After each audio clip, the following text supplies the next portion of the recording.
And do not adjust your Twitch stream transmission. This is SegaCrew, and we have taken over RGL, and it is now our Sunday. That is right. Welcome back to SegaCrew Sunday Countdown, where in today's episode, we count down the top 10 games from 1990, all Genesis games. And I'm excited to get this thing started. So let's get you going with game number 10 from 1990. This is a wild one. Most people probably have never heard of this game, but we got Grimshins coming at you with Shove It, the warehouse game. All right, thank you for that intro, Booster. This is Shove It, the warehouse game. Now, when they asked me to play this game for this event, my first response was no. Then I asked if somebody else could play it, and they said they already asked 2 other people, and I was the only person who was left who could do it. So, with that, let's push some boxes. I haven't practiced this game at all, so we're gonna see how bad Grimshin's spatial reasoning ability is. So, just want to draw some special attention to this title screen here.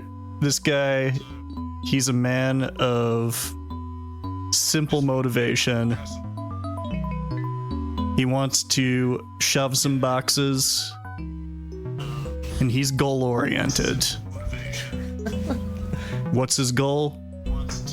His goal is the babe and the car, and he's gonna get that by doing permanent damage to his lower back. Guess we'll hit the game button here. Pretty simple room to start out with. Hope you like this music, because this is like the only track that you're gonna have.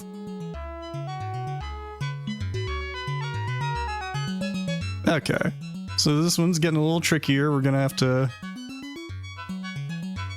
make some use of this alcove.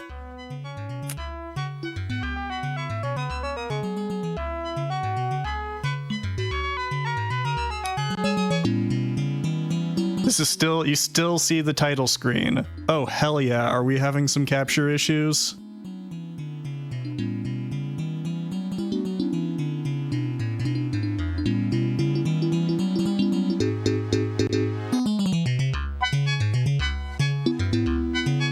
They're hiding the OSHA violations. Indeed they are, Paul.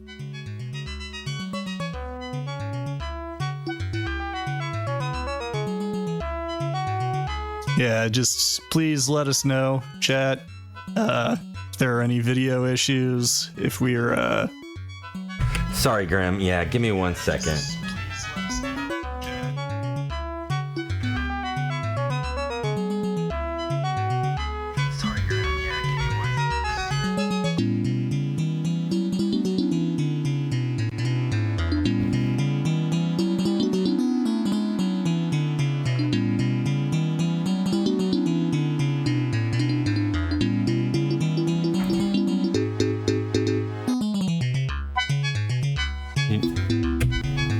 Actually, I'm going to transition over real quick.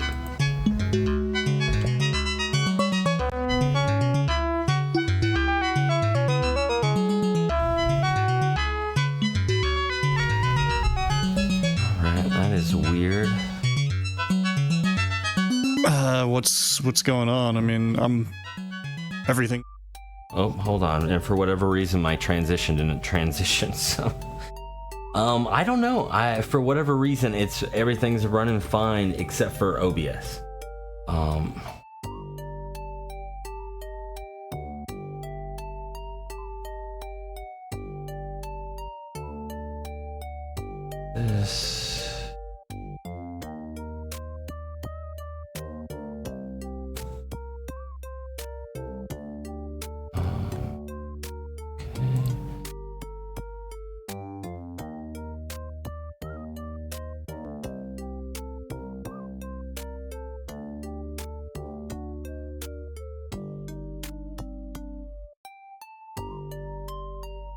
Yeah, well, thank you.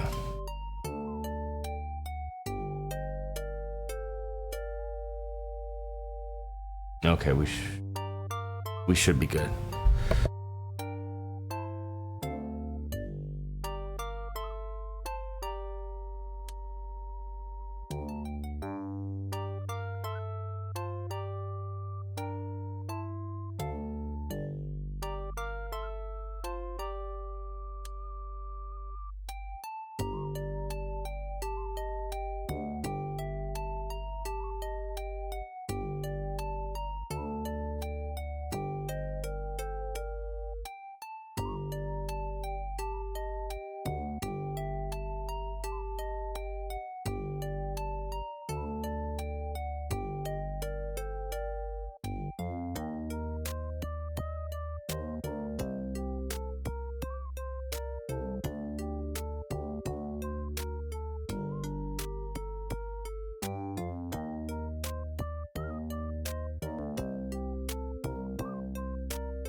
And you are live. All right, I've been told that we're back, so we're gonna go ahead and just start from the beginning here. I'm Grimshins. I didn't want to play this game, but nobody else was available, so hey, let's play some Shove It. Gonna check out this guy shoving some boxes. And, yeah, start the game. Let us know if there are any problems with the capture. So, hope everybody likes this music. You're gonna be hearing it a lot. I'm pretty bad at, this type of game. So, we're just gonna see how far we can get in like 15 minutes. These first couple of stages should be relatively straightforward.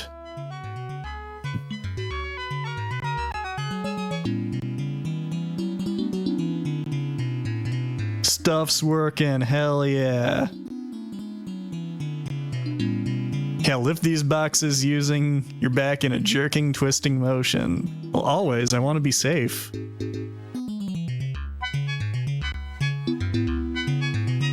So... this one is getting a little tricky. But we figured it out.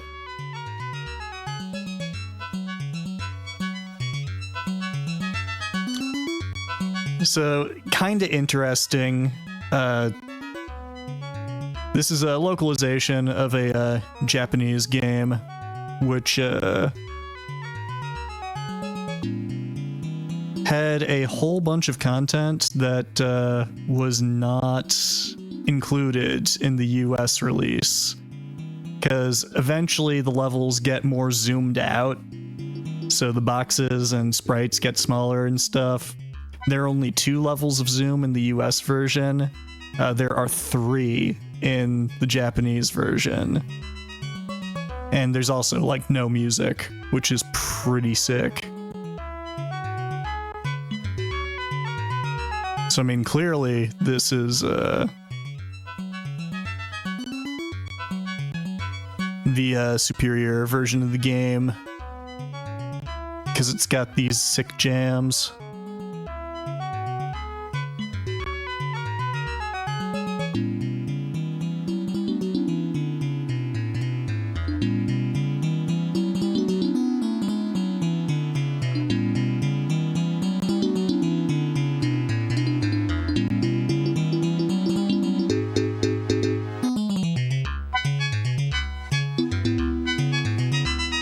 There we go. Yeah, you can hear the gears grinding in my heads. They're working hard, Paul.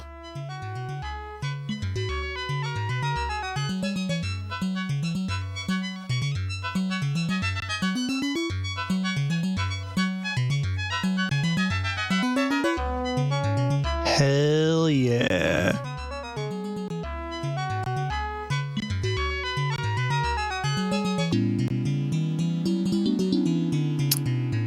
This one's a little bit tricky. I can't really remember how to do it.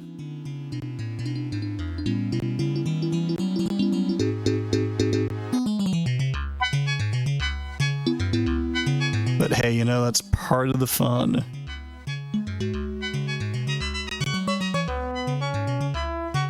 So I think what I'm doing is like screwing myself over. I can't get out now. Okay, we're gonna try that again. Yeah, Bacon, you're missing all the action. What's up with that?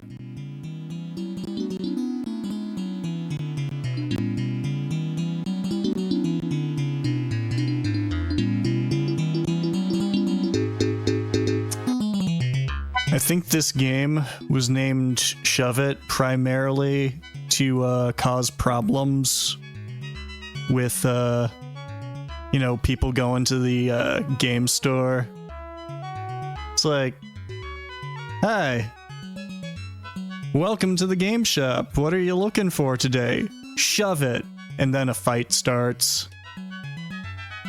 That's my mental image. Okay. So, the real question is, which one of these am I trying to do first?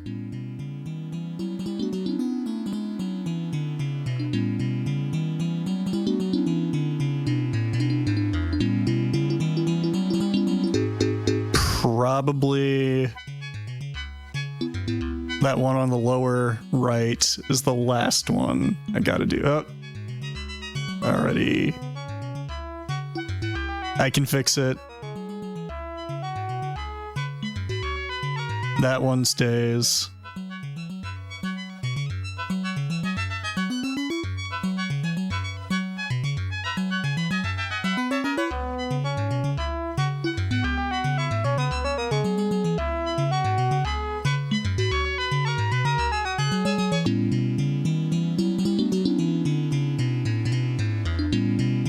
Okay. So then we do that. And that's clearly not it. Okay.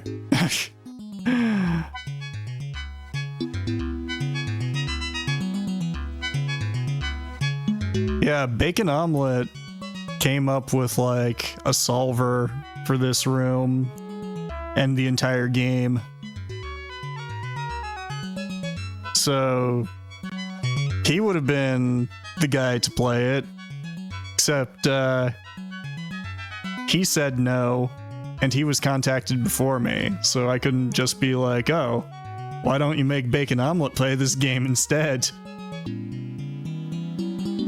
It's the 10th best Genesis game of 1990.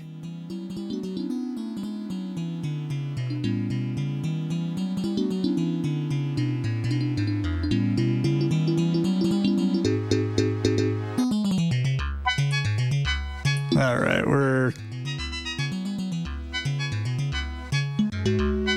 we're not getting paid.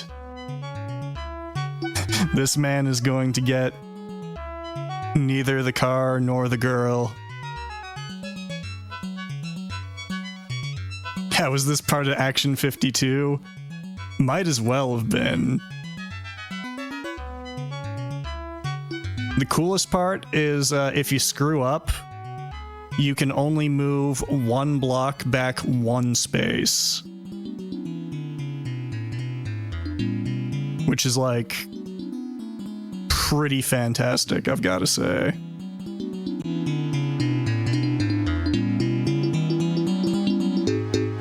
Like, I didn't want to have any way to rectify mistakes. Video games are way more interesting when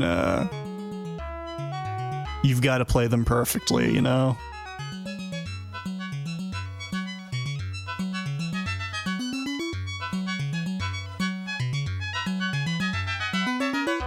They're also much cooler when you're dumb.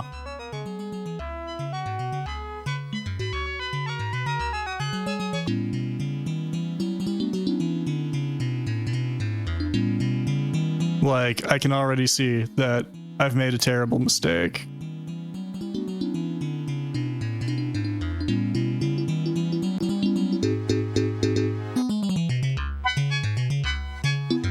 See, I don't know why they hired this guy. Like,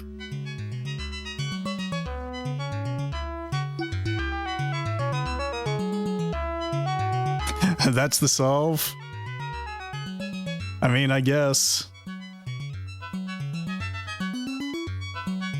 This guy only knows how to shove. He does not know how to pull.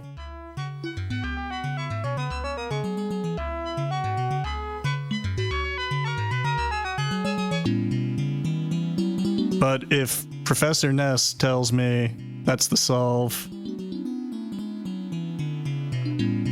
Ah, okay. I see what you're saying. That's why you're a professor.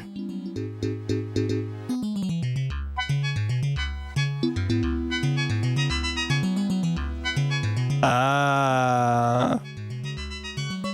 There we go. Hooray.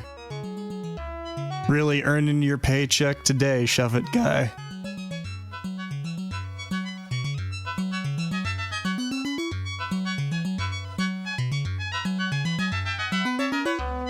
All right.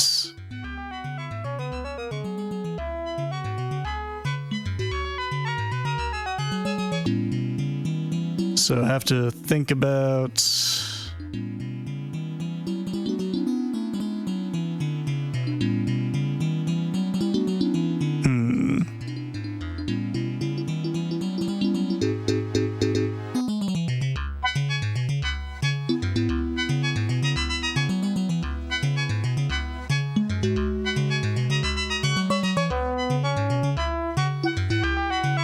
Nah, this is... I made a mistake.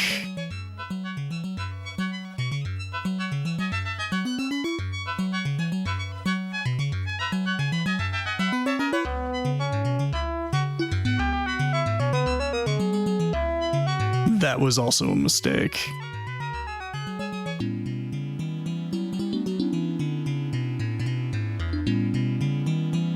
Like this part, I'm pretty confident in.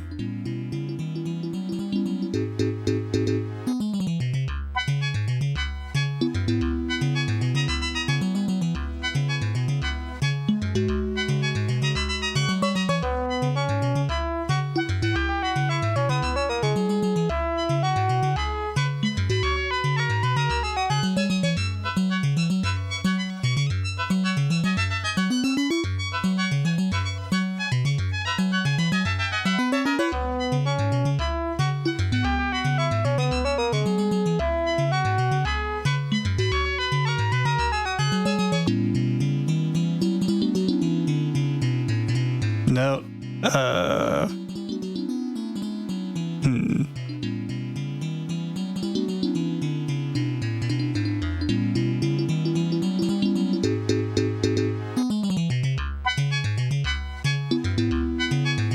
Nope, screwed up. Alright. How many rooms in total? Like 200? We might clear stage 1, which I think is 10 rooms, maybe.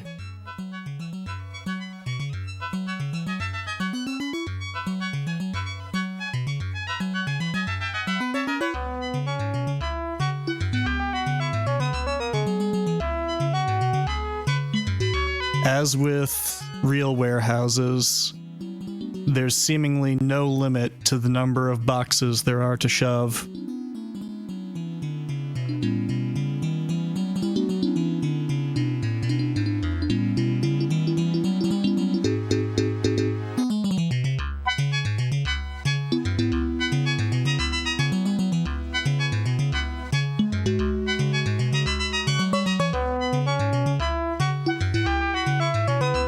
Nope, that ain't it.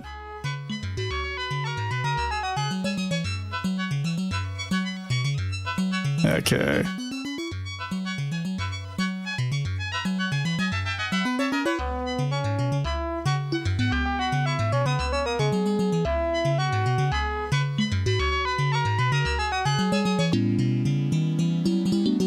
Oh my god. We figured it out. Yeah. God, I wish this were the warehouse from Shenmue. I would much rather be racing forklifts.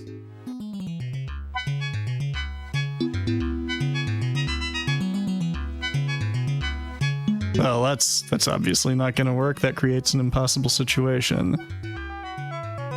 So we gotta...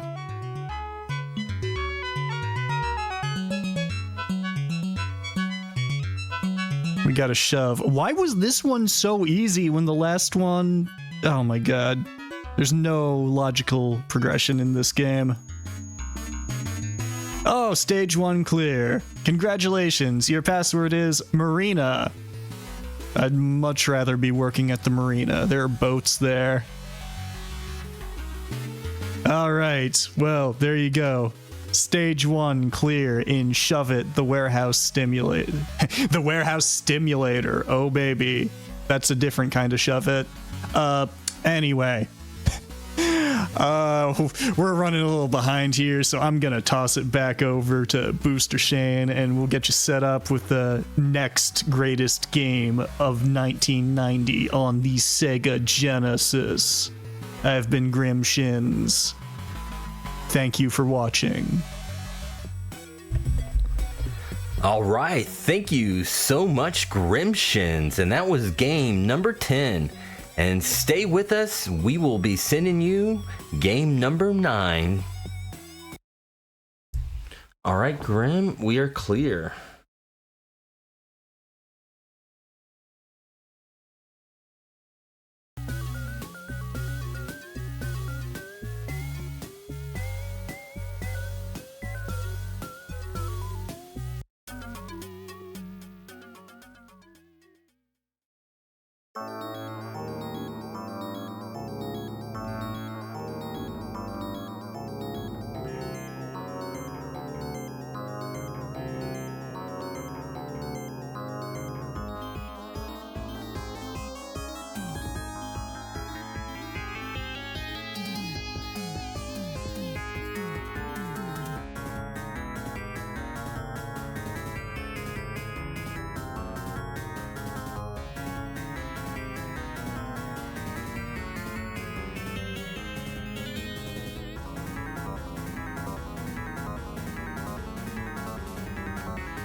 Okay, as we continue on with the top 10 1990 games from the Sega Genesis, we now transition over to game number 9. We have this is a monumental moment for the countdown. I'm really excited about this because this is actually the first true crossover with RGL and SegaCrew, because SynStream is a cornerstone of RGL and has been in so many RGL events, and is just one of the main contributors when I think of RGL. And here he is now in a SegaCrew event, and we've really now become this hybrid. So I am proud to bring you SynStream playing the number 9 game from 1990. We have Columns. All right, thanks, Booster. Yeah, so this is Columns 1990. I mean, it's one of those games that's kind of timeless. I think a lot of people have heard of it. Some person named Jay Gearston made this game. I think it was like one of the first 3 matching games. Really chill, really fun. So we're just gonna go through. Actually, I speedrun this game. I'm glad the SegaCrew contacted me to play it. It's a game I used to grow up with playing on Game Gear. But the Sega one is actually pretty cool. We'll get started here. We're actually going to be doing a speed run. We'll see how many attempts we can get in. But thanks again. I'm Sin, and yeah, Columns. Columns is pretty chill. I think some people know this. We're going to be going with the Novus difficulty. We're going to use the Clotho BGM, which is kind of popular. But maybe we'll switch over to the other one a little bit. All right, so the way the speedrun works is actually this requires like no thinking, unlike Shove It. So this is just kind of stack some colors and hope for the best. Yeah, so let's go. So just to keep in mind how this works, again, we just need to match 3 jewels of the same color, but in the way the speedrun starts, we kind of just get some stack going. Because what we really want to have happen is some chain reactions. So this is the pretty standard color set here. The primary colors. Every now and then we get a couple of little variety to it. So we get some, what we like to call the salad variety. But right now we just have the orange and yellow and reds. So this is like most people have realized, it's kind of like a Tetris game, but not really. I mean, there's really not much thinking you have to do. You can like adjust the position of the jewels, but we don't even bother doing that really. We're just kind of going fast here and seeing if we get just some of these chain reactions, which are always kind of pleasant to see. So we live a little dangerously in the speedrun, kind of play towards the top. And usually about a run of this takes about like, oh, I don't know, 4 minutes. Yeah, I'm literally not even thinking much, like just put the pieces and hope you get those beautiful chain reactions. And this is kind of mesmerizing. Like I've been playing this all week, just for hours, and people just kind of watch the jewels disappear. I think they focused mainly on the pleasant sounds and getting those beautiful chain reactions. I'm holding down the whole time. The pieces don't necessarily fall this fast. Just for the purpose of the run, we can hold down pretty much the entire time.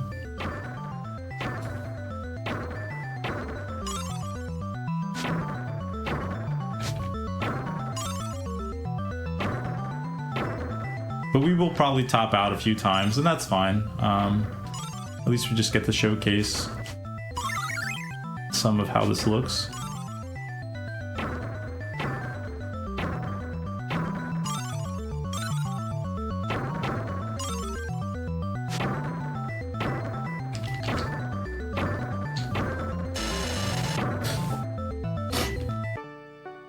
Very good. Very good. We'll go one more with this music, which is pretty much the column's standard music. So the Game Gear version has a little bit of a twang to it because of the sound chip difference, but this one sounds pretty nice on the Genesis version.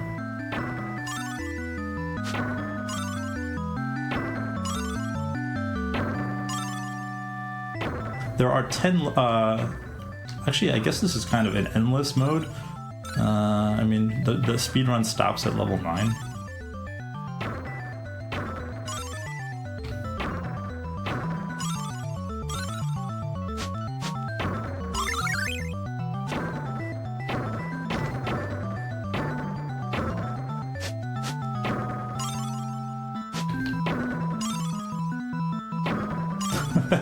In fact, in the speedrun, you don't really want to get those just plain old 1 clears. You do want to get some chain reaction. Let's see if I can kick one off here. There we go.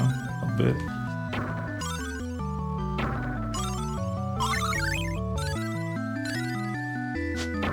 I find this much more relaxing than Tetris 2 because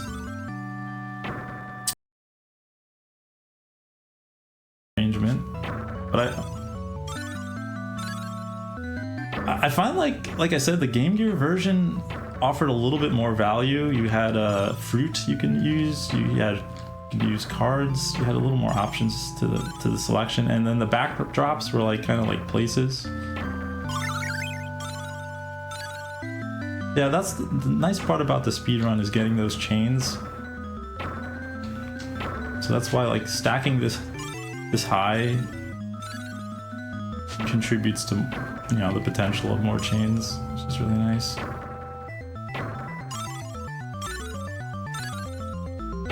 Yeah, and again, I'm really happy this game was chosen.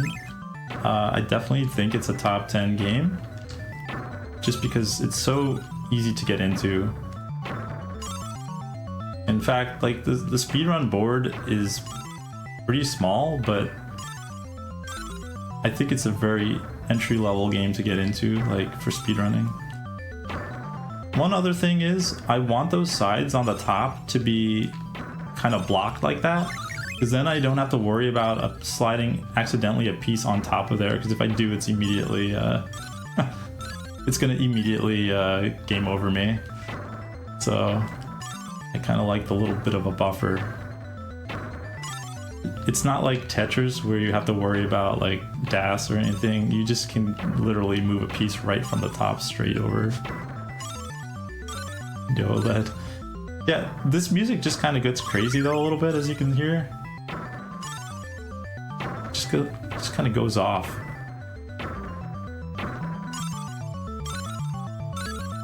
Like, I don't even know what's going on right now.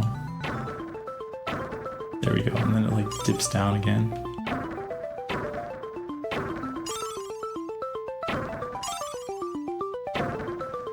So the difference is in difficulties. So right now we're only worried about 4 colors of the jewels.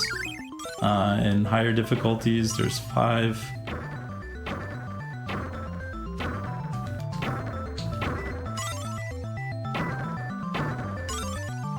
Oh boy, this one's definitely topping out.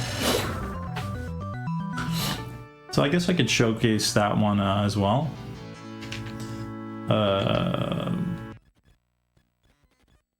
I'll just showcase the amateur run, which will have the, let's go with the more chill music.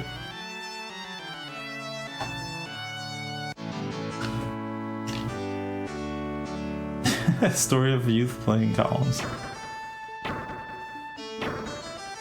Yeah. So this one we'll actually have to maybe play a little bit. We'll see if we can get a stack going, and then we'll work from there.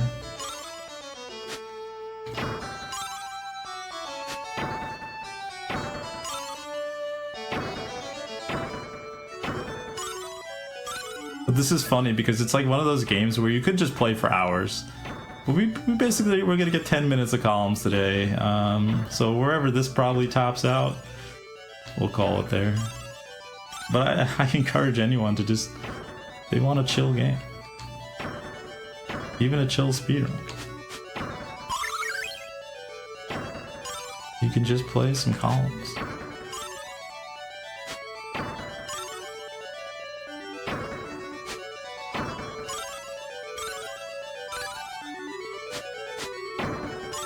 Oh yeah. It's super satisfying when you get those big clears.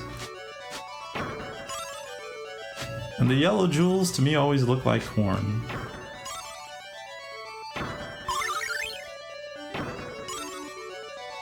Oh, yes. Yes. If I stack to the left, you hear it on the left. If I stack to the right, you hear it on the right. Yeah, that tripped me up a little bit, too, when I first started hearing that stereo audio for drops.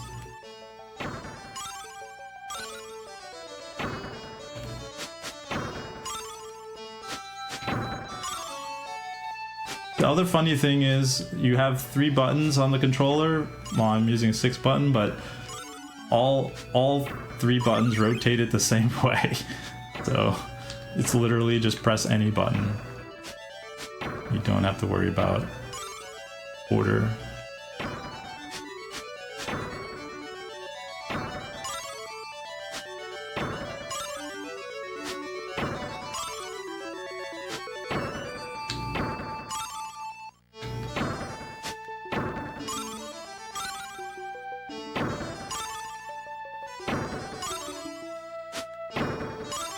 Oh, come on.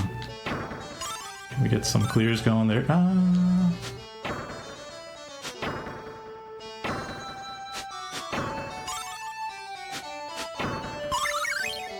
Oh, moving dangerously.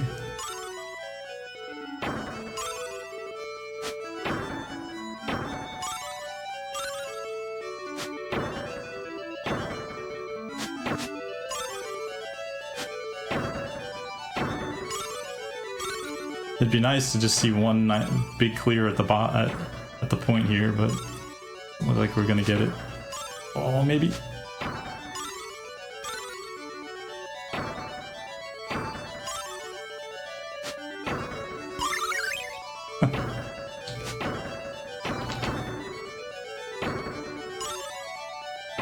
Oh, it had to drop in. No. But there you go. Well, like I said, You can live dangerously, you can play it pretty calmly. But this is Columns. I don't know what else to say about it. You just kind of play it, you just kind of enjoy it. The speedruns are really simple. Very good. Yeah. We got to get this show on the road, though. We got Thunder Force 3 coming up with Voss, so there's a lot of Sega games. I mean, this is just a simple puzzle game. You just enjoy it, you just play it. You just go really relaxed with it and have fun. And once again, I'm Sin. Thanks, SegaCrew, for having me. Absolutely a pleasure.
All right, we got game 8 coming your way. We got Faust playing, that's right, Thunder Force 3.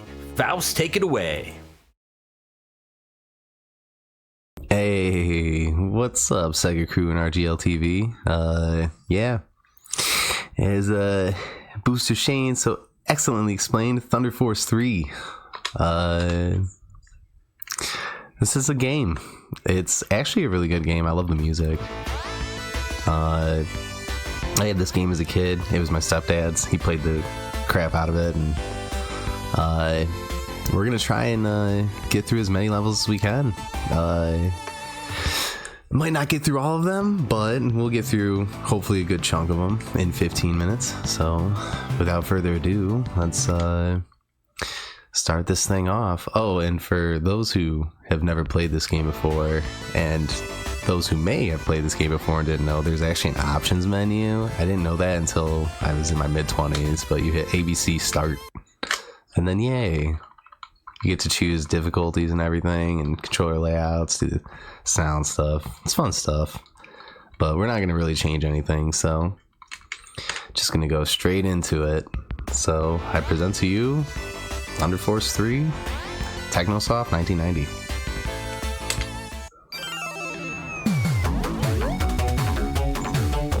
and it's a pretty good shoot 'em up.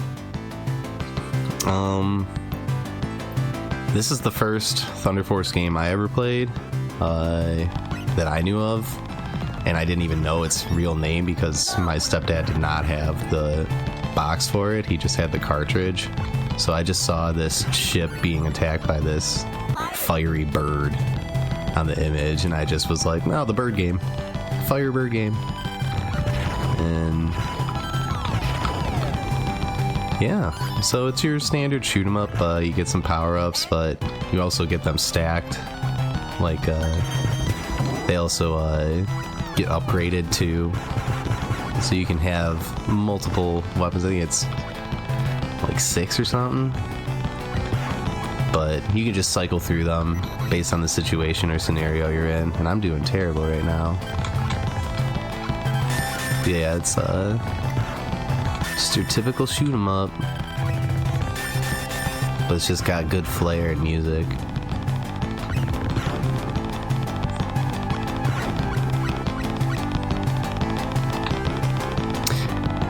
You can adjust your speed in the game, but rarely do you ever have to if you just keep it on 3. I'm probably gonna curse myself by saying that.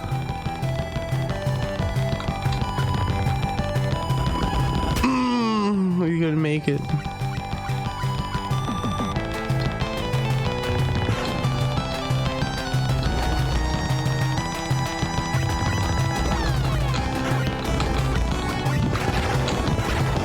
But as you can tell, it's one-hit kill, but they were generous enough to give you 7 continues as well as your 4 lives, so it's not too much of a big deal if you lose all your lives and game over, especially since the continue like literally leads you back off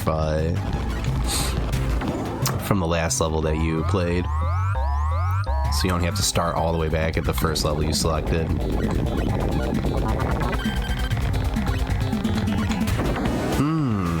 Just like that. Whoopsies.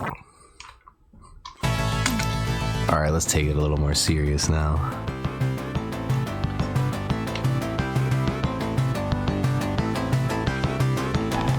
It's funny you say that about the Power Rangers villain, because the music kind of reminds me of Power Rangers type music. You'll see in the next level in particular. The next level has a banging soundtrack.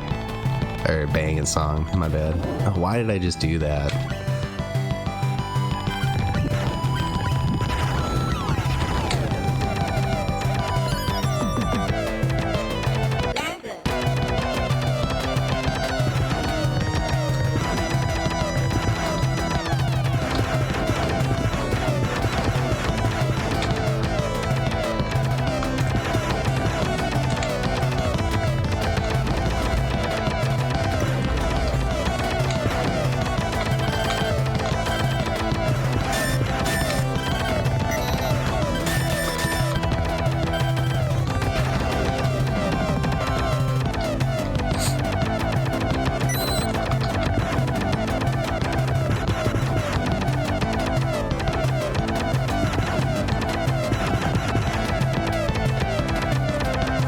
Yeah, there's not much I can talk about with this game either. It's pretty straightforward. The speedrun is literally just a deathless playthrough.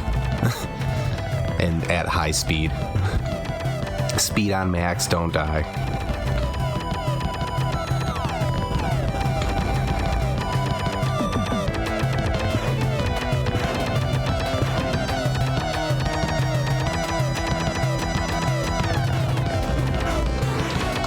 Ooh, that wasn't good. That's all good.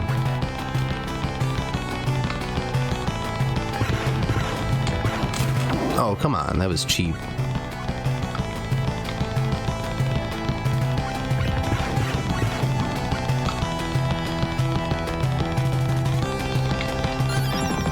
Oh, thank God.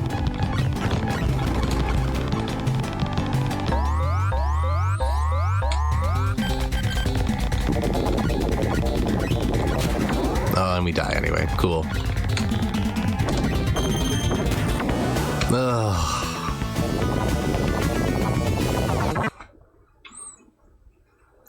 Thanks, game. I love you too.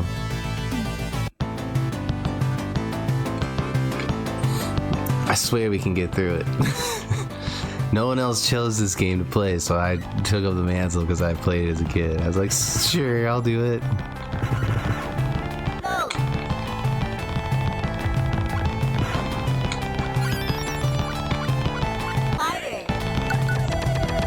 Alright, there we go.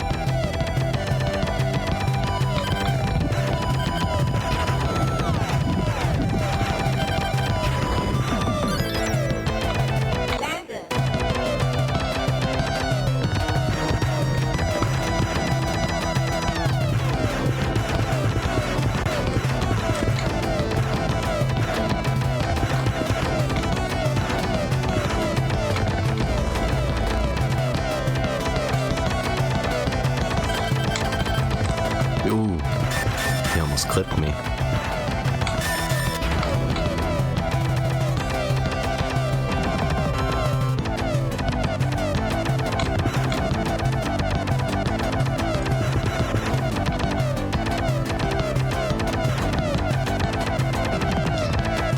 If we can't make it through this level again, we'll just reset the game and go through every stage. Because you can select all the stages. The only stage that we won't be able to see is like the final, like 2-3 stages. Because you have to beat all the other stages in order for that to appear.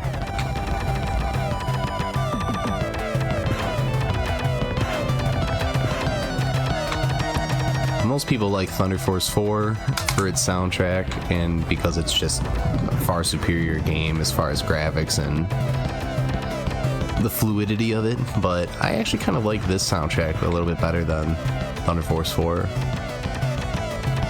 or Lightning Force.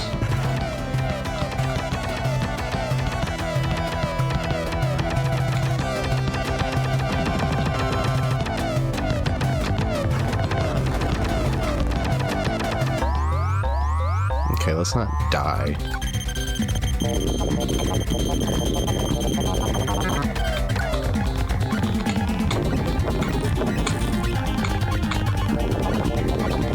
Hey, okay, now we're off to a better start.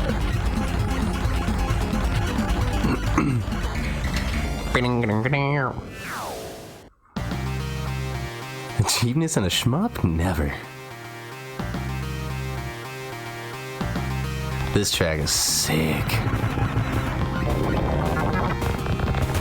Oh, and I died already. Love it.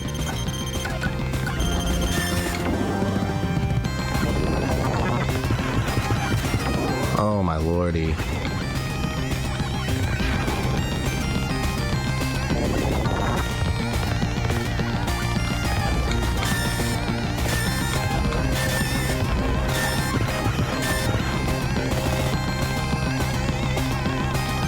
But this track reminds me of Power Rangers. I don't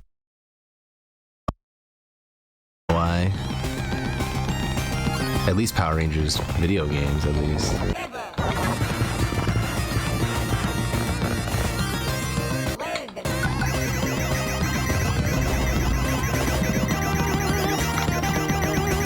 Oh, I needed that shield, but whatever.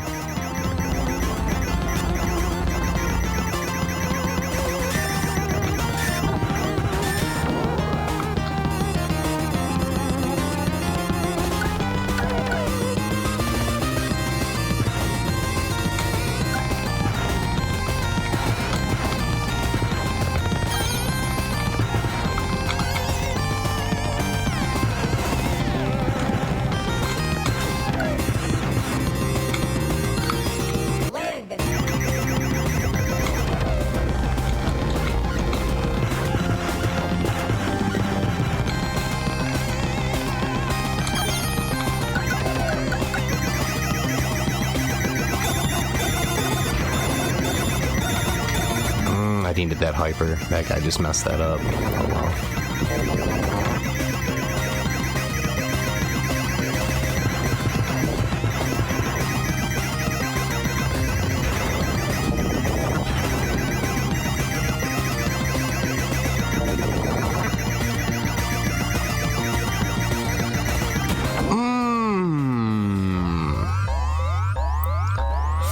of my own design.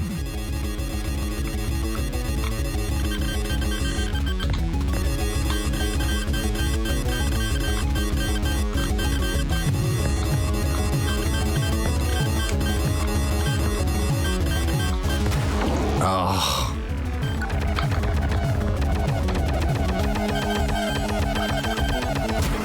Oh no, boys and girls. We got one.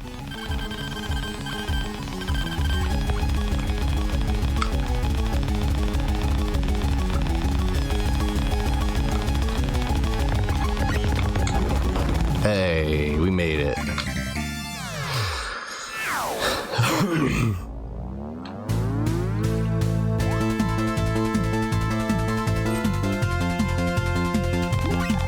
Alright, probably one of the harder levels. This is when the game starts ramping up, even though it didn't look like I was having a good time.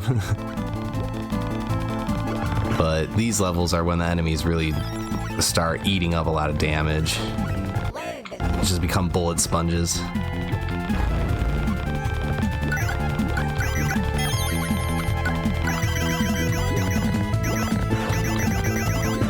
And the funny thing about this one is that the planet's water, so you're constantly drifting up.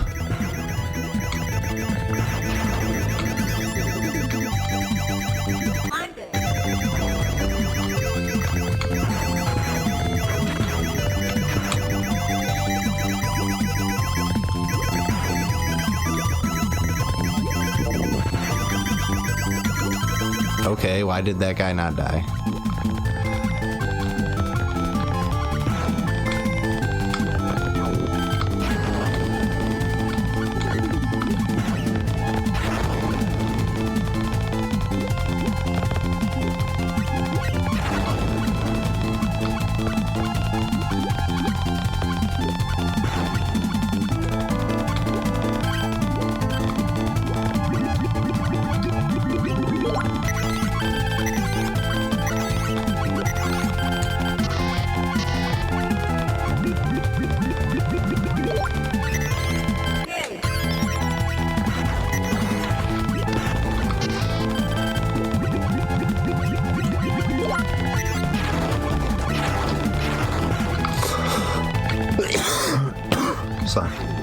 Sorry about that.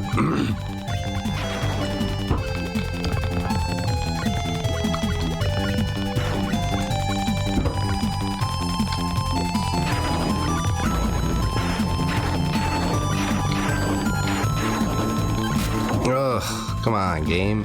Just be nice.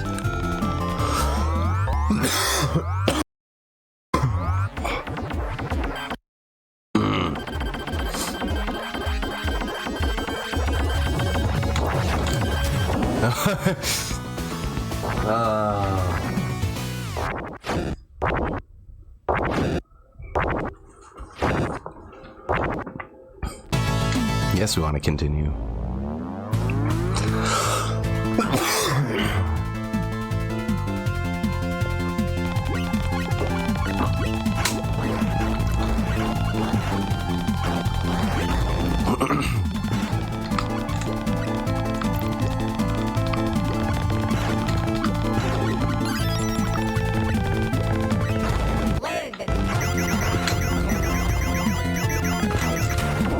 What the hell, dude?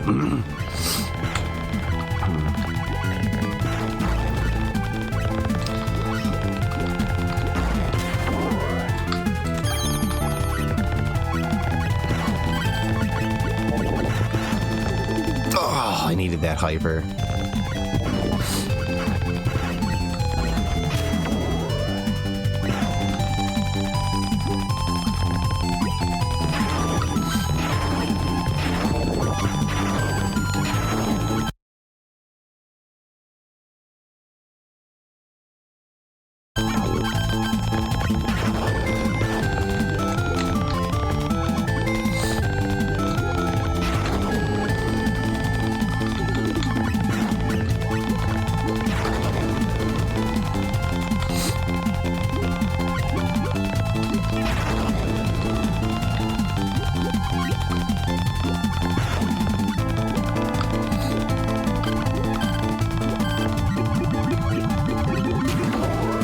wish this guy would die easier. And then I die. Alright, so since we only got like 2 minutes left, we'll just briefly do the next 2 levels real quickly. Then we'll get the show, keep it going.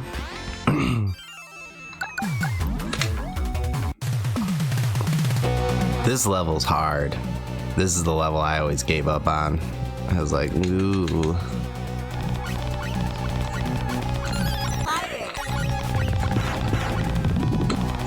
You gotta be really ahead of the scene in a lot of the places.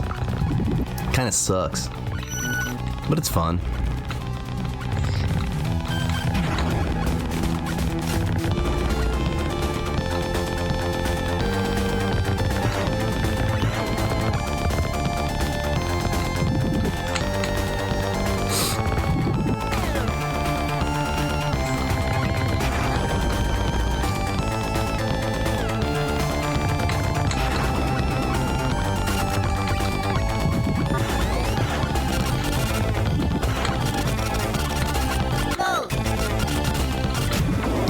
And then I die instantly. I love this game.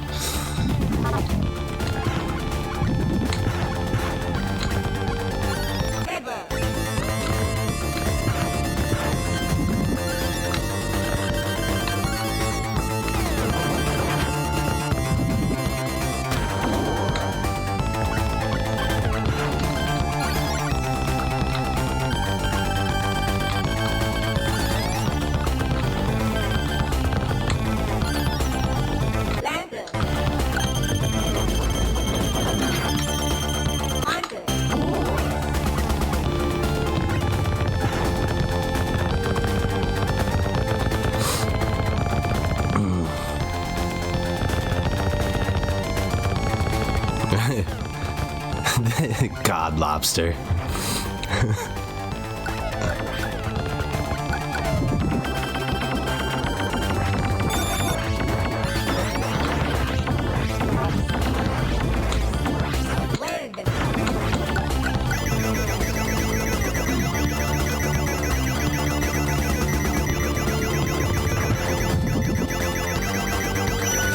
Oh, they did me dirty.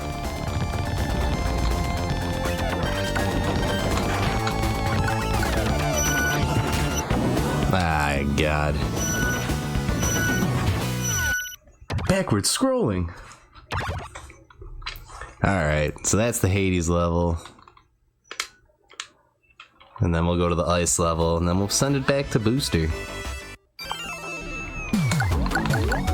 And then this is Ellis.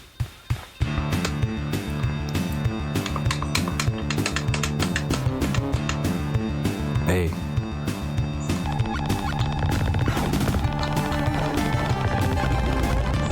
This tune reminds me of a Power Rangers tune as well.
Alright, this one's faring a little bit better than the other ones were.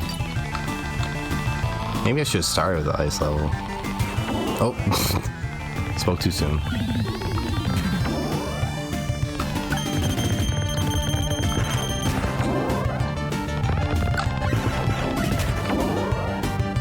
Jeez, it's like I die once and then it all goes to shit. But isn't that the epitome of most shoot 'em ups?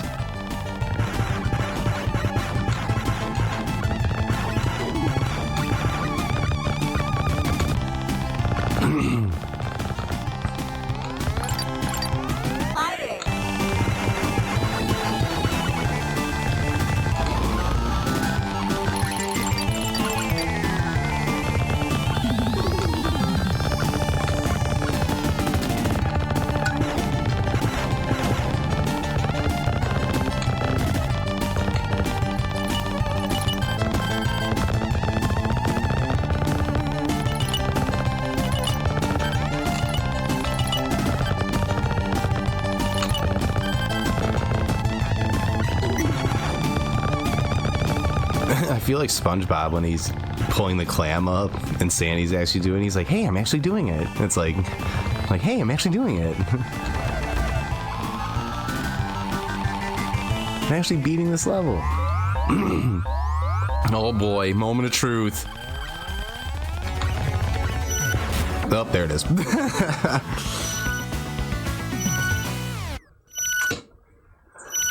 Alright, well, that was Thunder Force 3. And I'm send it on back to Booster. And thank you again, RGL TV. And stick around for more top 10 Sega goodness of 1990. Bye.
All right, that was game number 8, Faust with Thunder Force 3. We got Grimshins back your way, game number 7. Get super hyped because finally in 1990, Sega started releasing RPG games, and we have our first one right now at number 7. We have Sword of Vermilion. All right. This is, as Booster mentioned, Sword of Vermilion.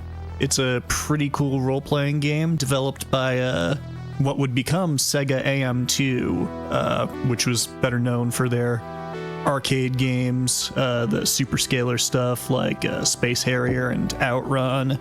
But this was their first role-playing game, and it is a extremely solid one.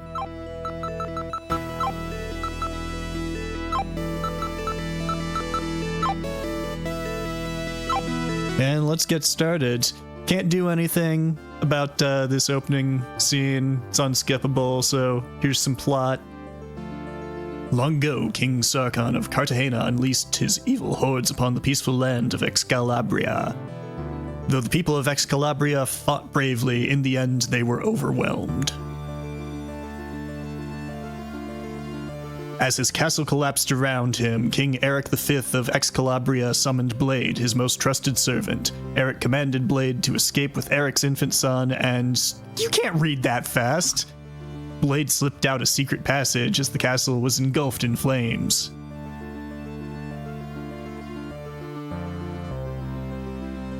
He fled with the babe to a distant village and raised the child as his own.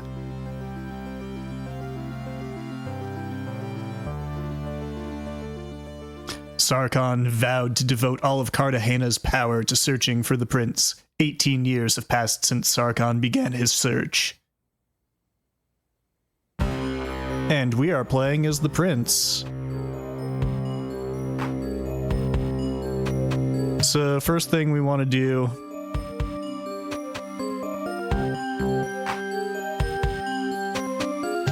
is go to our house.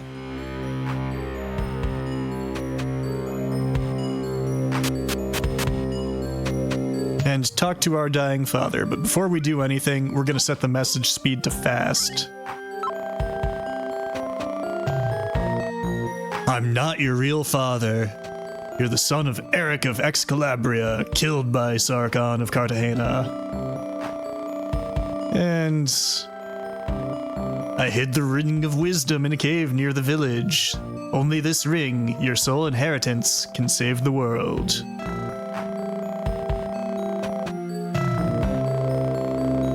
Here's some money.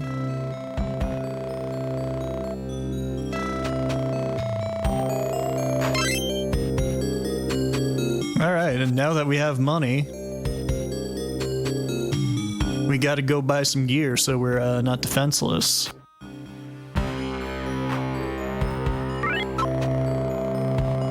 Also make a point to talk to some people, cause sometimes they've got maps. We want maps.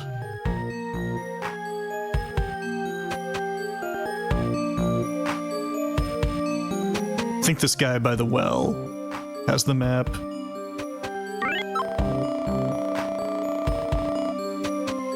No, he just tells me to buy some stuff. And I just want to go over to the graveyard real quick. Blade rests here in peace. Dude, they buried him real quick. That is like some snappy service.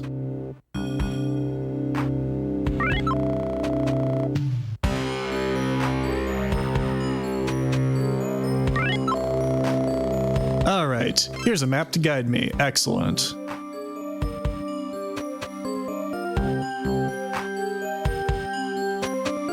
Oh yeah, it's a speedrun, obviously. This ain't gonna be no speedrun, but hopefully we'll be able to see a good chunk of the game. So, things we want to buy, bronze sword. We'll buy a leather shield.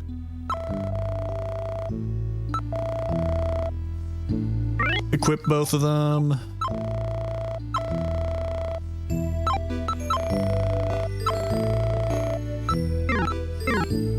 And we gotta go buy some candles real quick.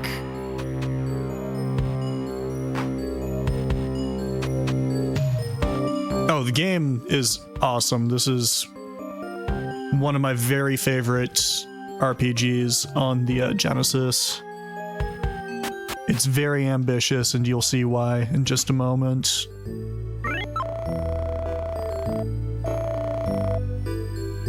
Like to buy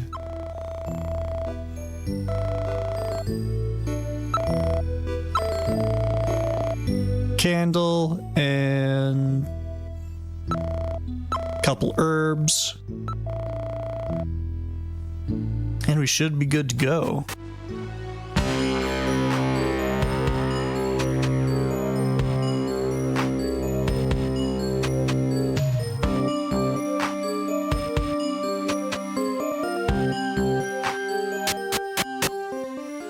Once we get to the overworld, it shifts to a first-person perspective, and we've got our first fight now. The fights are done from a three-quarter perspective. That's one of the cool things about this game, is the developers wanted to incorporate as many different camera styles as possible, because they had that option with the Genesis. You know, previous games on 8-bit systems, not nearly as much. Wow, I am getting pretty owned by these enemies. The gels are mostly harmless, so early on, they're good for leveling up.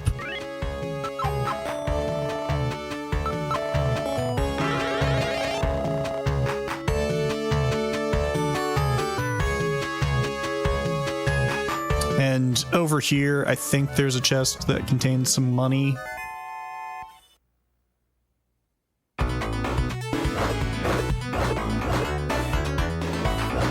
Yeah, you've got a relatively small hitbox for your sword. It's just kind of the tip right in front of your character, so you gotta get pretty close to enemies.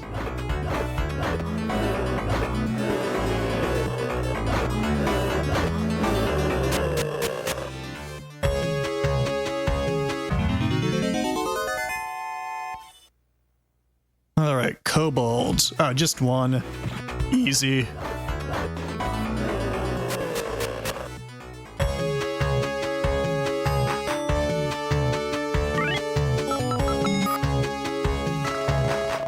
There's money inside. Take the money.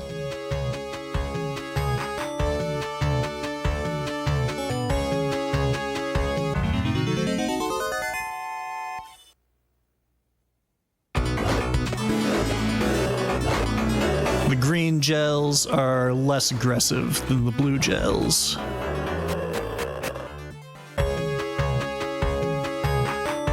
Should be pretty close to a level up here.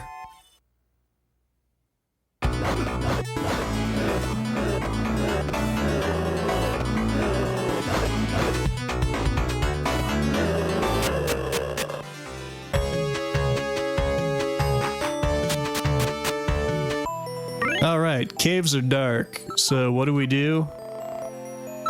Rather than curse the darkness, we light a candle. So first order of business in every dungeon is you want to find a map, because it's difficult to navigate without one.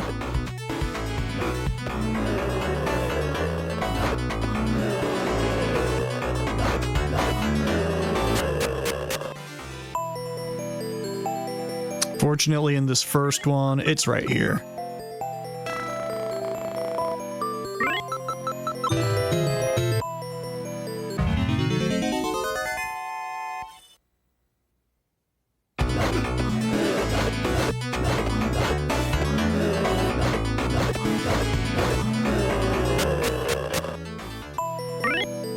Let's check our status. Okay. We're pretty close to a level up, just need 17 more experience, which probably means about 17 more gels killed.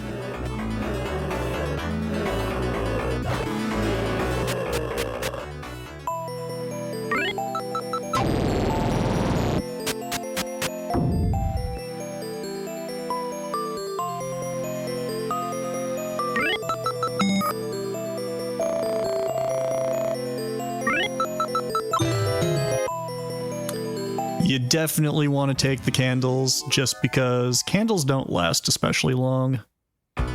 Okay. I'll go ahead and fight some of these guys, just because so close to a level up, and you get a heal when you level up.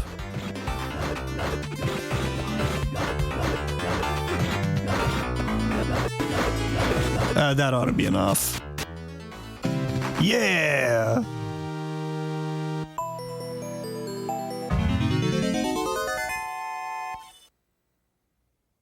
And we're just gonna run from these guys.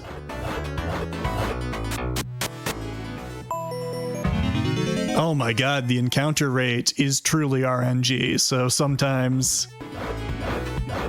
It's a little on the excessive side, but that's okay. A little later, we're gonna do something that'll make encounters basically meaningless. I've waited a long time for you, Prince SegaCrew. Here's the Ring of Wisdom, which I received from Blade. It's rightfully yours. Please accept it.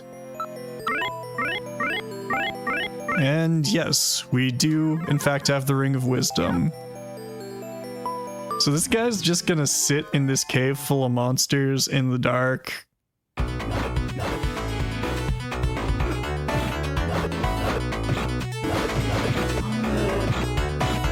The skeletons are pretty dumb. They're one of the enemies that only appears in dungeons, I believe. And they're like the most basic enemy beyond the slimes. They're usually pretty good for experience and gold, though.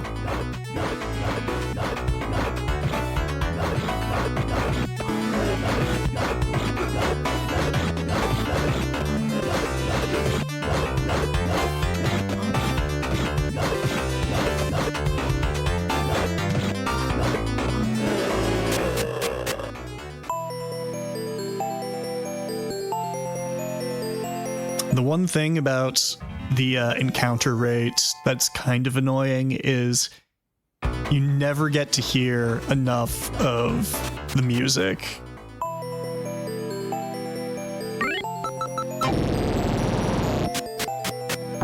And I don't think there's anything worthwhile over on the other half of the dungeon, so we're just gonna leave.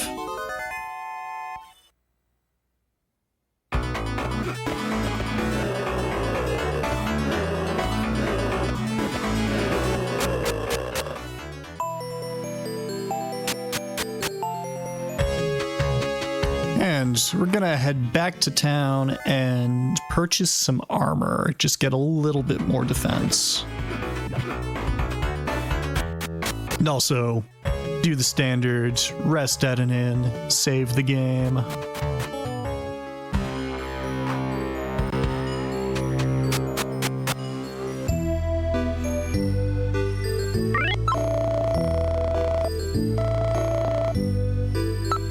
We'll buy some leather armor.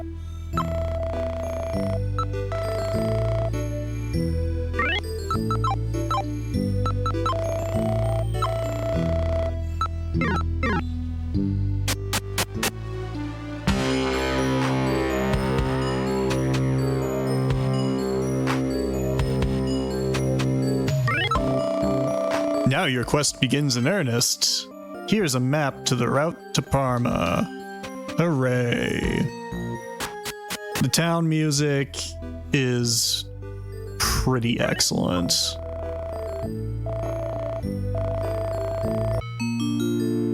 We get our well-deserved rest.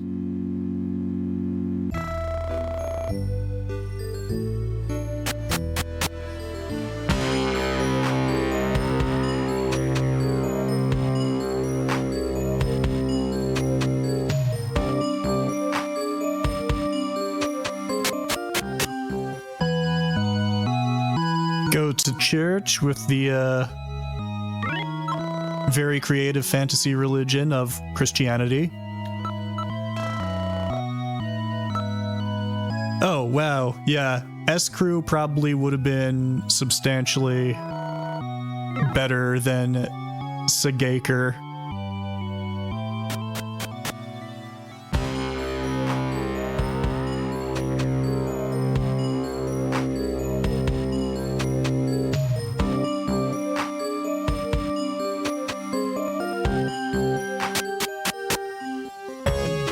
Alright, now that we got a map to the next town, onward.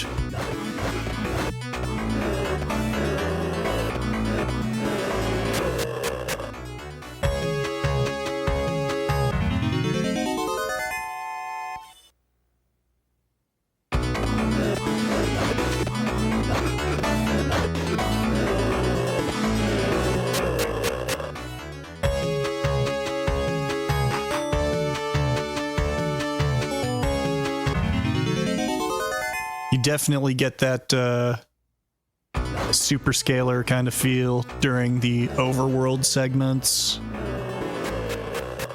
Very Space Harrier in terms of graphics design.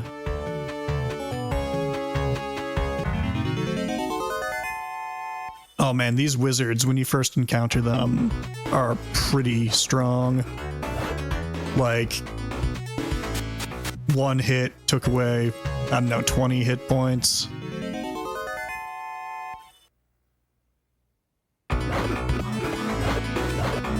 Fortunately, the slimes are basically harmless now. They're free experience.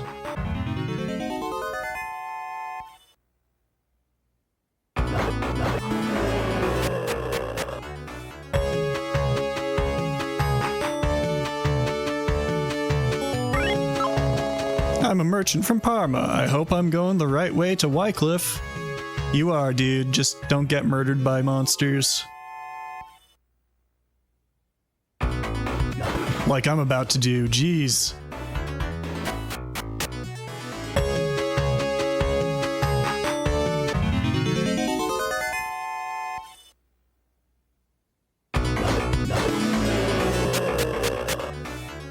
I really like the detail in the player character sprite. So first thing we're gonna do here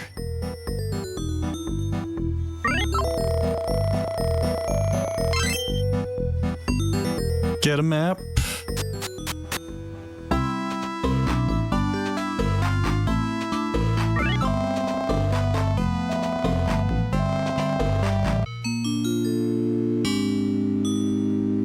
I don't want to spend too much money though, and there's a reason for that.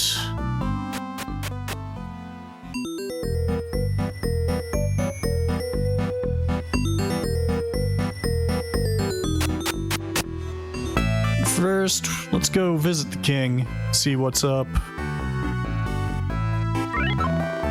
Yes, I have the ring. You need it to combat the hordes of Cartagena? You're not powerful enough to stand a chance at that. Nonetheless, I propose a test. The Cave of Troy is outside of town. Return to me with the treasure of Troy, and I'll give you my ring. Of course, the cave does have its guardians.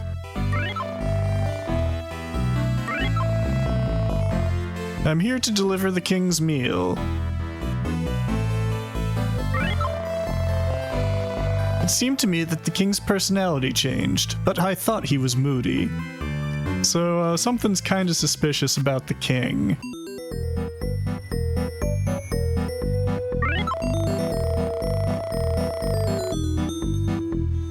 Yeah, I know about the horrible monsters, but what I really want is a, map to the east.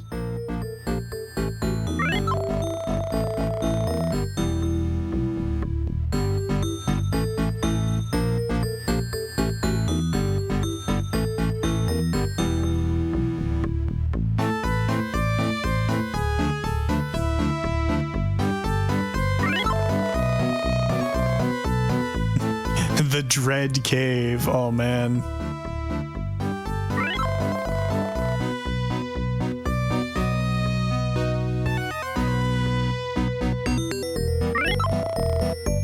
I haven't used your map yet, buddy. I'm looking for a different map, a better map.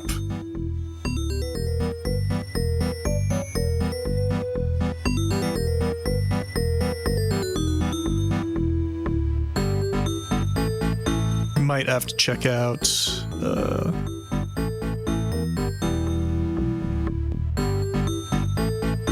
this house here.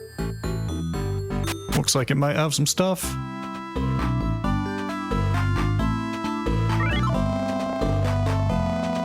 There we go.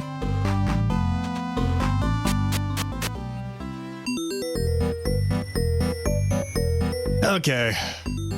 Just get a save in, because the game wants you to go west to gain a few levels. I'm gonna go east because there's a very useful item that's going to, I I'm not gonna say trivialize the rest of the game, but it'll heavily stack the deck in our favor.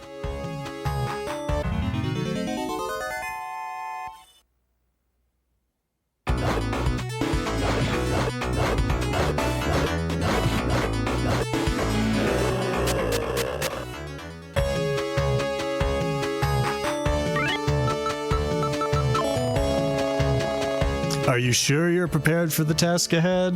I hope so.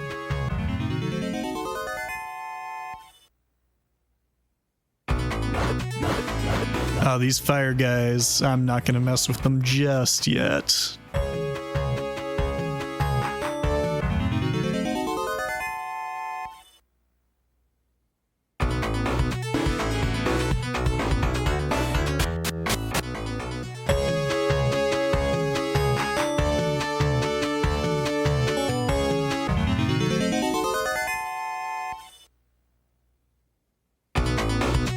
Oh man. Oh, that was not good.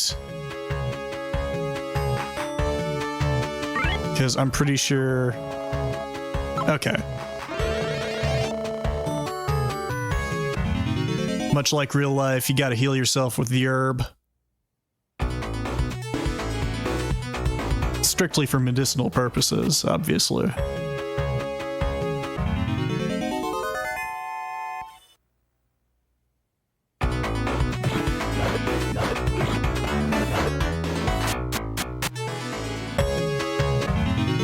Oh man, this encounter rate. Fortunately, we've got the advanced technique of running away.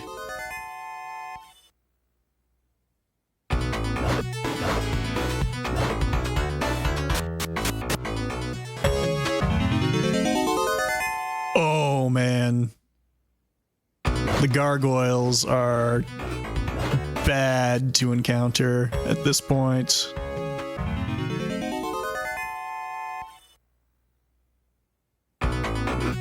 Oh, we're gonna reload our save, because otherwise we lose half of our money, and that's no good right now.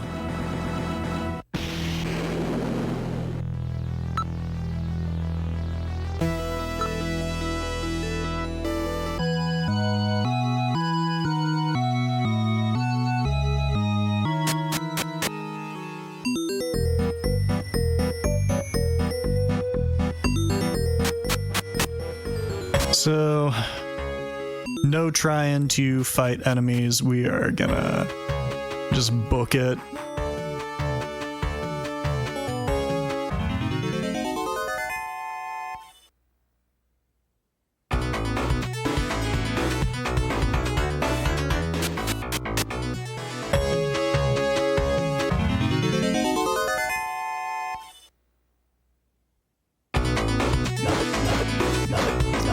Later on in the game, you get a spell that stops encounters while it's active, which would be pretty nice right now, gotta say.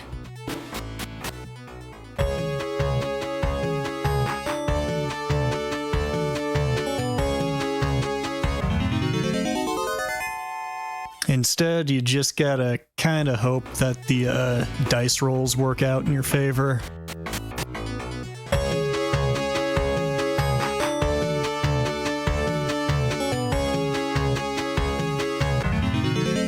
Ooh, red jelly. They are fast. And what the hell? That was like 2 hits.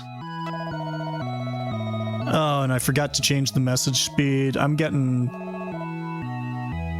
some bad flashbacks right now.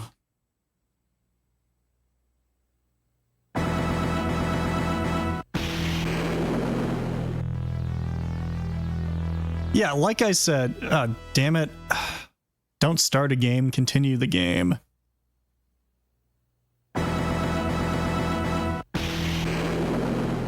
The game wants you to go west. It's basically like, you are super not strong enough. And you know what? It might be right. So to counteract that, we're gonna buy some herbs.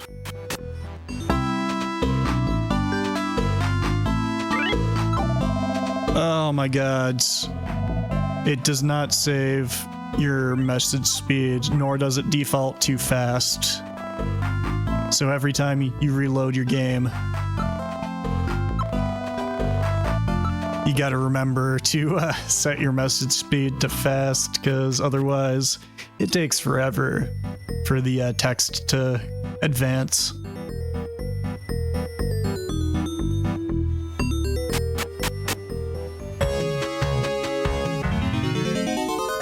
Oh my god, I'm trying to walk. I'm walking here.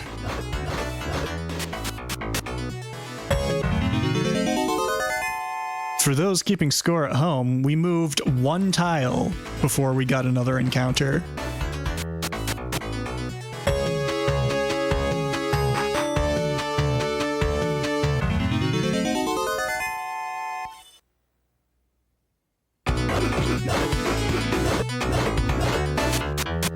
Cool, I'm glad we need to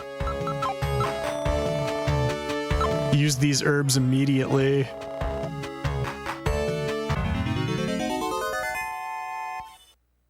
But that little dead end in the canyon that you can see on the map below us, that's where we're going. There is an extremely useful item there.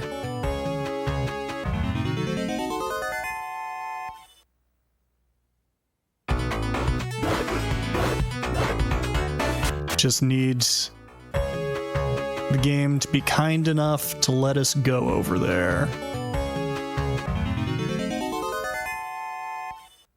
If you keep giving us kobolds, that'll probably work.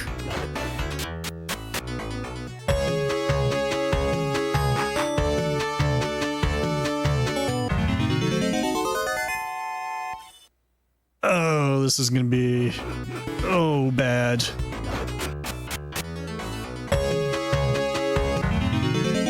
Oh, that's even worse. The eyeballs will just straight up kill me right now. Yep. Okay, so we're gonna have to do a few levels before we head east. So I just wasted a bunch of time for absolutely no reason. Thanks, game.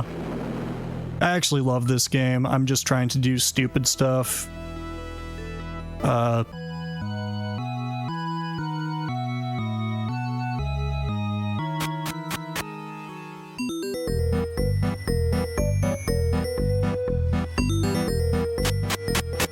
Dude, I've been pissing off the RNG gods for a while. That's why Baroque runs didn't happen last night.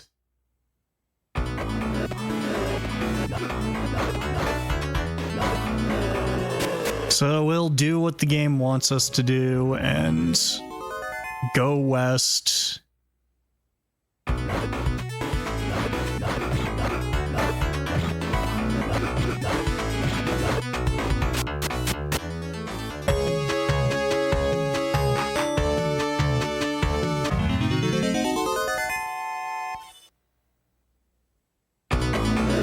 Yeah, nobody promised a speed run.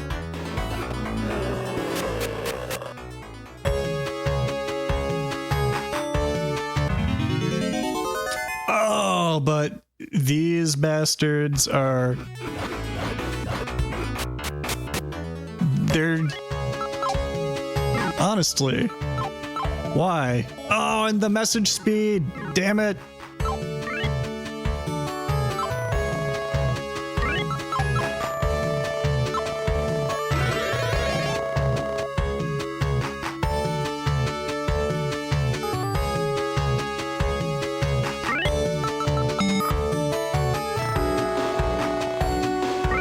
I will take the money.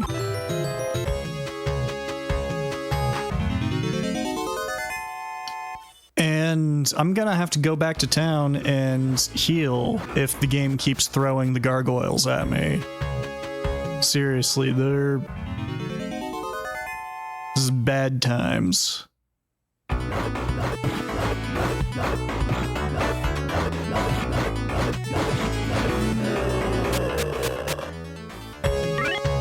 Okay, let's check and see. Okay, need 320 experience for the next level. I don't have any more herbs. I hope that this treasure chest contains some herbs. Hey! SegaCrew takes herbs. Truer than you know.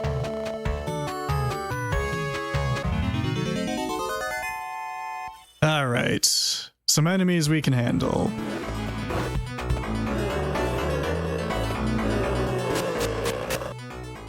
Relatively small increases in armor class really help out in terms of survivability.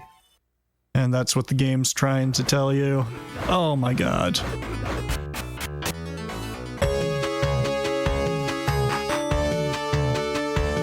Okay, back to town. Oh my god, we're gonna die.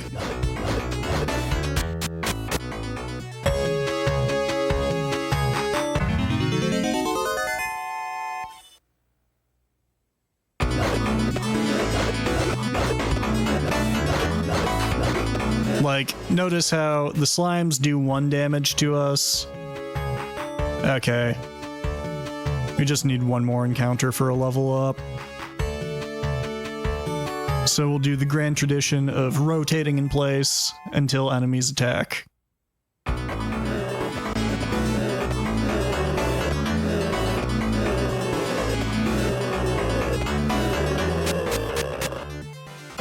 Okay, now we have 90 hit points. So let's go buy some herb and give the canyon run another shot.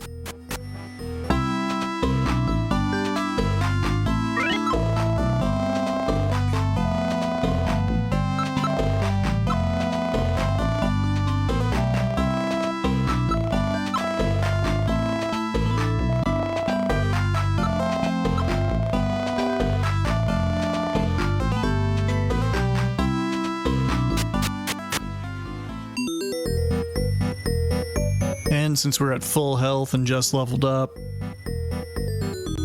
gonna have the church make a record of our adventures.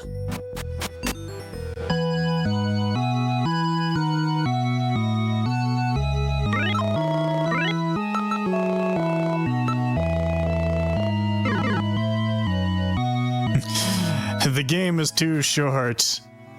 Walk speed down, random encounters up. Exactly. You gotta give players that value for money.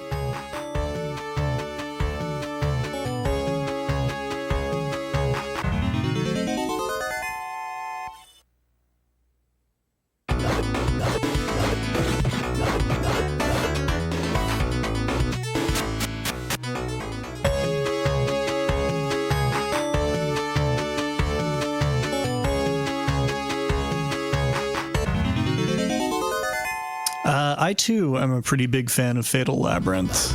It's a very solid game. Okay, so these guys are doing 7 points of damage to me per hit now, rather than 20. That's gonna be more manageable.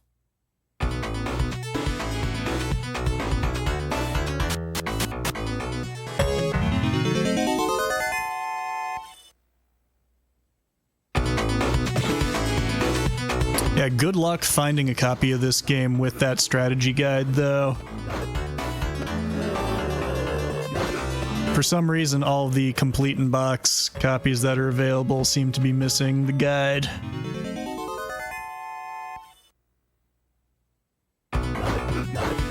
Oh, Lord.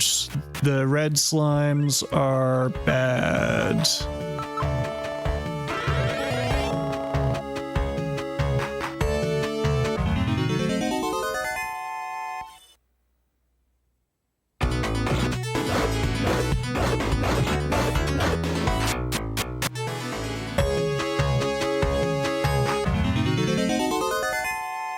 Yeah, if we went with Japanese release dates, it would be the Mega Drive countdown.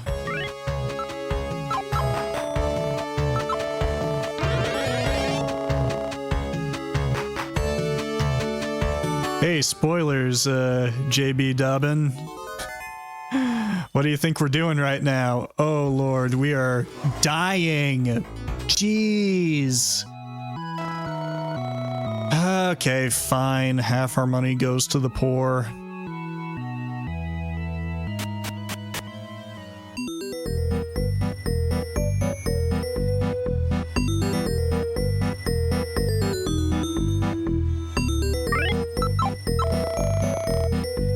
Okay. We're just gonna reload. I know this is not the most exciting gameplay, but this really is kind of essential to what I wanted to do.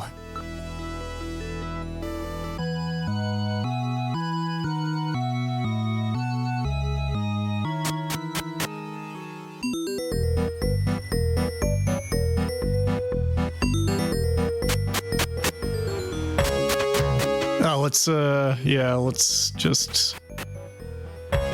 One of the annoying things is, you exit the town by holding down on the D-pad, right?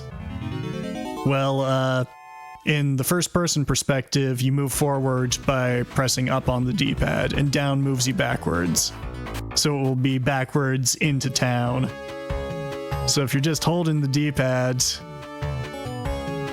you immediately walk back into town.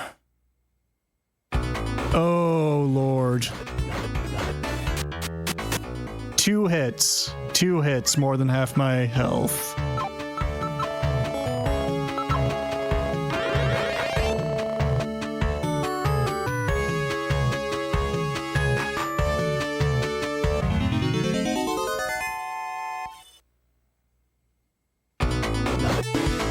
Game kinda railroads you.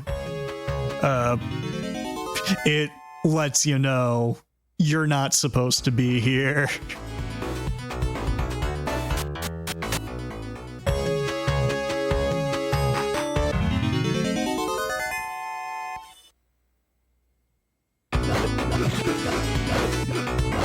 Oh my god.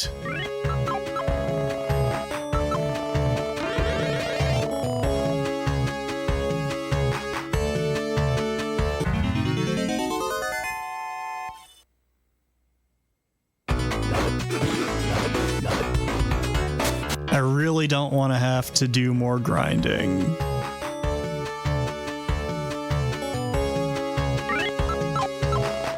Guess I better just use the herbs now, because it's not even going to get me up to full health.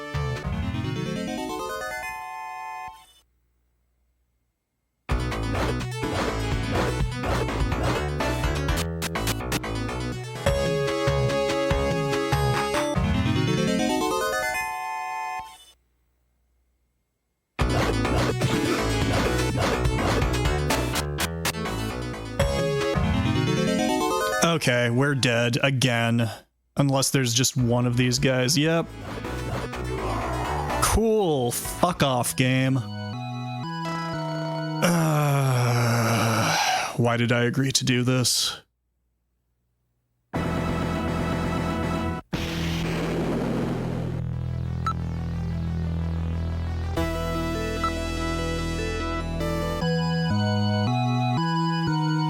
Okay, I'm gonna see. I don't think I have enough money for the heal spell. If we do, that could be useful. And see, I'm kind of committed because this was like the one thing I wanted to show off in this goddamn game.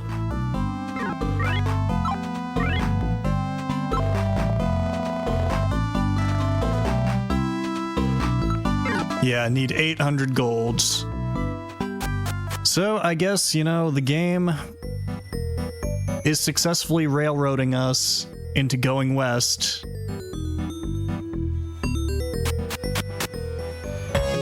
Because because there's nothing more fun than a hard cap on whether or not you can do an area.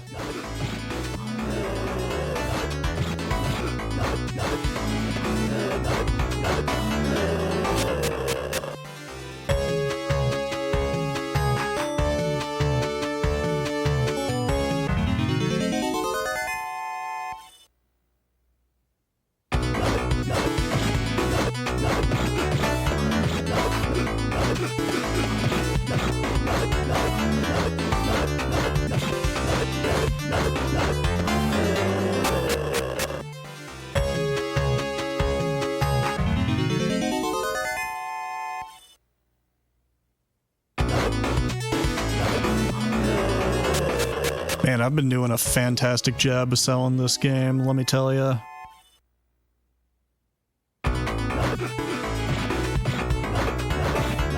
Play Sword of Vermilion, it's incredibly frustrating.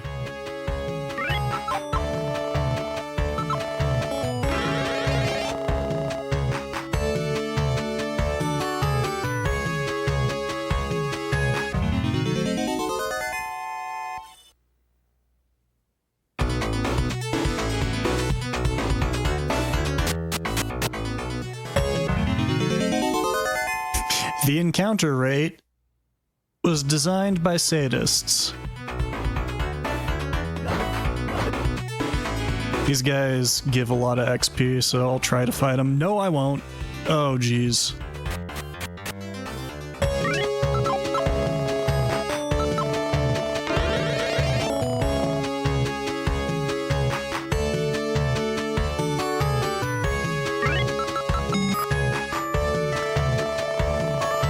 Oh boy, a candle. That's gonna help me in broad daylight.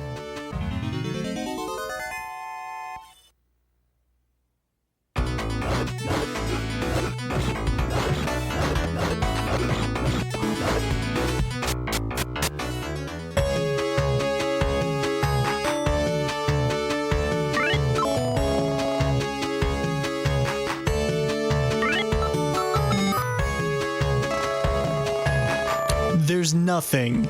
There's nothing inside. Why would there be anything inside a treasure chest ever? Just put empty chests at the end of canyons because it's funny. Duh.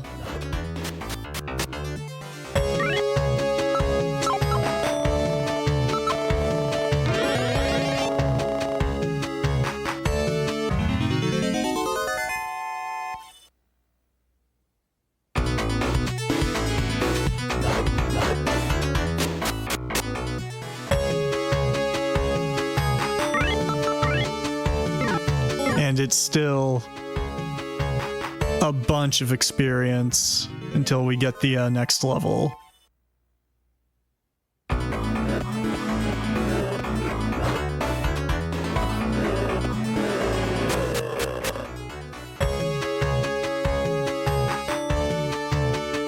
That really is the problem with early RPGs, is they didn't know anything about balance.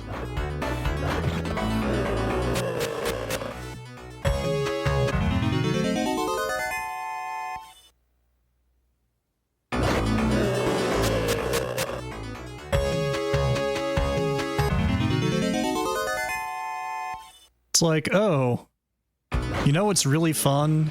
Encounters every single step.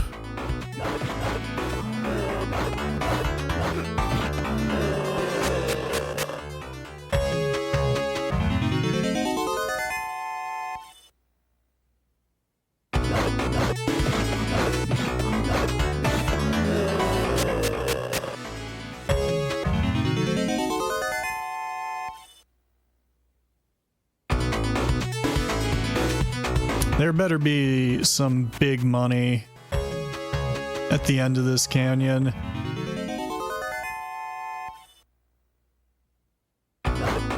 Yo, what's up, Sheem? This game's a gem. Right now, it's more like a cactus just shoved straight up my rectum.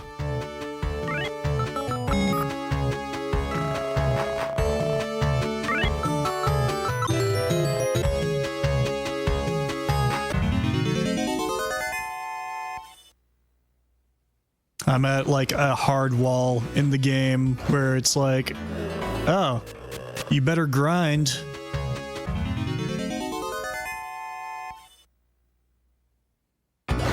Better grind, otherwise you can't progress.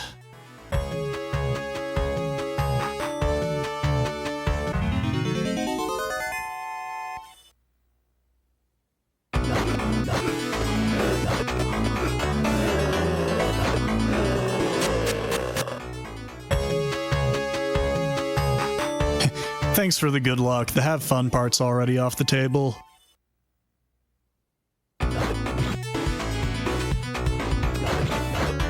See, those guys are reasonable when there's one of them instead of 8.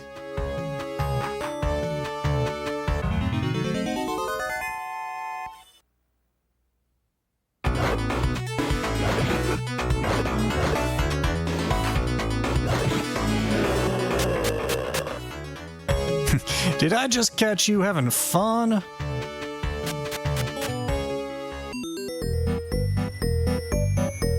Okay.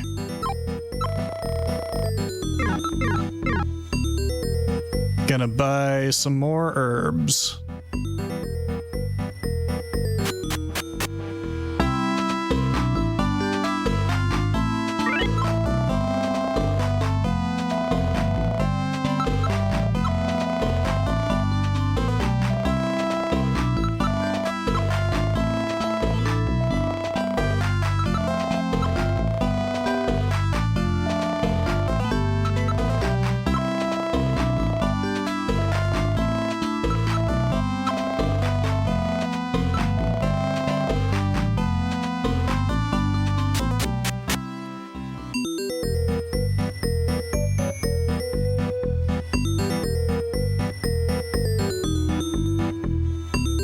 Alright, where's the inn?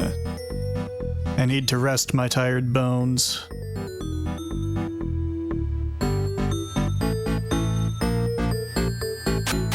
Yeah, the town music is universally excellent. Doesn't matter where you are.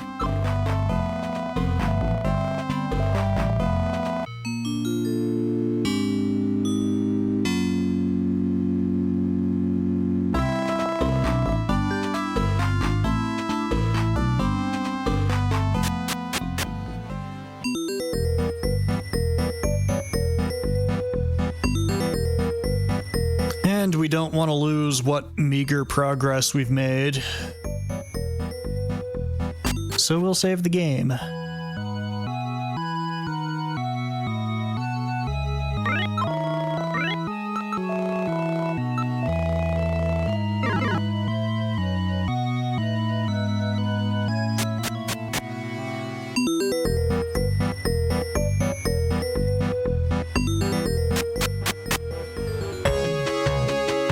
Now let's give this another try, shall we?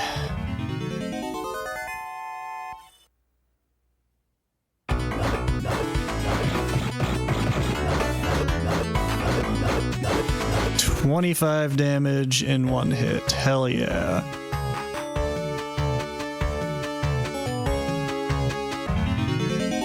Good game design. Why are you throwing strong enemies at me right now? This is like the second area in the game. Why can't you just throw more kobolds at me or something? I like the slimes. They're pretty cool. Fun, kind of cute.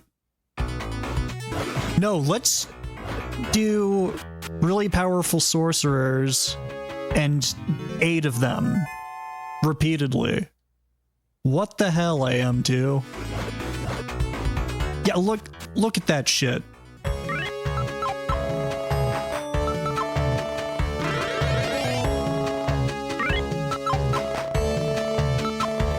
Oh, use the candle. Thanks, game.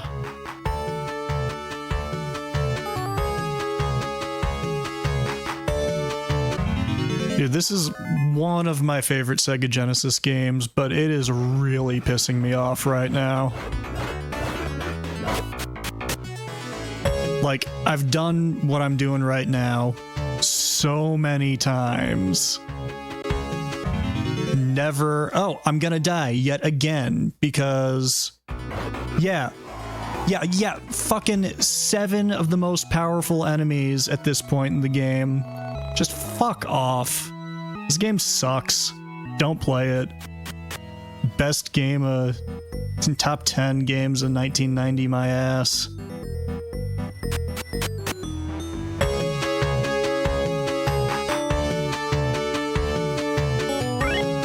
Oh, it went way better for RPG-a-thon. I played it for 8 hours in RPG-a-thon and did not get upset. Yeah, back to Shove It. Can I just go back to playing Shove It for the rest of my time? Seriously. But I can't, because one of the things that I hyped up was how this game likes to change camera angles and perspectives. And there's one last perspective we haven't seen yet. And it will require me going through another dungeon in order to see it.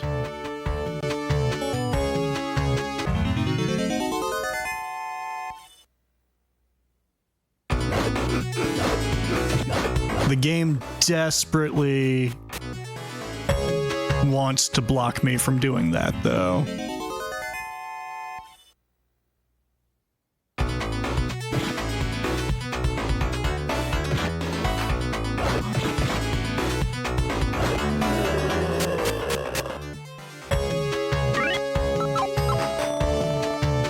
Okay, we're getting close to a level up anyway, so that will ease our burden a little bit.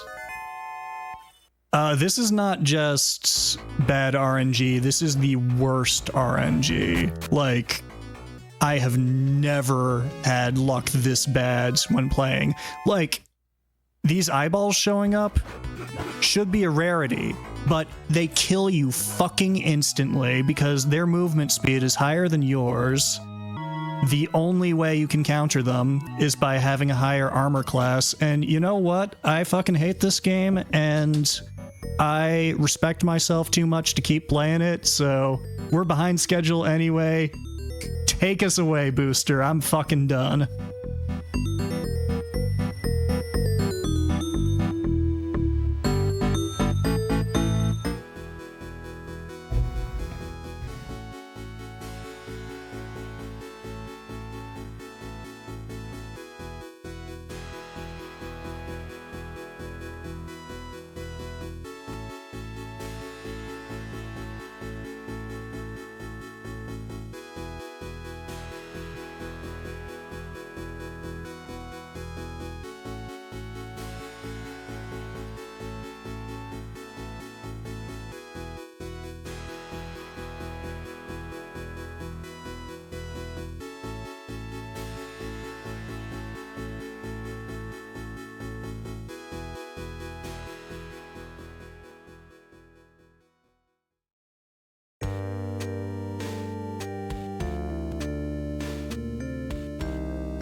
All right, thank you once again, Grimshins, in showing off Swords of Vermilion. It is a banger of a game, and I think we all feel you. We've all been there with RPGs. They just have, you never know, right? But that's what makes them fun, right?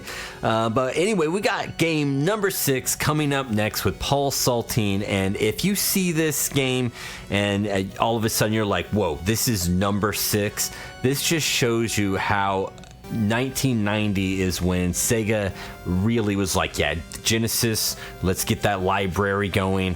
Let's make this one of the greatest consoles ever. And let's take a look at number 6. We have Paul Saltine with Shadow Dancer.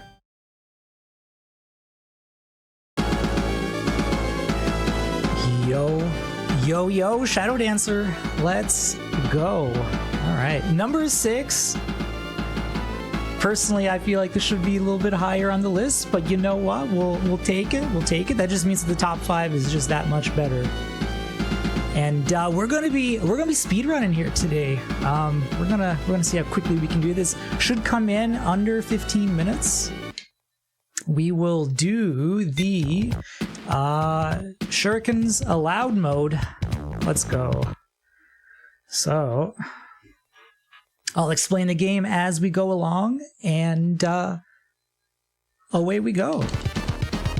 So I haven't actually played this game minus once for SegaCrew since like February, so we're gonna be a little rusty here today. So there will be deaths.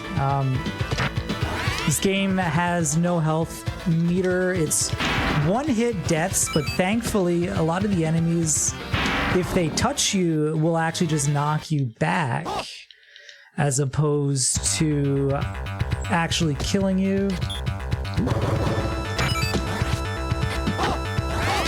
There are some enemies, I mean, obviously if you get shot or, you know, a sword or shield hits you in the face, you're gonna die. But we're already on our way to the first boss. Each stage has 2 sections and then a boss fight. Here is boss fight number 1.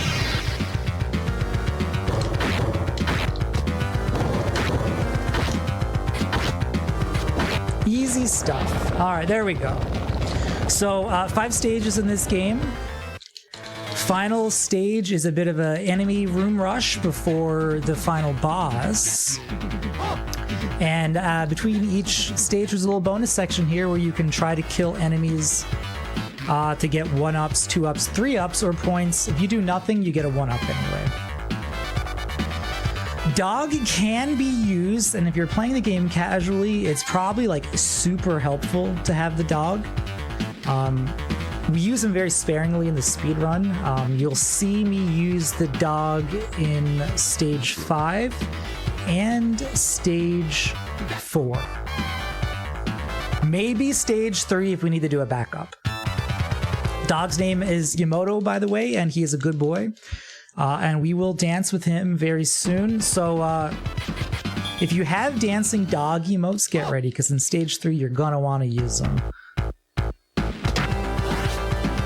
So the final boss in stage 2 is the first major bit of RNG in this run, because there's a quick kill we can achieve with the boss in this stage, but it is RNG dependent. He needs to give us a good spawn, and then we need to execute.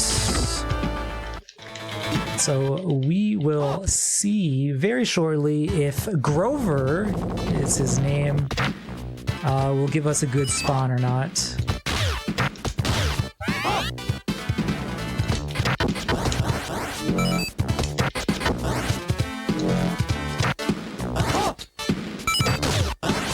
Alright, coming up on the boss fight.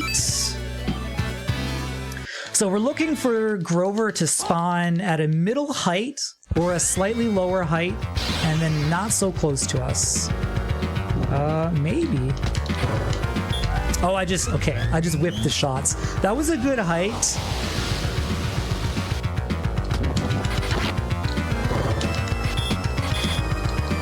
Get away.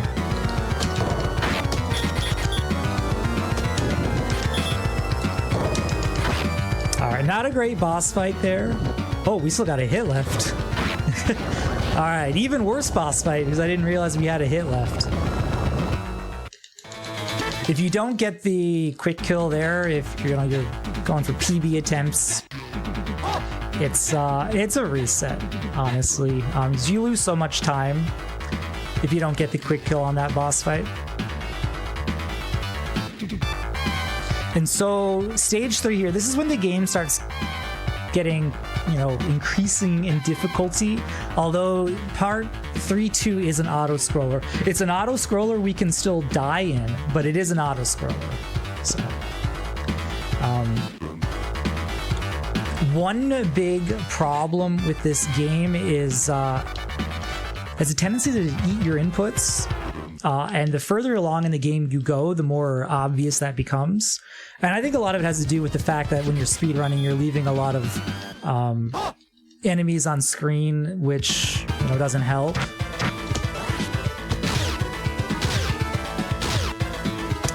So some very tight platforming coming up very shortly here.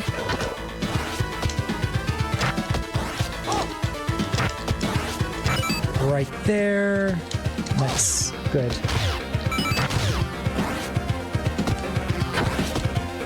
All right. Good 3-1. I'm, for as rusty as I am, I will take this room. Absolutely. And here is the auto scroller. So this is a good opportunity to do your doggo dance. Dance with Yamato, the best boy. It's not free. We do have to kill these enemies, and sometimes those blue ninjas can get a little overzealous and can kill you. And we just gotta jump out of the way of the helicopter when it comes. Most of the other ninjas are not usually a problem. The red ones, the yellow ones are usually good. It's the blue ones you have to worry about.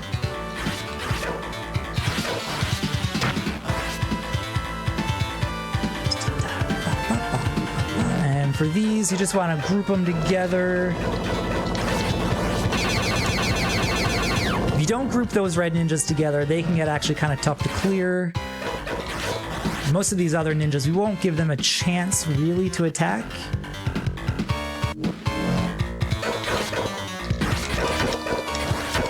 Last ninjas, and going into the next boss fight, we're gonna do some cool cheese in here. So let's... If we didn't have a cheese strat for this boss, it would probably actually be pretty tough, but what we're gonna do is just slowly nudge her towards the edge and just walk her off. Easy stuff. Boom. Another bonus stage. Okay, so stage 4, really, it's the meat and bones of this speed run. It's two very difficult stages in a row. 4-1, very tough. 4-2, even tougher. Comes into 4-3, another RNG boss fight. There's a quick kill you can get on the boss coming up. That's a huge time save. And there are some other RNG patterns it can give you, which are not as fast, but still pretty fast. But then also the boss fight can also go horribly and you lose a lot of time, and then there's just no way that you can recover. So it's like boom, boom, boom. We're going to be doing a lot of tough stuff here very quickly. So I'm just going to be quiet and see if we can do this without dying.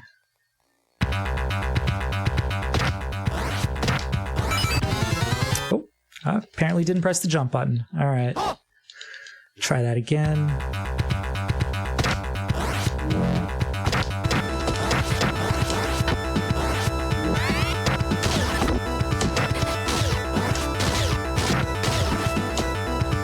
Recovery. We missed the you can phase through those enemies and get the last hostage. We jumped a little too late for that one to work.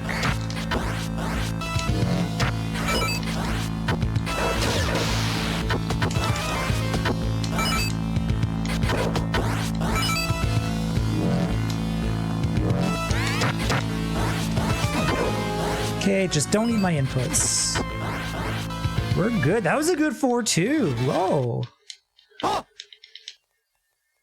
So what we're going to try to do here is we're going to use our ninjutsu here to keep the wheel from spinning around us twice at the very beginning, and then we're going to hope that we get some good patterns here. Oh, so that's actually the perfect RNG, and I screwed it up. So you can stun lock the wheel. We missed a shot. You can stun lock the wheel at that height, and that's the perfect RNG that you're going for, but I rarely ever see it to the point where I never get to practice it. So like, I just mash, hope for the best, and it usually doesn't work out. A really good fight. All right, so final stage coming up. Like I said, we're going to do not a boss rush here, but it's kind of like an enemy rush. We'll do 5 rooms that get progressively harder, and then we'll go into our final boss fight. Final boss fight, also huge RNG, how quickly he's going to spawn enemies that's going to let us attack. Also, we haven't had a dropped input so far yet.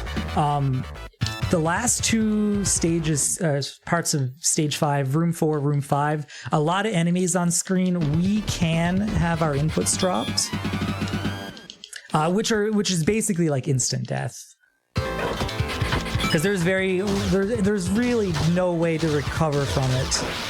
We'll use our dog.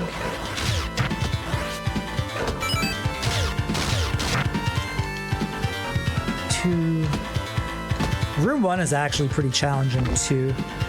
Good pattern from the red wheelie dudes. They push you in to the hole and you can take care of yourself. The green dudes here are actually the only enemy in the game where if you touch them, you just automatically die. So we do want to be a little bit careful here. No problem. Bless our inputs. Do not eat our inputs.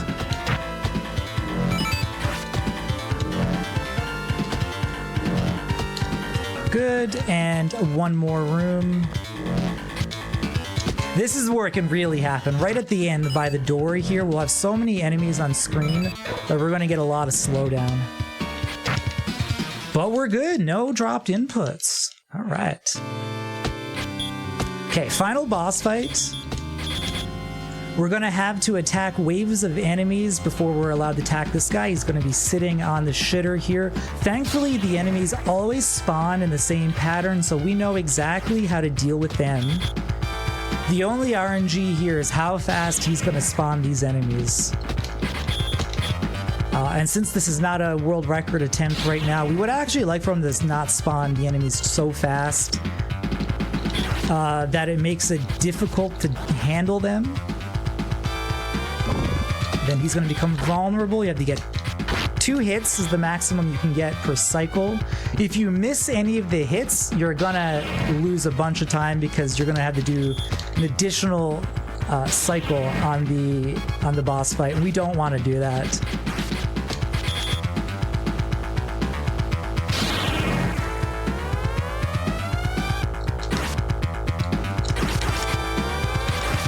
Okay, slow spawn there. That's going to be marathon safe. We'll take that.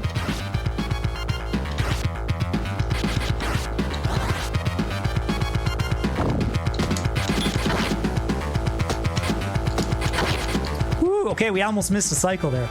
All right, and this should be the final wave of enemies as long as we don't miss our last 2 hits. Time on the speed run ends on fade to black. I do actually have a timer going. This will probably be around a 13-minute run. He is spawning pretty fast here now. But he slows it right down for the final enemies. We should be good.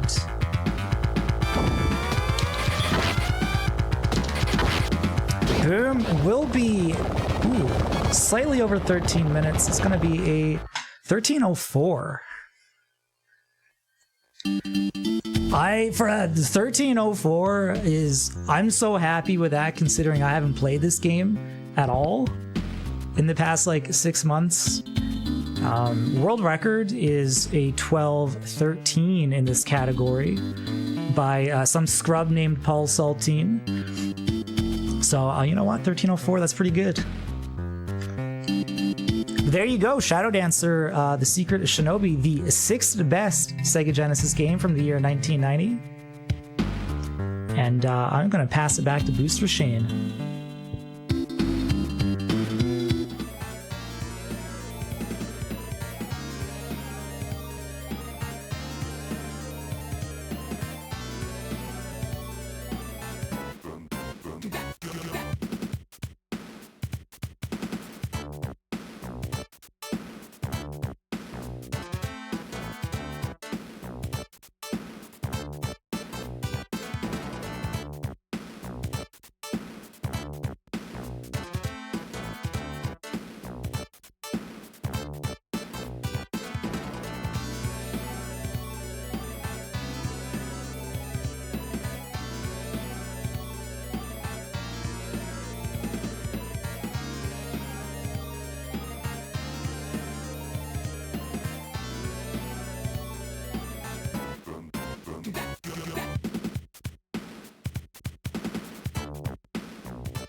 All right, thank you so much, Paul Saltine.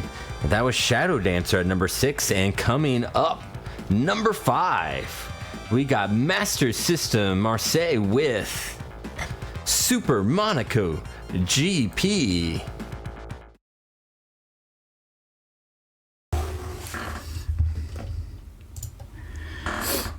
All right. Everybody can hear me. Hello, everybody. Yeah, all right. So Super Monaco GP from 1990. There we are. Do a quick reset here.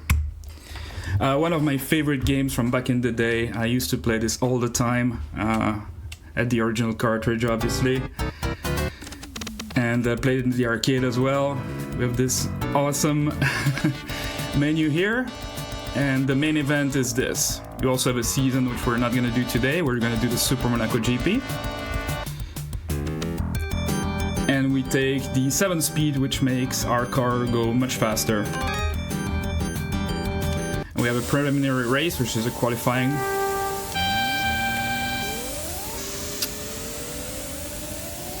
And we're on our way. So we have to change gear when it's in the yellow, ideally.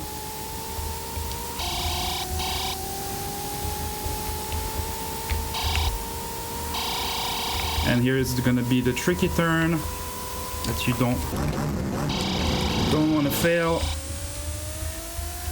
for the qualifying. If you're under 32 seconds, you're going to be first place. There we are. So that's good. And now the first out of the 2 races. There's 2 races. One under dry conditions. And that's the one. So it's an elimination race as well, for people who don't know.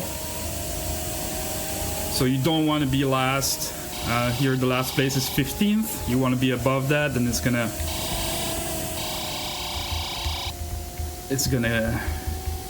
go progressively. You want to dive left, you want to dive right. And then try to avoid the borders, it slows you down, so like this. Try not to do that. Here, as you get out of the tunnel, you want to slow down and put the correct gear. Which, under dry conditions, I put the 4th gear personally.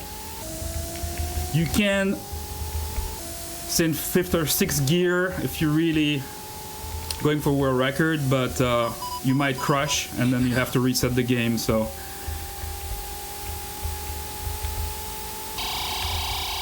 we're just getting the game done under a good time.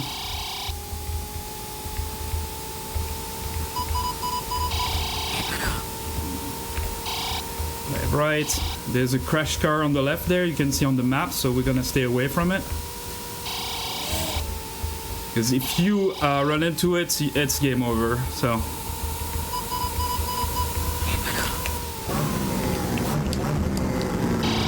Fourth, there we go.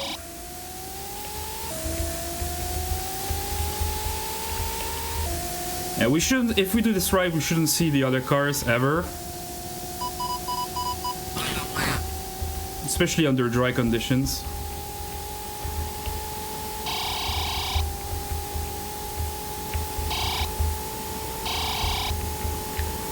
There we are. Dive left, dive right.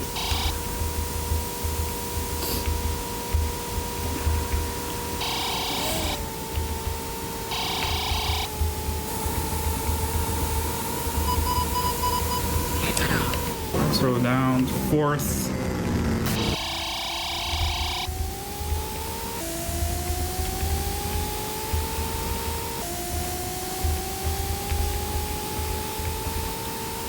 Boom. All right. That's actually better than my PB, which I I need to improve on. Wet conditions now.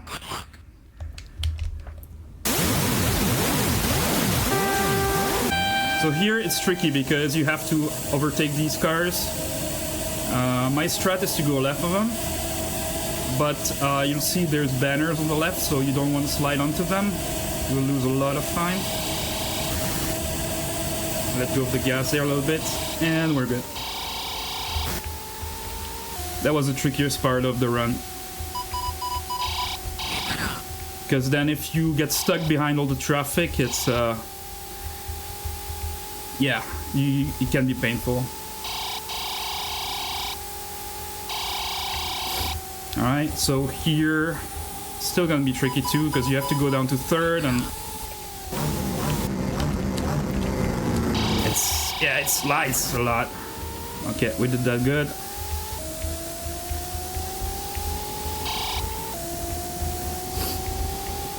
And the AI cars in that turn go faster than you, it's just the way it is.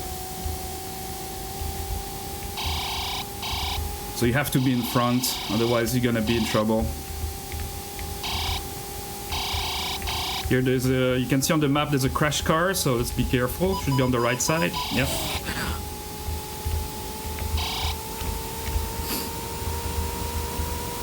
Alright.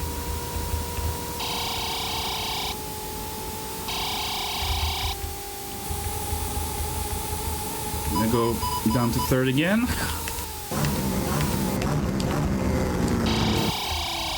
Alright.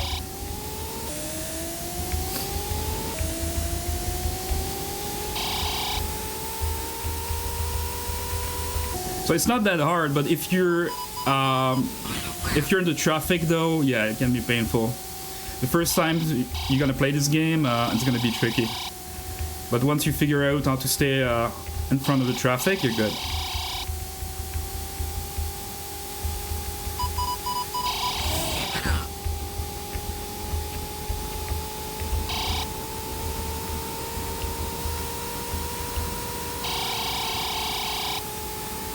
Alright. Let's go down again to third.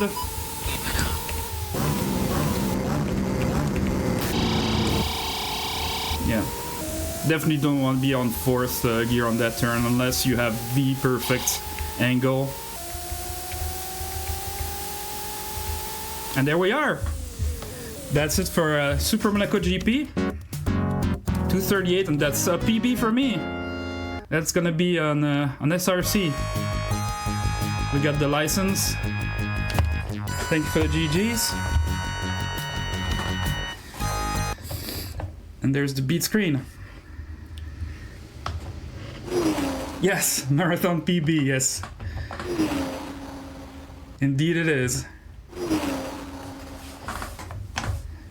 Thank you for GG's, Paul Grimm and Booster Shane. I'm gonna put my name real quick. Well, it's gonna be GG's. F, I guess. There we are.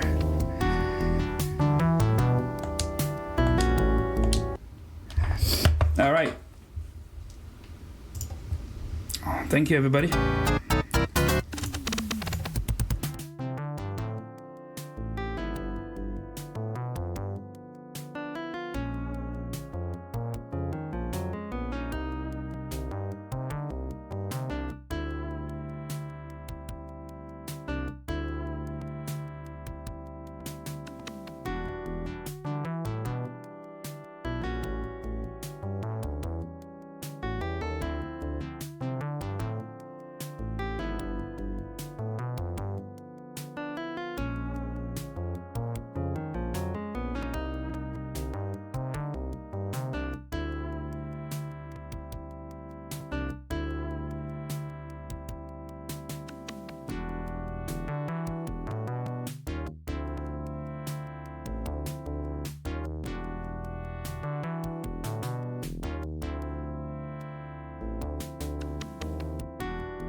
All right, and let's keep this train moving. We are now within the top 5 games. We just had Super Monaco GP at number 5. We got number 4 headed your way with Kronoon with none other than Strider.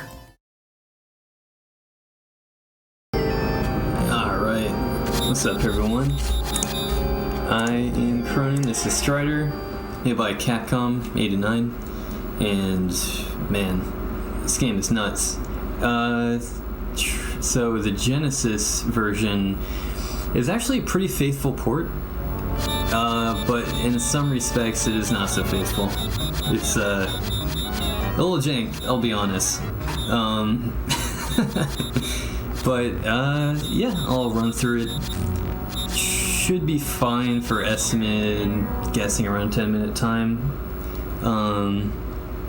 Is there anything else to really say here? if you don't like the sound of the cipher, the sword, well, you're going to be hearing it throughout the entire game. So it's kind of annoying to some people. Just to let you know now. Anyway, let's get to it. Won't change any settings. Default's fine. And 3, 2, 1, away we go.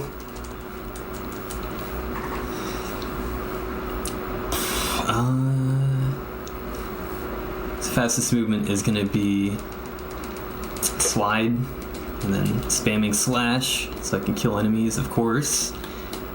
You can, the starter can swing his sword while sliding with the sword above his head. So that's, just some ninja skills right there. Okay. That hit was fine. Glitch coming up. Oh, did we? Okay. Let me see if that's on my end.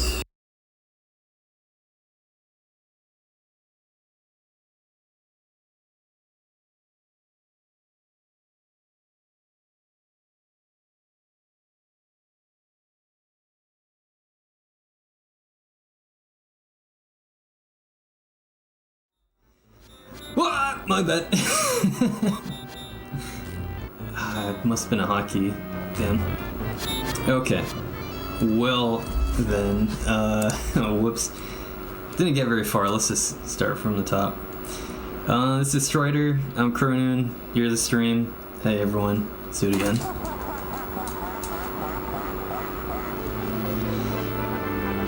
Okay. This is Kazakhstan, by the way.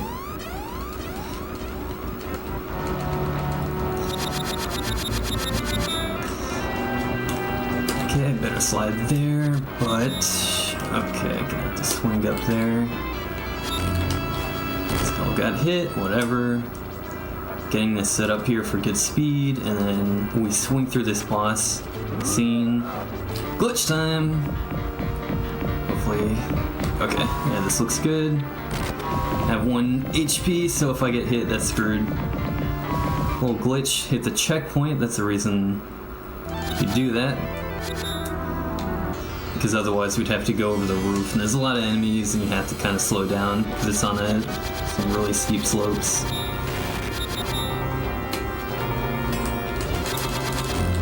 Okay, that's a long cipher, long sword, but just gotta slash through. It's not a big deal if I get it or not. A lot of damage boosting in this game, so you'll want a lot of health. So I'll be picking up a bunch in this next stage and hopefully keep it for as long as possible, but we'll see. We will see. This is Mechapon. That was Mechapon. Bye, Mechapon.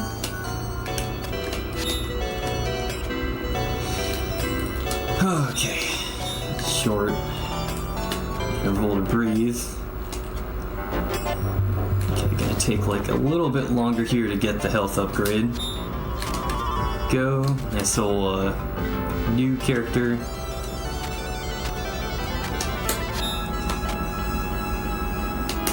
Good. Got the 2 hits on solo at the end.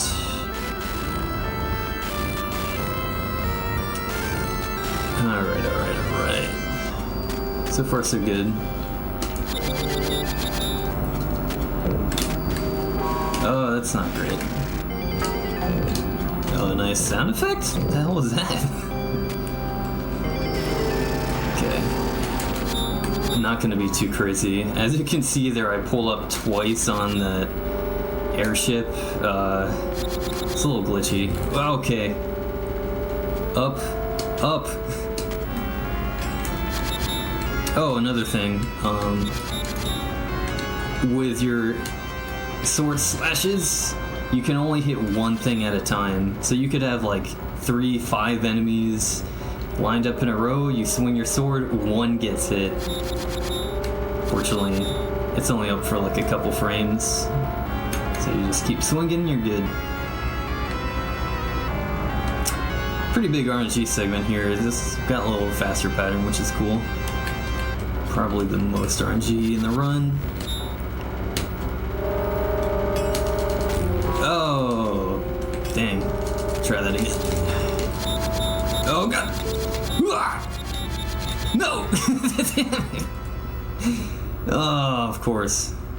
Okay. Let's try this again. No, damn. Oh well. Battleship Balrog. Stage is pretty crazy. Oh, really bad start there. You know what? I usually skip getting that, but I'll get that this time. Probably should have went the lower path, but that's fine. Invincibility. Up and away.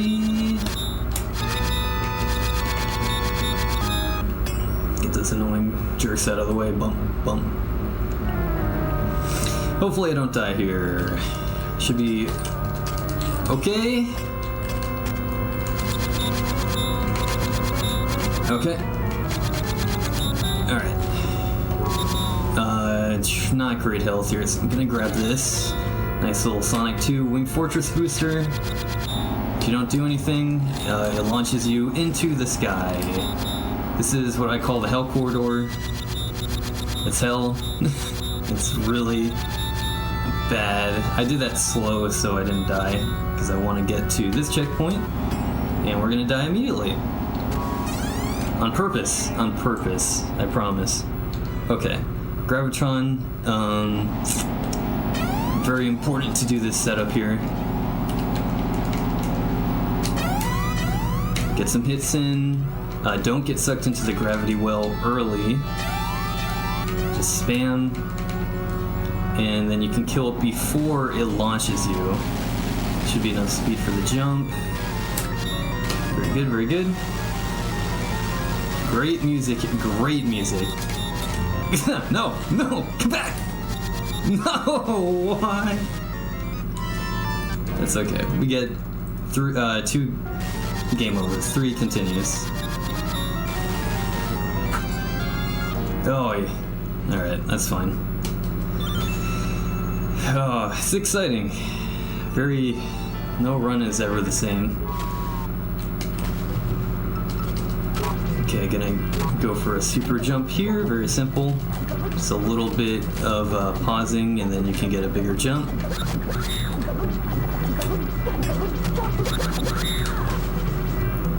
Very exciting enemies here. They're more exciting on the arcade version, I'll just say that.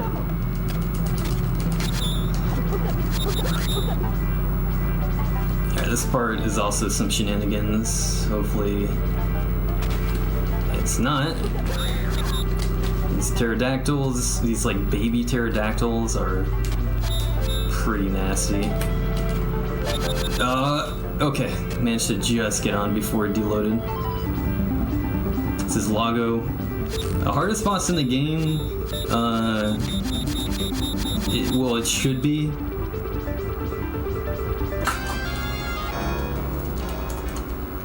Anyway, oh hey, it's the last stage.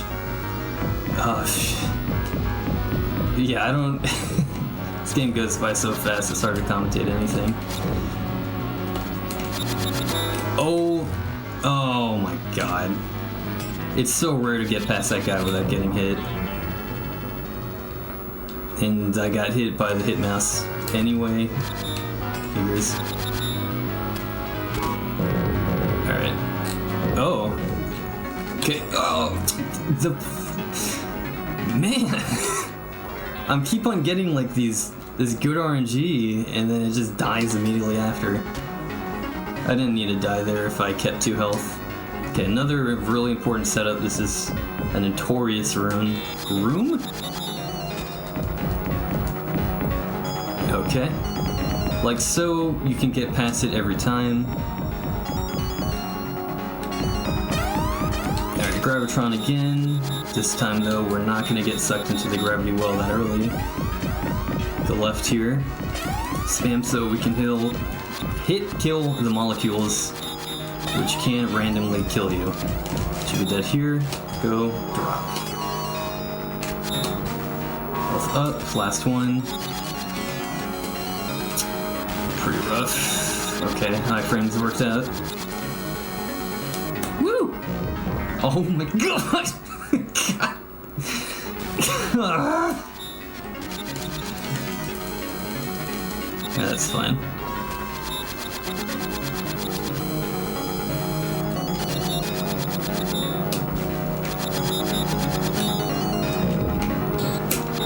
Alright, yeah, this is a good old boss rush.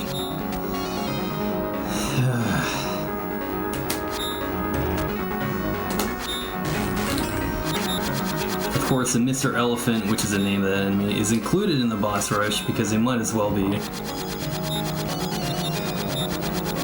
Yeah, Godzilla and King Kong, yep, that's exactly what you just saw there. And this is the actual final boss of the game. It's not the end of the game, mind, it's just the actual hardest part. Found recently you can one cycle this, but I haven't figured it out yet. Okay.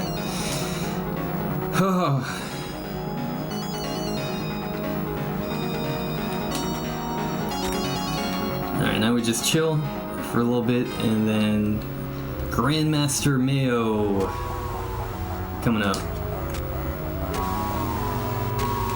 And then time will be on control lost when Strider flies into the sky. But it's not for like a minute. We're half a minute. This part's really deceptive. If you don't do anything, you will just fall off.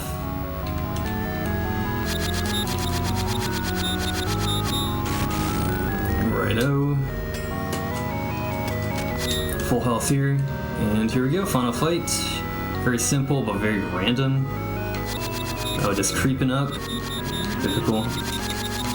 This is actually fine. Okay, in time.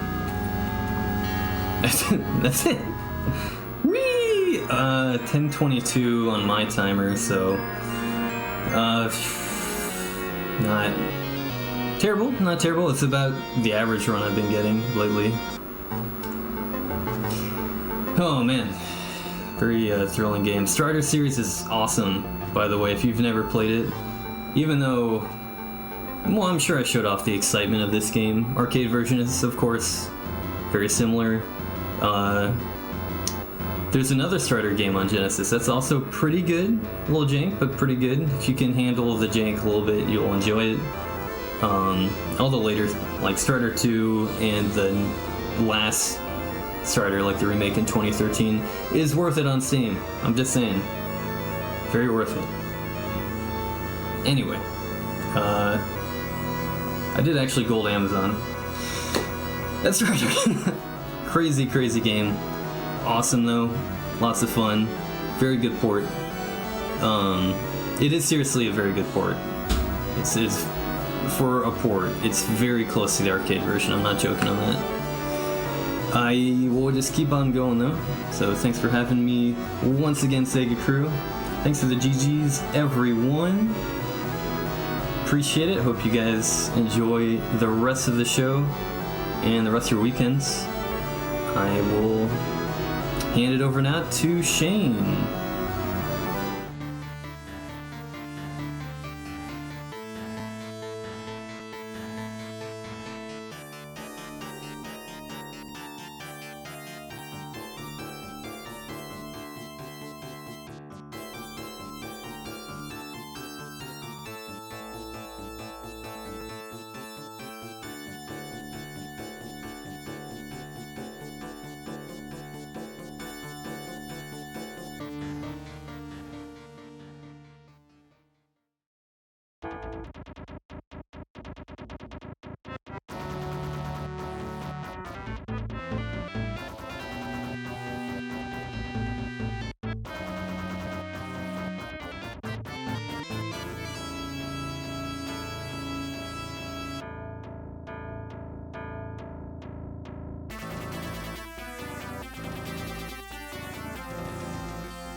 All right, welcome in everyone, and welcome from the raid from Argik of another Sega true believer, and thanks for joining us as we count the top 10 1990 games from the Sega Genesis.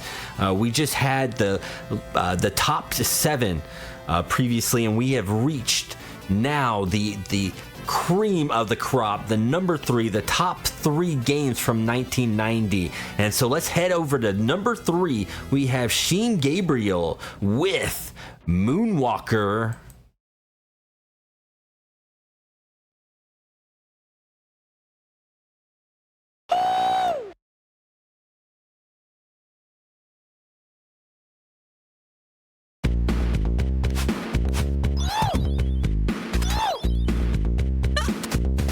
Oh wait, well, hello everybody. Sorry for the mic muted. You know how the hotkeys works. But yeah, hello everybody. My name is Shim Gabriel. I've been here before with the 89 top 10 list, and now I'm back with a huge jam for the console, which is Michael Jackson's Moonwalker. It is a great, I would say, platforming game, but in terms of gameplay, it's actually great. It starts the king of pop, Michael Jackson, and it has a spectacular soundtrack. So we're gonna play on, we're gonna do the speed run actually for the game. So we're gonna go on the easy difficulty. You're gonna see that we're gonna take a lot of damage. We're gonna dance. We're gonna spin. We're gonna do a lot of things.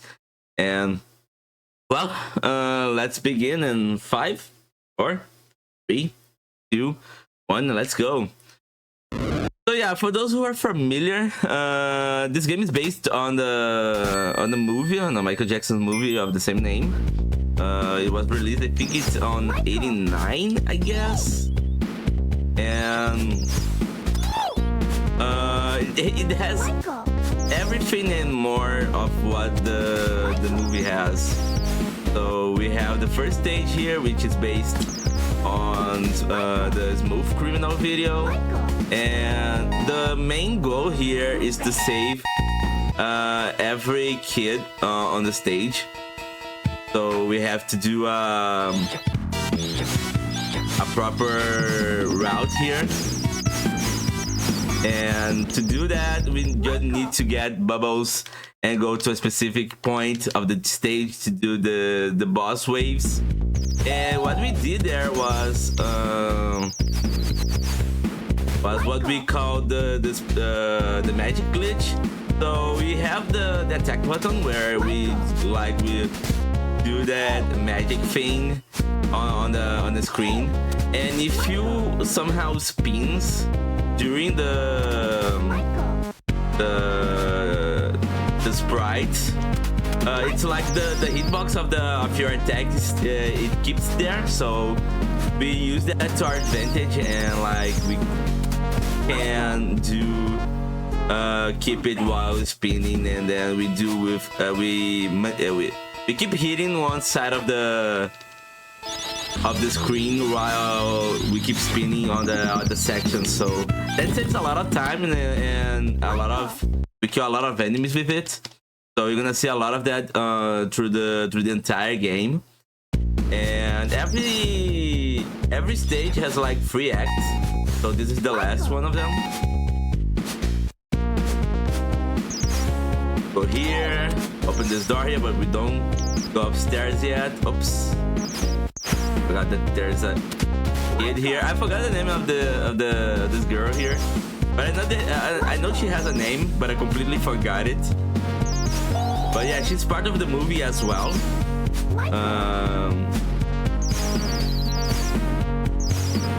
I think it's Katie, Annie. I don't remember right now. One of those. It's one of both of the names I said.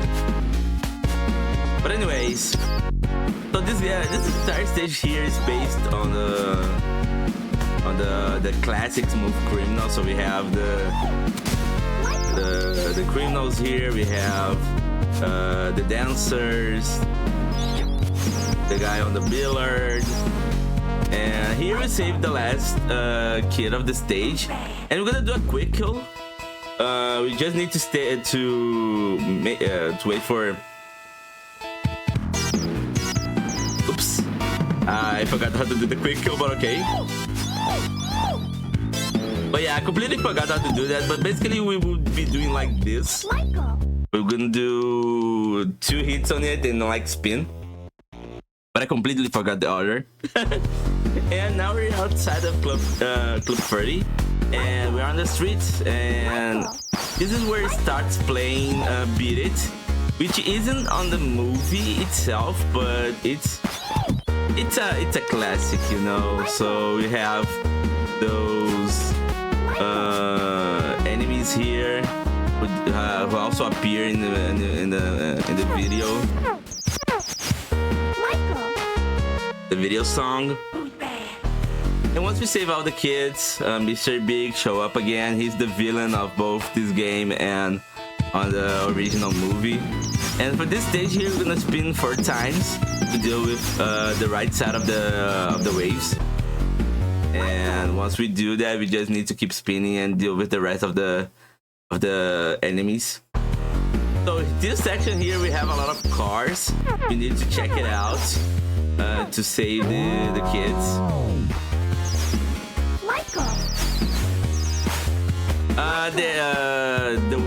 Where they spawn isn't random. We just need to.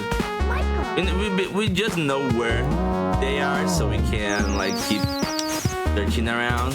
Oops, not right on this car exactly. Oh yeah, one thing that I didn't mention is that if you spin too much, Michael Jackson froze. Oh, okay, it's here. So yeah, did I miss something? Oh my god, where it is? I just forgot where the last kid is. It's here? Okay, it's here.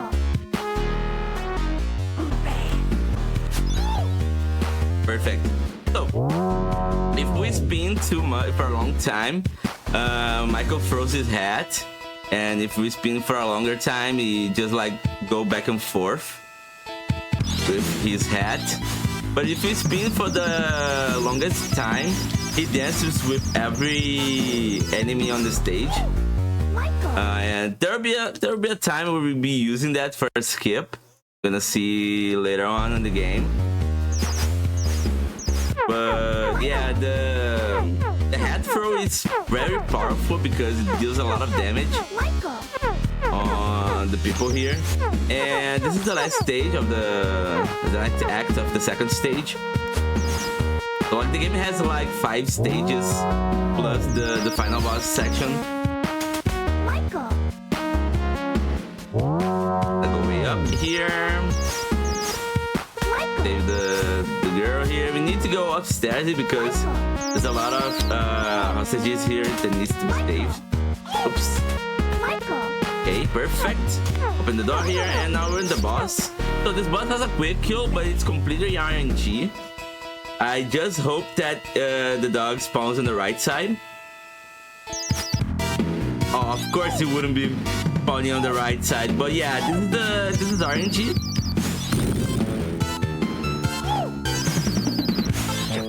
Oh, perfect.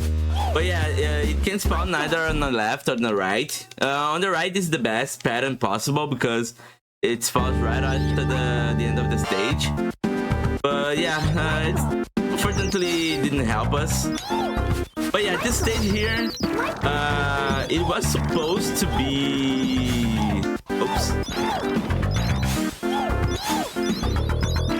It was supposed to be the Thriller song, but due to a certain copyright, they had to change the song to Another Part of Me, which is as good as Thriller is, but you know, this is a cemetery stage, and this is where I told about holding up the head for a long time. Ooh, almost perfect. But yeah, that was a good boss stage. I need to kill this zombie here real quick. But yeah, if you play the prototype of this game, they have the Thriller song, but on the final version, it wasn't released, so they had to get along with another part of me. But if I remember correctly, all the songs from this game is based on one of his best albums of his discography, which is Bad.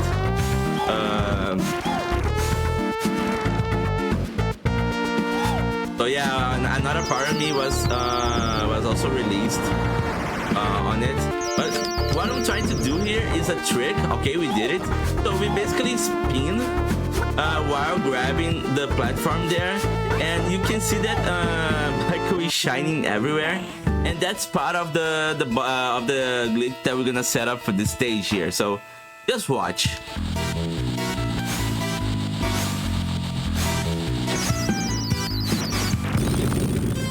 Ooh, oh yeah, it didn't.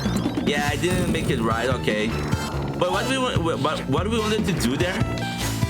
Okay, yeah, okay, that was half perfect. So what we did there is like we did the spin glitch, the magic glitch, with that trick we did earlier.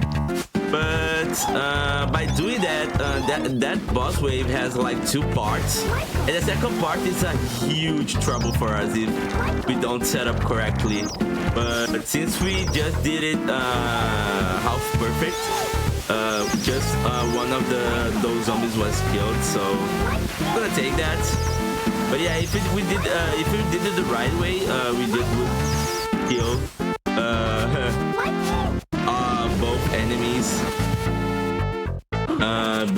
before dealing with them. So this part here, this boss wave, we need to trigger on the right side because they're gonna jump very high here, and by doing that, we can like spin and get them all together. And doing that with a head throw kills them instantly. So the cavern is the second to last stage of the game. It is a huge labyrinth, except that we just know exactly where the kids are, so we just need to enter a cave, save someone, get out, and then do the process every time here until we finish the act.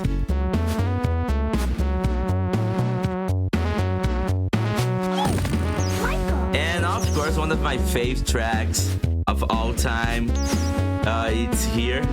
So we're talking about Billie Jean. And who don't love Billie Jean, right?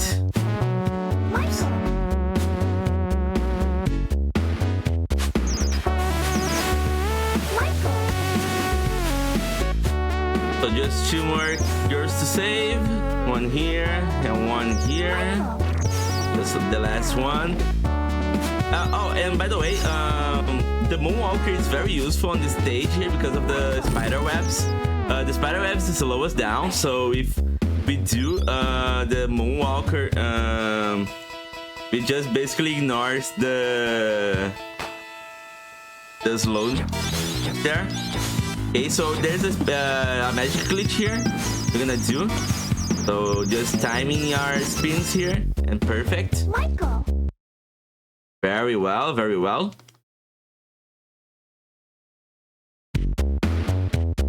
So the second act here, nothing changes. Michael. Perfect. Oops. There's no need to worry about taking damage from these zombies here. The difficulty just increases the damage we take from those enemies. So this is this is why the easy difficulty is so crucial regarding taking damage.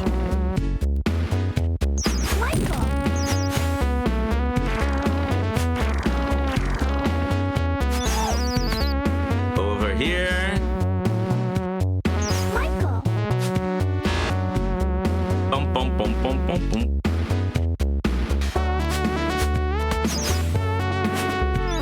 But yeah, I have a question for you all on the chat. What's your favorite Michael Jackson song while we're on the run here? It's good to know what you guys like about Michael Jackson. So why not ask about your favorite song of him? I would say my favorite track of him is "Who Is It" from the Dangerous album. It's one of my favorite tracks of all time.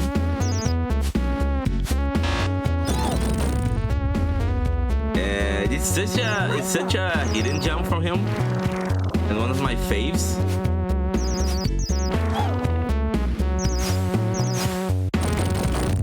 Oh, a lot of different opinions on the chat. That's good. Oh, Man in the Mirror is so great.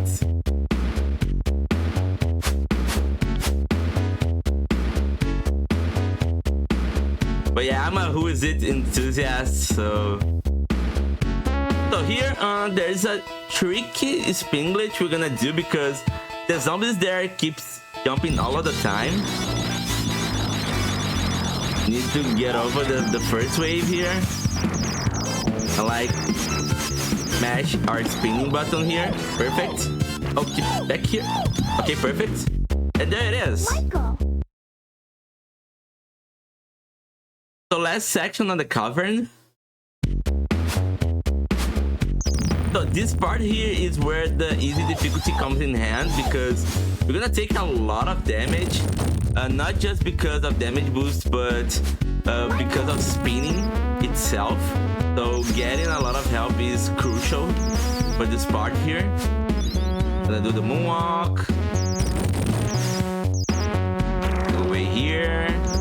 Get the girl. Get down. There's a hidden spot here in the waterfall we need to get. Michael. Oops.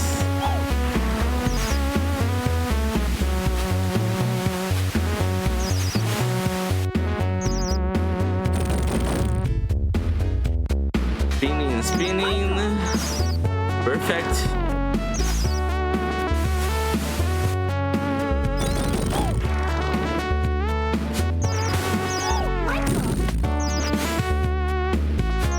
Okay, well done here. So now we're gonna save a lot of health.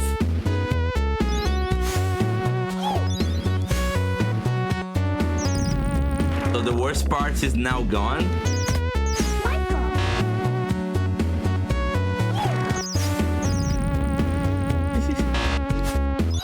Here. Here.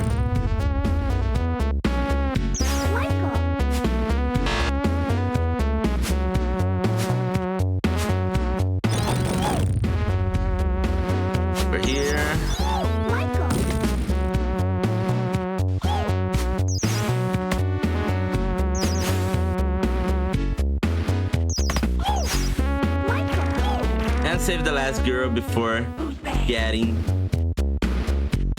the boss wave here. Oh yeah, and don't touch Mr. Big, you're gonna take a lot of health if you do that. We're gonna keep that stone over there because it's gonna be helpful, as you will see right now. Perfect. So we're gonna go for Mr. Big's hideout right now. It's the last stage of the game. And of course, Bad starts to play. So those who love the Bad song, here it is. Here we are.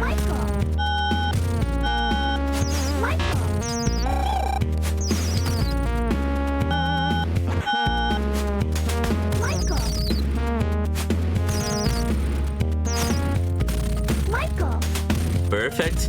Oh, and one thing we do, it's a minor save on this game.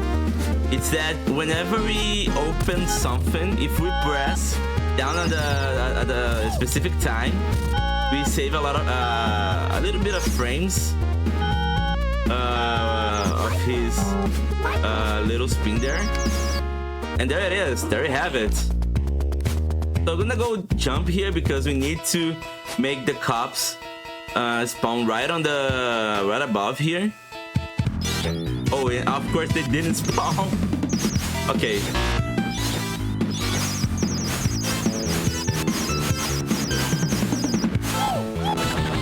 So anything goes here. Even if they spawn downside, we still can do the spin glitch, the magic glitch.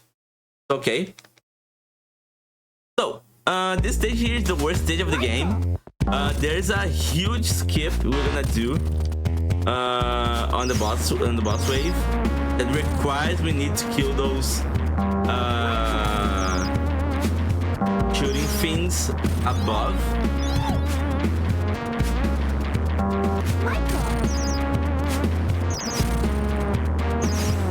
You're gonna see later on what I'm going to do to skip the whole boss stage. Oops. So go to the bar there right now. So here, we're gonna go do a spin and a damage on this shooting thing here. And just watch.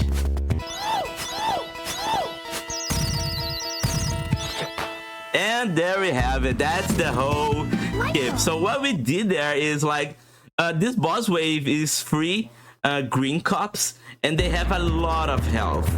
But if we kind of kill those camera likes before they show up, the game thinks that they were already killed. So they just show the end of the stage there. So that's the huge skip I was talking about. And this is why we spawn earlier, because we need to get them all killed together in order to do the skip. So there's another skip here, which is the dance skip, because we don't want to get the robot here at all. Because the robot is like a huge time loss, and nothing better than making Michael Jackson dance, right? So what we're gonna do here, we're gonna stand right over here, wait for Mr. Big to show off, and we need to get 8 green cops. Okay, perfect. So we're gonna dance, so dance time everybody. And by doing that, we skip the whole robot section we're gonna be doing here. It's gonna be like a 1 minute auto scroller. And we just basically skip the boss fight and it's done. So final challenge against Mr. Big. This is a shmup section. And we need to deal a lot of damage on him. And this is a bit of RNG because we need to keep track of him. And while doing a lot of damage possible without him going off the screen. Okay, perfect. Oh, that was a good... Okay, perfect. So time is when the congratulations message comes up. And GG. That was Michael Jackson's Moonwalker for everybody. Hope you enjoyed. I don't have the timer on here, but I do believe that was a great run. Seeing that we didn't die and did everything correctly. And that's it. I hope you enjoyed the game.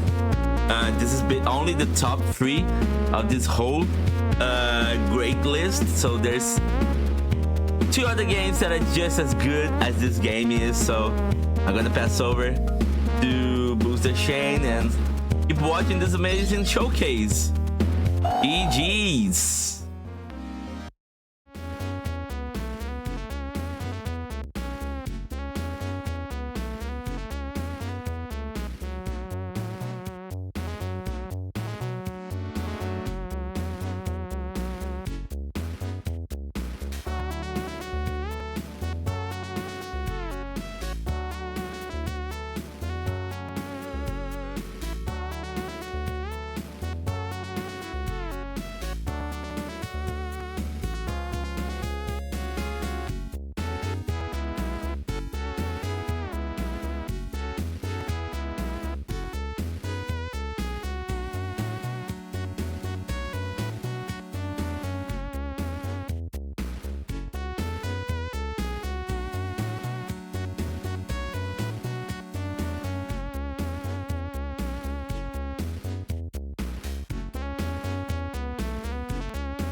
And before we continue on, I just want to thank you again for spending your Sunday with us. We are SegaCrew, and always the very first Sunday of the month here on Retro Gaming Live TV, we will be bringing you a countdown list. So far, we've been doing the top Genesis games from their giving released year, and we will continue that trend until we get through all the Genesis games. Next month is 1991 games, and if you're wondering how can I get involved with this list, actually we have the list. It's available to vote today. Today will be the last day, and you can find this list on RGL's Discord. You can find this list on SegaCrew's Discord. So definitely check that out, and we'll be posting a new one each month. And as we count down the top games on the Genesis, so far it's been really cool. We have the top 3. And number 2 coming your way shortly. We have ZG. So definitely stick around for that. And also, if you need even more Sega goodness, if once a month on RGL isn't enough, we do have a Twitch channel, SegaCrew. Definitely give us a follow as well. And this coming Friday, we actually have the Sega Jeopardy Championship. The last 3 Friday nights, we have been running Sega Jeopardy, which is a brand new game developed by Radioactive Man from Mars and hosted every Friday night by Grimshins. And we had the top 3 winners all battling it out this coming Friday at 10 p.m. Eastern, so definitely don't miss that. And also next month we have a couple of events. We have of course September Stallone, which is 3 Sylvester Stallone speed games here on RGL on the Sega Ring Championships, Rings of Champions event.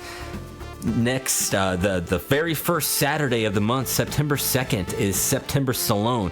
We have, it's 3 games. We have Rambo First Blood Part 2 on the Master System. We have Demolition Man on the Sega Genesis, and we have, capping it off, Cliffhanger on the Game Gear. Beat the game, all 3 goals. If you're interested, you can find information on that on the RGL Discord and the SegaCrew Discord.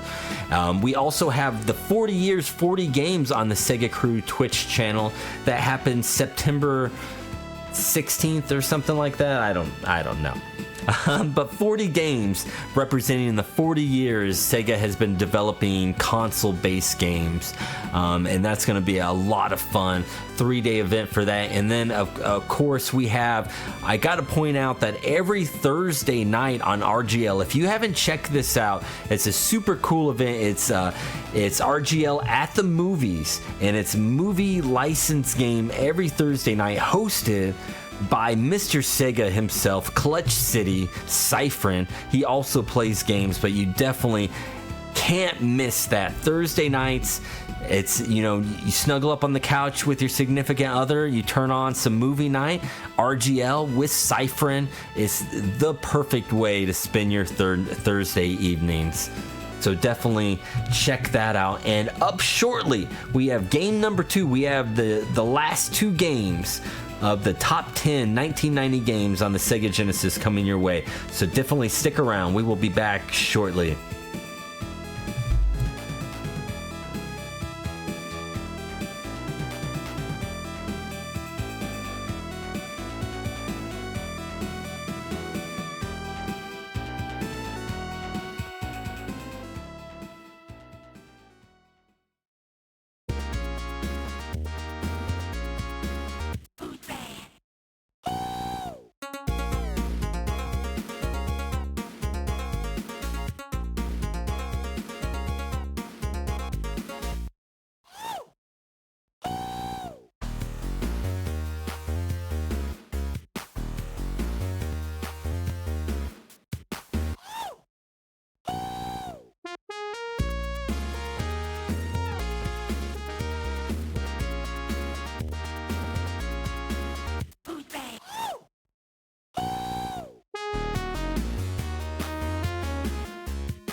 Okay, we got the last two games headed your way, and we got number 2 at no other delay, ZG with Castles of Illusion. Hey guys, welcome in. So this is Castle of Illusion, probably the first set of Mickey Mouse games to have come out for the Sega Genesis. It started the whole Illusion series. Some games later in the series will include titles like the Sega Master System version of Castle of Illusion. We got Land of Illusion, Legend of Illusion. Those are the Game Gear games. And there's also World of Illusion. I'm pretty sure Quackshot fits in the title somewhere. But yeah, this is a series of games, and this was the first one. So I'm just gonna go quickly through a nice run of normal mode for you guys, and hopefully I can get this done in 20 minutes. So let's get right to it. 3, 2, 1, go.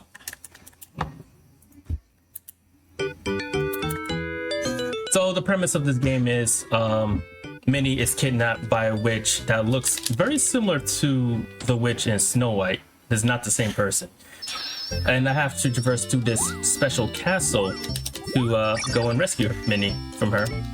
And what you're gonna see me doing in this game is a series of jumps because it's a lot faster than just typically normal walking. So you'll be seeing me doing this a lot. I'm gonna pick up these stars to make sure my health is maxed out.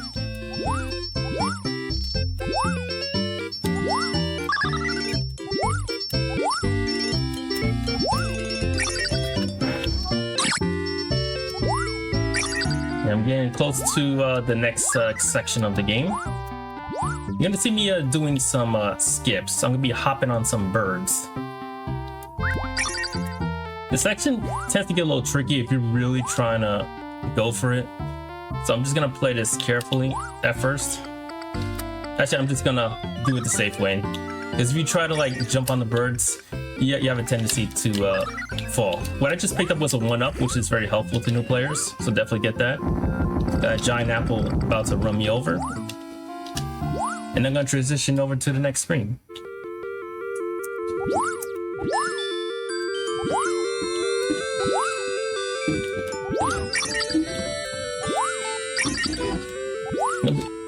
I'm gonna be doing a lot of hops, like to get through the areas faster. Sometimes I have to do short hops just to take care of some enemies, and sometimes just to get to higher platforms. I'm gonna need to high bounce on other enemies. This is the last section before the boss, and all of a sudden everything turns to night really damn quick. I have no idea why, but you're gonna see a lot of bats. Yeah, that will be something you'll be seeing a lot often later on in this game. And these ghouls that show up, they don't damage you. You get this nice jump. By the way, you can't do that jump in the Japanese version. You will die. But you just typically bounce on them. Actually, the quickest way is to go to the lower path.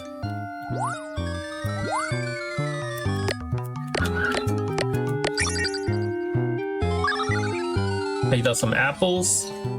What you want to do is, unless it's absolutely mandatory, you want to waste these apples as soon as possible because they kind of add up immeasurably during the stage screen clear section. So I'm just tossing out the apples as they don't do much damage to the boss anyways. Most bosses in this game usually have a typical amount of 5 health. So I'm just doing 5 butt bounces on this guy. On hard mode, this guy's a lot faster and he has double the health.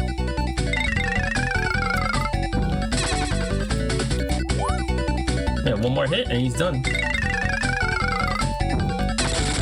That's it. About to grab the gem to end the first stage. That's it. Now, coming up is probably going to be my most hated level in the game. It's the Toy Land climb. In a speedrun, this can be very annoying. Especially if you're trying to do damage boosts on enemies to get to the above platform faster. What I'm trying to do is I'm trying to get a key that will unlock the exit. The exit's like literally right there, right about here. I can't enter it. I gotta get the key, which is far above me. So I'm just like butt bouncing on enemies as I get to the key on top. So I'll be controlling my jumps as I get through these enemies. Sometimes I'll get through certain areas much quicker.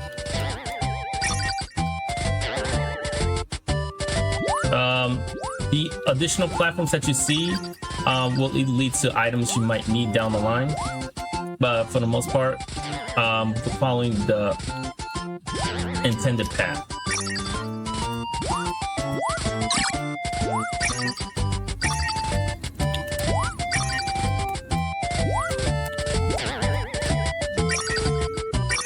Yeah, I'm getting very close to the key now.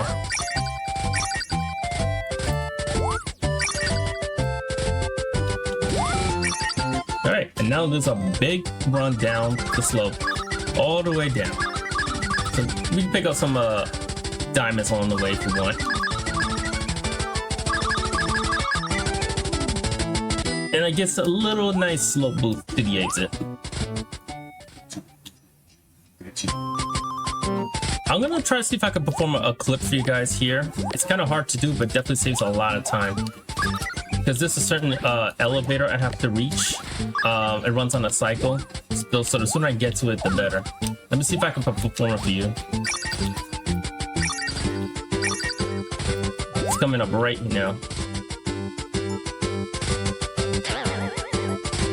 No, it was supposed to happen there, basically. But if I did it, this elevator at the end of the jail section would give me just enough time to get on. Otherwise, it'd be like a 4-second delay on the speed run. This elevator right here. Like, I would have made it if I would have clipped through the blocks. But you will see a nice shortcut coming up. Instead of going all the way left and around, I'm gonna stop right here by the clock. Wait for this nice. And that's a big shortcut. That will save like a good 20 seconds, I would say. So it's a nice speedrun trick. And this section is pretty much just a straightaway, go all the way left. Avoiding enemies when possible. You will see these upside down ladders, and what it does is it will kill everyone on screen, and you'll be pretty much in a gravity type situation. You're walking on the ceiling. But we want to avoid those.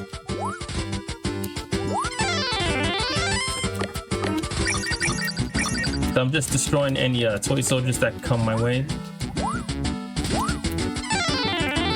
Again, we're avoiding all those upside down arrows as much as possible. I just picked up a 1-up through getting a certain amount of points, so that's very helpful. One last... That's okay, I got hit, but no big deal. This is gonna be a star pickup right before the boss. And any additional stars you get when you max this health out, you just get 1,000 points. Alright, I'm gonna expend all my items because again, they don't do nothing to the boss. So I'm just gonna butt bounce this guy's head when I'm prompted to do so. This is probably the most RNG boss in the game because he'll typically do 2 to 3 bounces before he decides to punch you.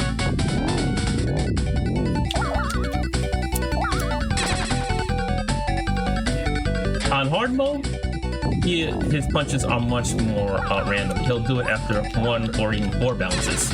But on normal, it's usually after 2 or 3. And then he'll throw out the punch. And in speedrun, this is pretty much a nightmare. Because you want the least amount of jumps possible before he dishes out a punch.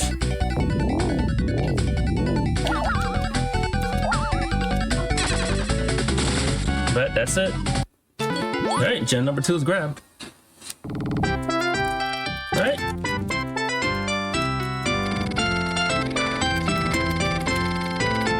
So now we're heading towards stage number 3.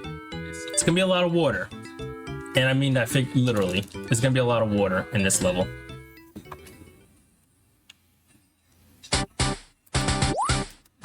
Gotten pretty dark all of a sudden, I have no idea why.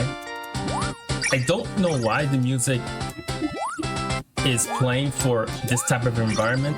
I don't see much of a good match. But I'm gonna be doing some skips. Jump over this. I'm gonna drop here because the fastest way to leaving the level is this specific route. This is kind of convoluted. There's a couple of waterways that have leads you to tunnel. Sometimes you'll be reset a bit back, but that's the correct path to get out of the level really quick. Bat boots to get up the platforms much quicker. I don't know if I'm gonna do that bat boost since it's been a while since I've done this game.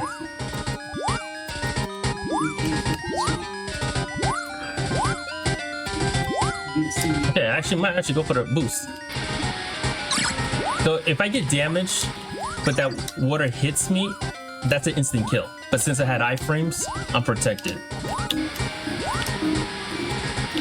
I don't trust where... See, I usually go for like a yellow jump so I can land somewhere here, but I don't want a chance taking the death. So I'm playing this slowly. I'm not gonna get that started. Just be playing again in the next section.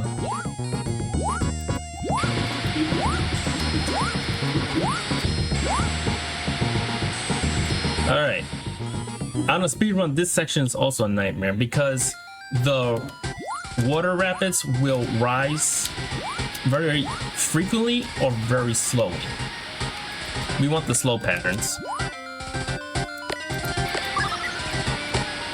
If I hear the water rushing sooner than expected, that means I can't do the skips like that. I would just keep going if I knew the water was gonna rise a bit later.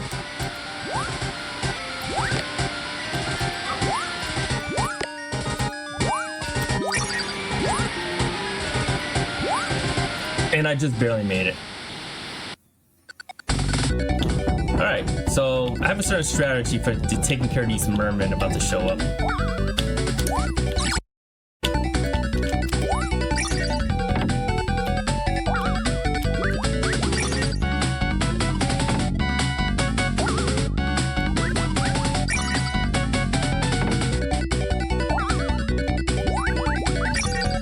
And then the last one, even if the last one comes out, just butt bounce. And that's the third level. We got 2 more to go. These are really long levels. Also, I highly suggest no one play this game on hard mode, because that's you're not gonna have a good experience. All right, so the next level coming up is called the library. I don't know if people have milk emotes in chat, but a certain candy section is about to show up, and if you have milk emotes, please spam them. I'm just gonna walk underneath these A's because they're very annoying enemies to deal with. So every time I enter one of these milk bottles, I enter this candy land of sorts. All right, time for milky emotes. A lot of dairy, a lot of sweets, a lot of gummy dolphins to avoid.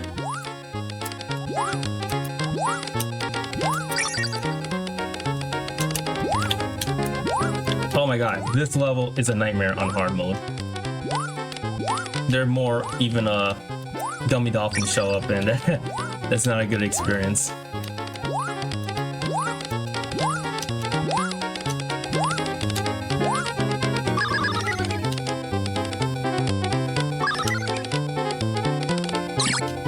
I just basically did that whole entire section without stopping.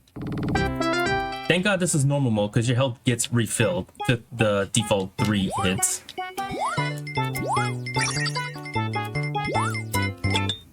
I gotta go for the upper section because now it's unlocked.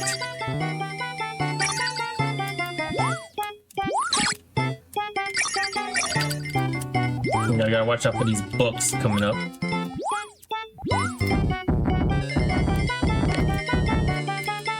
I'm gonna try to get like a boost on these worms. If you go in the cup, it just leads to like a bonus area. We have to avoid some cubes, sugar cubes, and apparently you're just collecting diamonds, so it really is a waste. Alright, about to tackle the boss. Let's see if I remember the order where this boss shows up. Yeah, I'm off to a good start.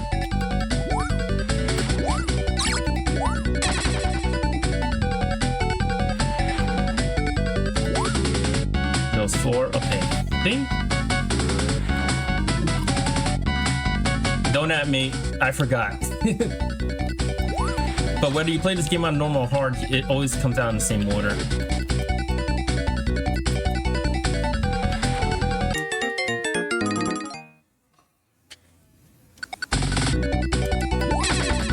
Okay.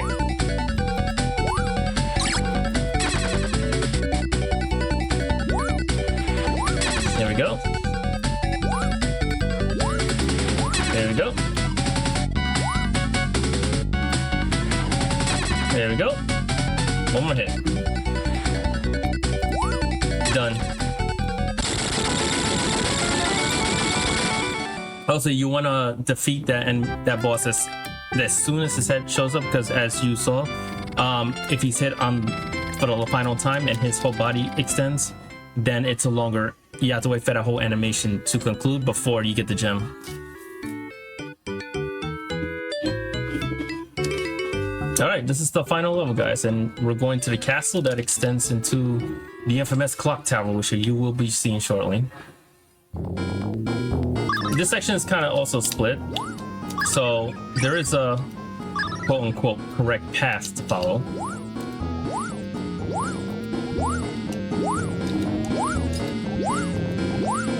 We'll go down here. If you go down and right, it'll lead to I forgot this part I can just walk through. But you have to kind of wait at the next section, so don't get hit by these blocks, and you can wait in between the blocks.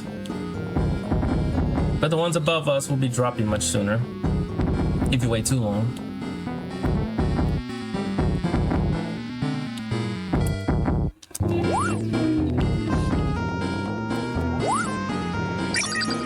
Did that butt bounce just to make sure, because you might get hit by an enemy projectile on the way down. You don't get a lot of projectile assist, and make sure you take out the enemies as quick as possible because they will respawn if you screw up. You can kind of damage boost this section, but I'm gonna play it easy, so I'm just going right here.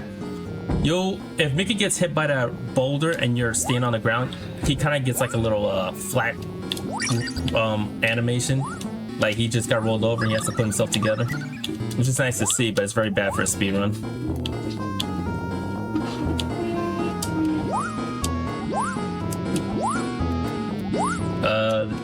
Gonna try to see if I can take out both these enemies with a butt bounce. It can't be done though. Those bubbles, they can hurt you, but you can also bounce on them. Okay, the infamous skull bridge. All right, grab another gem, and now we're gonna be doing a little swimming section.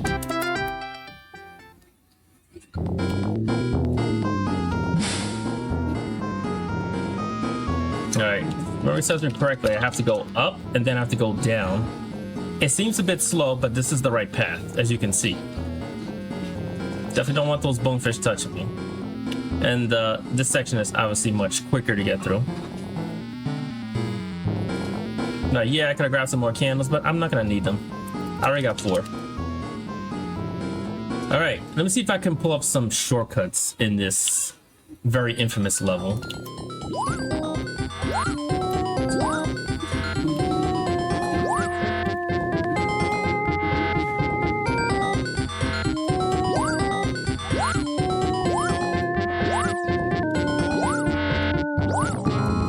It'll be coming up shortly.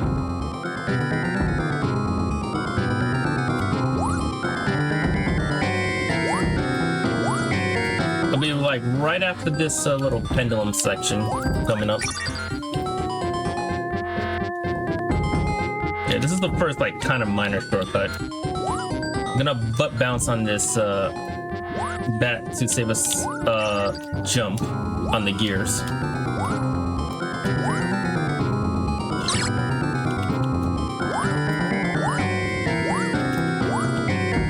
No, I was gonna do it. Hold on. Actually, I'm not gonna do it. This section actually has like a double bat boost to the upper section, but I don't want to die, so I decided to grab the extra health. So I'm just gonna play this a bit more passively. I'm getting close to the next boss. There'll be like a troll bat, so I just throw an extra candle just in case.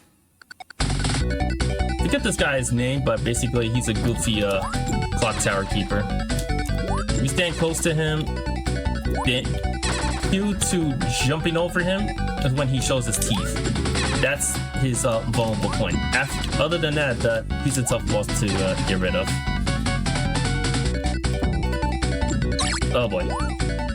And sometimes he'll do that if you're not on cue of his hits. It takes 8 hits, and that's it.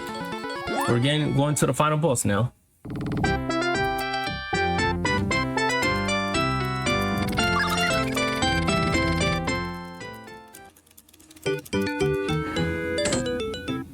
Alright, so It'll be like a short little animation, all the gems you collected from a rainbow bridge to where Mirabelle's keeping Minnie. And some epic battle music is going to be playing during the final boss fight.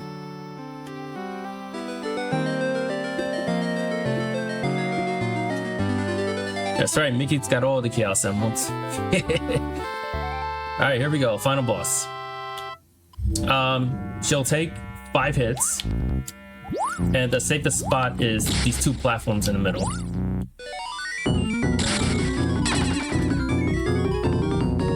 And she'll be teleporting to 4 areas in the air.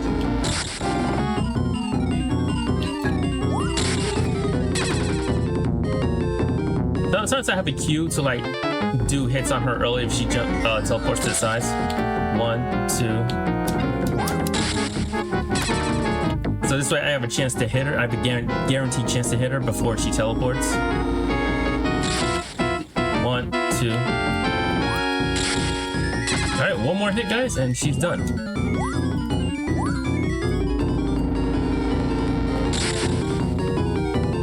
Oh, damage boost. Boom!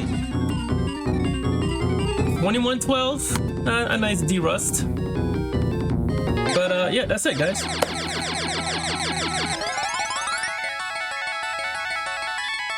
Minnie looks happy in the bubble.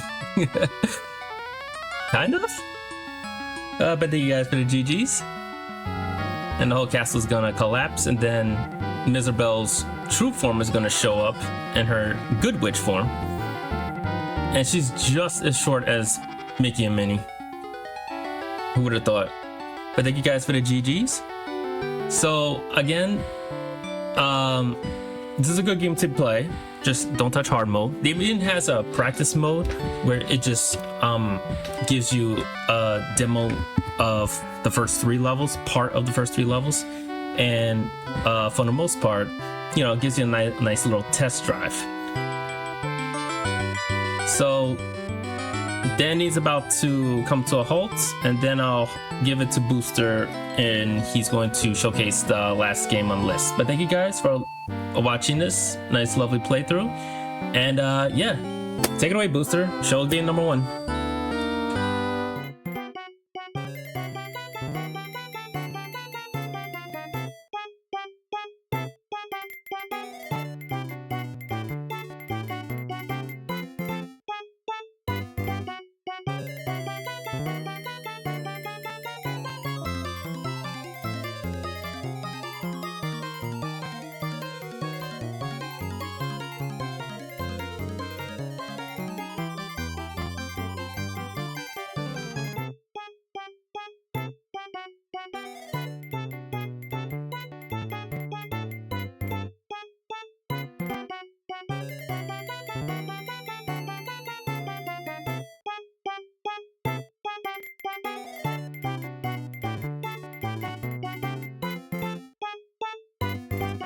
All right, and that was ZG with the number 2 voted game of 1990 for the Sega Genesis. That was Castles of Illusion, starring Mickey Mouse. And anyone who knows the Sega Genesis, that started a magnificent love affair that Sega had with Disney, and a great number of games that they made with licensed Disney characters all across their console library, including Game Gear and Master System.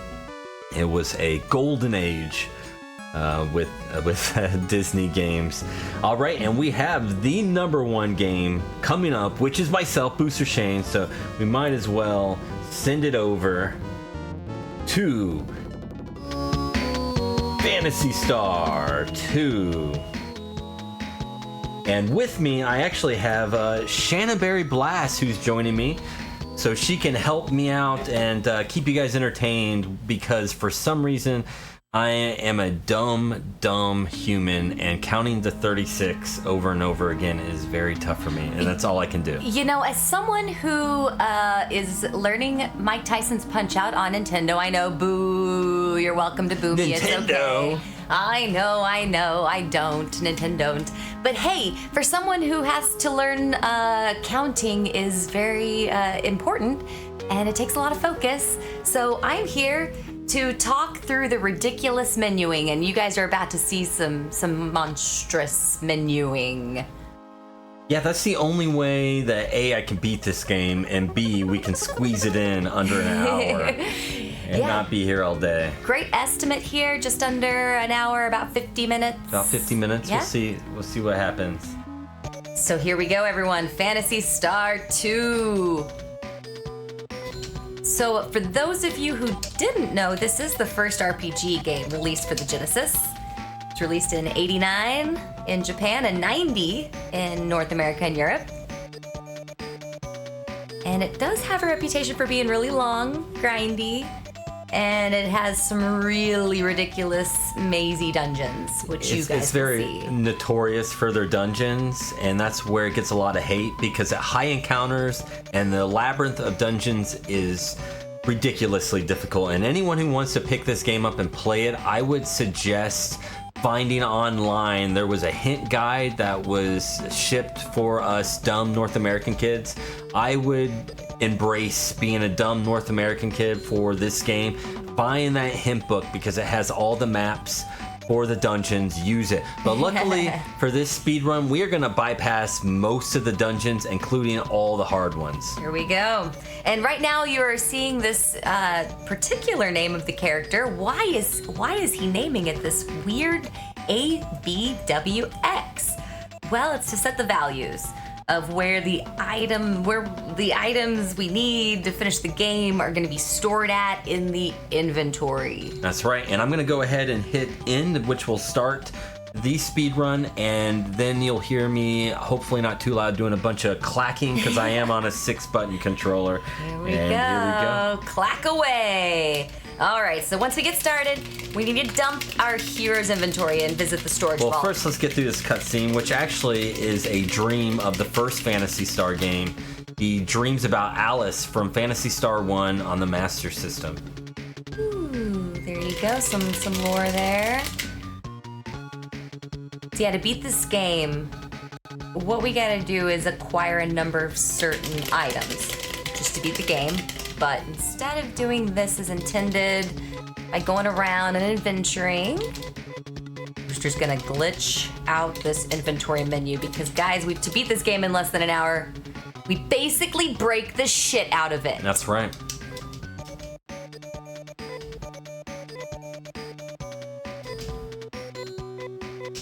All right, so here we go. the real speedrun of the game. And as you can see that I'm moving the cursor off the screen to grab these hidden items. Here we go. So each item is saved under a certain memory spot in the game. So every time we equip or unequip something, we're changing the memory values of the items. So this gives us a chance to grab everything we need. So Booster has to focus, count. He has to go to some very, very specific spots. So I don't know. I look at it like he's confusing the game. He's making it think that, yep, this is the spot. We've got this item. Because the game has specific spots in these, items in these specific spots. And there's the TM dupe glitch. If I can get it. There we go. So now I got 2 TMs. Time. Time. Double time. Like that.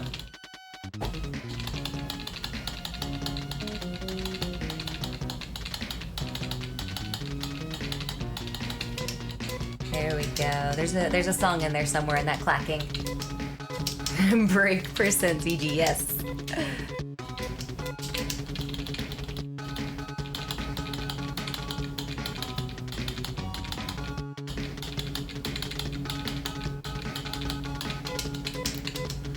All right, so we're getting everything we need for this run.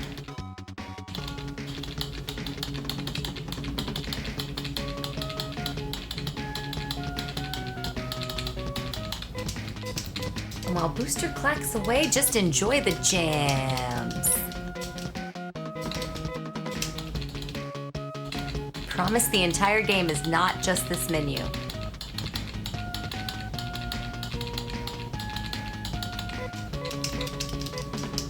Whew, All right. And that was the first big section of menuing. But we need money. So we are gonna sell this hidden item because it's worth a lot. Boom. Ooh. It's a lot of maces. And then we need a bunch of this stuff. The telepipe.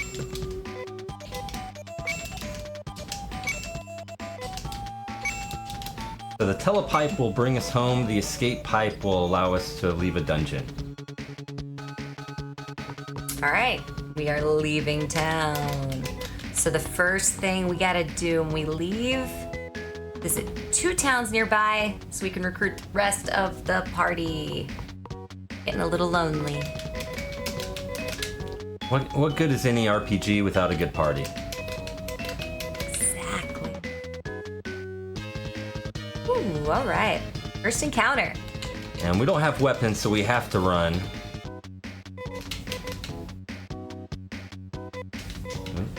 Oops, I can't do that. Do I talk about menu stepping in there? Which I'm sure a lot of people are wondering what's happening. So if the screen's not scrolling, we can do what they call menu stepping, which allows us to move without increasing the step counter, which is how the random encounters are based. It's all RNG based. And you hit a number of steps and it rolls the die. And so we're trying to limit our steps by menu stepping. So here's some story and some lore. If you're unfamiliar with this game, you're supposed to rescue a girl. And instead, we just pulled her out of that inventory. And since we pulled 2 of them out, we're gonna glitch the game again. You'll see us. There it goes. Time glitch. Oops, wrong way. And so the game will not throw any random encounters at us because it doesn't know where we're at. But it only works for that little bit of a screen. We are done. There we go. And let's telepipe back home. So the whole point of that trip was to visit these cities. Each time you visit a new city in this town, you meet a potential companion that wants to join your party. So now that we are 4 strong, we are going to do the same thing we did with ABWX. Fast. All right. Which is More menuing. More menuing. Clack away. See, if we exit the, or if we get rid of all our inventory and then we go into this storage room, keep baggage. First, we got to select someone that does have inventory. Then, if we go into our person that doesn't, all of a sudden, we can access. Rudo's time to shine. That's right. Yep, so we're gonna dump his crap, after we hit his inventory. Okay. And then we're gonna and teleport to a puta. But first, now we got these 2 items that we were able to steal pretty much from the game. And then we give the red card to Amy. Okay, now we can teleport.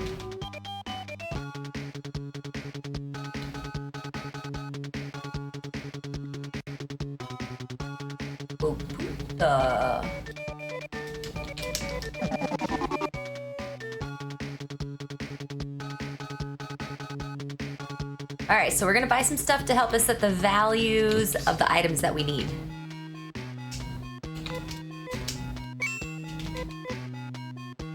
Fiber gear for Amy. And then finally we also have to pick up some weapons because we do have to do a little bit of fighting.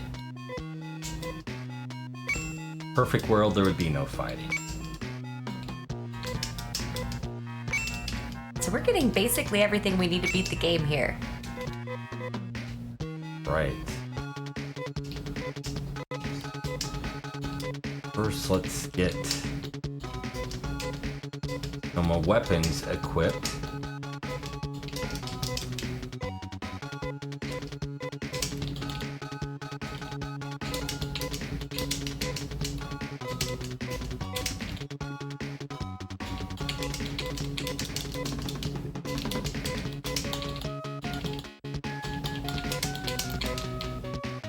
Oh well, supposed to give that to Nay.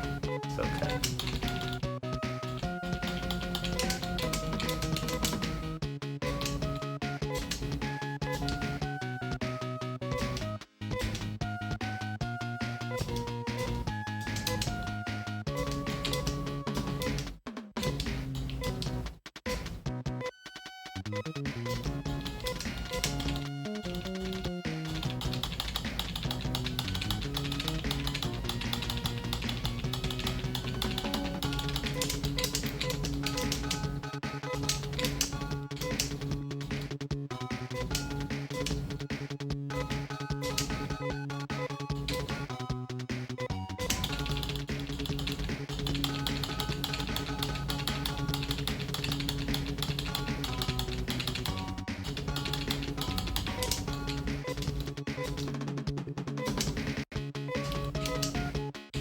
Here we go. Some serious counting. Serious focus. Counting's hard. And also just memorizing all this stuff. But anyone can learn this game.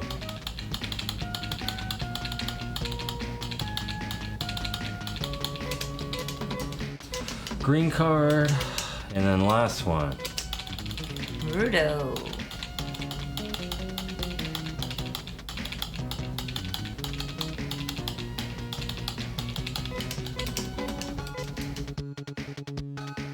Nice. Gotta stock up on items real quick. Go.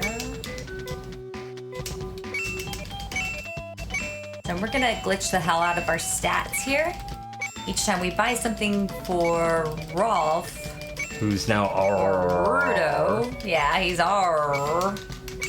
And sometimes Earl just keeps morphing, glitching this game out. But every time we buy something for either of these R names, we change their stats. So we are just pumping ourselves up right now.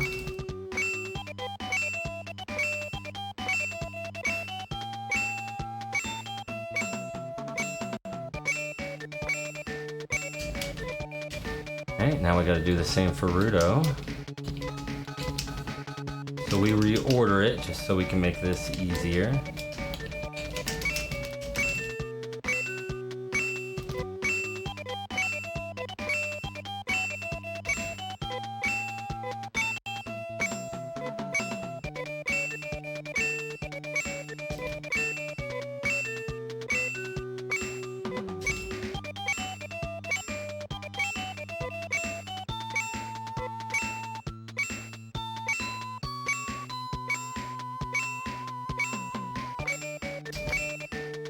There Alright. we go. There we go. Order them one last time. Ladies first. Into the fire. All right. So after all that mashing, after all that hard work, get an encounter immediately. I was gonna say we could walk to glory because now we have our walking simulator That's right. It's walking the rest of the way. It's all easy walking from here. and encounters. So that first encounter we needed to run from. So we can't No fight on matter the what. first one, no matter what, because you're cursed. You have to escape it. So that was the first fight. It's definitely one of the heaviest parts, resets of the speed run. Because some, if you can't escape after 3 times, I'm just losing time Yep, at that I point. have seen you stuck on some dudes that just will not let you evade. And certain enemies have obviously a higher escape chance. Like these poisoners, I should be able to escape these guys no problem without being blocked. But you never know what this game wants to throw at you. And a little of the, what do you call it again? The menu stop? Menu stepping. Menu stepping. Step off. And the key is that you got to do it when the screen's not scrolling. Oops. How did that go? There we go.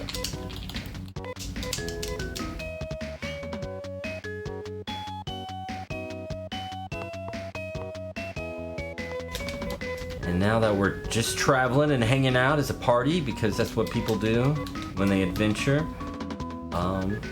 take a moment, just enjoy the graphics. I love the colors of this game. I don't think I can run from this. Oh, we did. I got lucky. Nice. I love the music. And, the first 16-bit Phantasy Star. So far, I've played 1 through 3, and I love all 3 of them. all replayable, all fantastic. And I will soon play 4, which I hear is the best.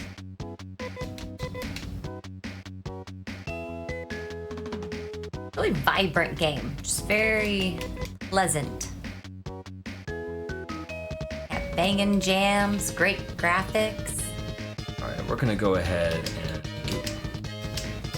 4 is top 5 all time. A lot of people agreed. You know, I'm excited after we do the yearly top 10, you know, we'll have to do a overall, you know, top 10 Genesis. Yes. I wonder where this will stack up. Probably even pretty if it high. makes it. I mean, top 10 for a library? Yeah. That's a lot. Yeah. All right, so are you using the dupe glitch? We already used the dupe Okay. glitch. So what that is he duplicates the hide a pipe item. Well, on you know those notes, I'm sorry, those are from Segathon where we did the Yeah, you hide a guys pipe did that in strats. the Segathon. But I decided not to get the hide a That's pipe. right, he's not doing that in this one. I actually just PB'd this game by over a minute yesterday, and so I've been doing PB strats, which means that I'm gambling to get good RNG by not picking up the hide a pipe. But if you wanted to actually play it safe, you could pick it up and it keeps your encounters down. And it would I could duplicate it every time. But the problem is I'd have to duplicate it and use it every time there's a screen change. So like right there. Yep, lots of time wasted. And see, we've actually already gotten through a lot. Yep, almost the entire screen without the encounter. Yeah, most of this speed run is learning, you know, the very simple strats. There's a great guide on SRC. And then just put in the attempts, because at this point you're just gambling on the RNG to be in your favor.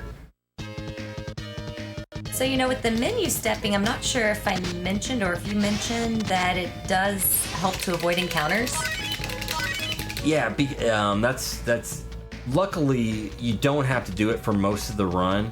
This is one of the few dungeons we do have to menu step in. So once we get further into the game, you'll see us do it less and less.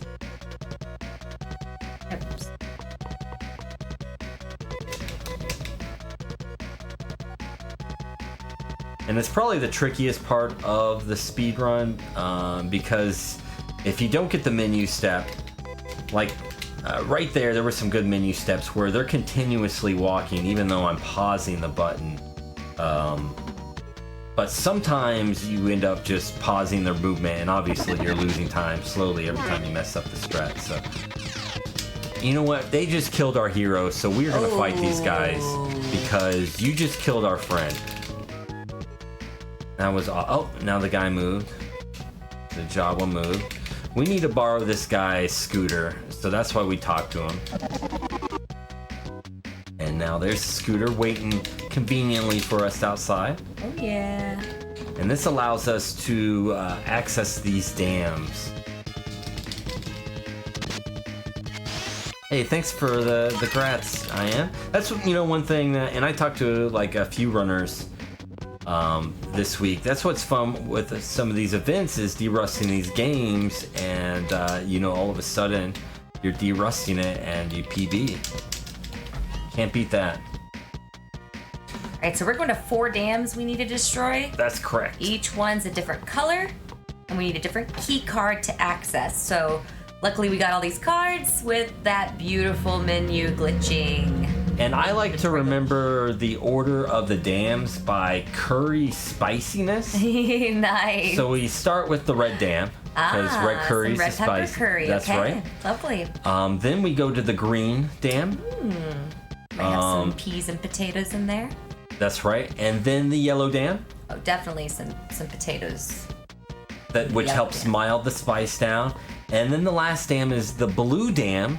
And before you give me grief, there is a blue Sonic curry. That is true. Out there. Yeah, it is true. It turns your tongue blue for like an entire day. That's right. So released your just in the last stool. couple of years. So the prophecy has been fulfilled. It was foretold in was Fantasy foretold. Fantasy Star 2, everyone. There will be 4 curry colors. There will be a blue curry. I have not personally tried it, nor would I ever want to try it. Blue curry does not sound No, appealing. sounds disgusting. Yeah, doesn't it? Oh yeah, so we were also supposed to lose a certain party member. Yeah, you know, I kind of kept some of these notes vague for Yeah. SBB because I don't want to spoil it. So within the story, you lose an important party member. It was the Chrono Trigger story before Chrono Trigger because Sega always does it better in first. Yeah. So that's why these dams are so glitched out, is because they are in our party, or were. They could have died. We don't know, because we had 4, so I don't Yep. want to spoil it. And so the I've game. only watched this game speedrun, and I want to play it myself. That's right. So this game doesn't know what to do. So we're not in the game's mind. We're not even here right now. So we're able to go through all these dams. Just walking leisurely.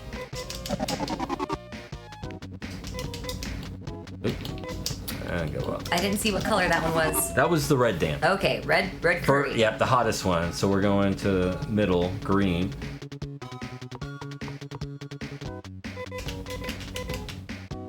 And of course, in the overworld, we got a menu step because the overworld doesn't give a crap who's in your party. They'll encounter you. They want to step up. Boom, boom, boom, doo, doo, doo. Oop. No, idiot! I'm glad this is Wow. Encounter right there. yeah, that was a controller error. Definitely gonna blame the controller on that one. I play with the 6 button. It allows me to have more attempts, but that D-pad is a little loosey-goosey. And when you need precision movements for individual tiles, every once in a while you're gonna rotate it a little, over-rotate it, I should say. Come on, look at this. Fire ants, I should be able to escape this. I'd be so upset if I was timing this. Oh my goodness, 4 traps. So yeah, this is a very Alright, let's just fight them. just a bad luck. I mean, it's a little bit slower to fight them because not only do you have, the animation of attacking, but you saw that I also All the get text at the end, all yeah. the text at the end, exactly. And Amy has the green curry.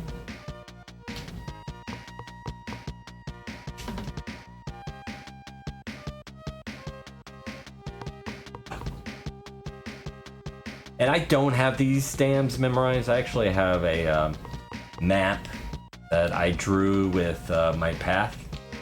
And I always like to look at it. Makes me feel cozy.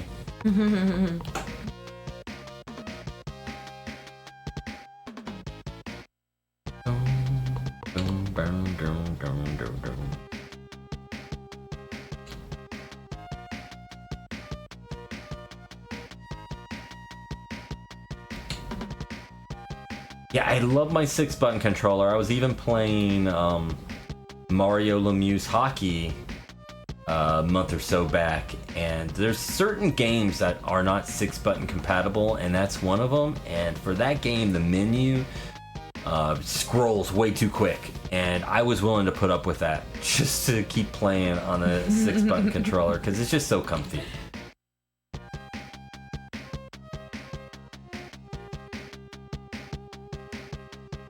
Walk, walk, walk. Fantasy Star. That's my song for this. Walk, walk, walk.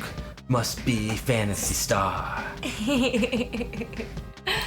Walk, walk. But it walk. is nice that because the game is confused in every single one of these dams or dungeons, whatever you want to call it, each one of them, it just doesn't throw encounters at you. No reason, no need to menu step.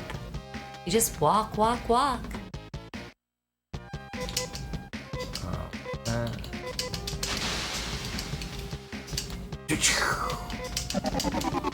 I love these sound effects. They're so over the top. Oh, going through a door is epic. Right? Everything's more epic in Fantasy Star.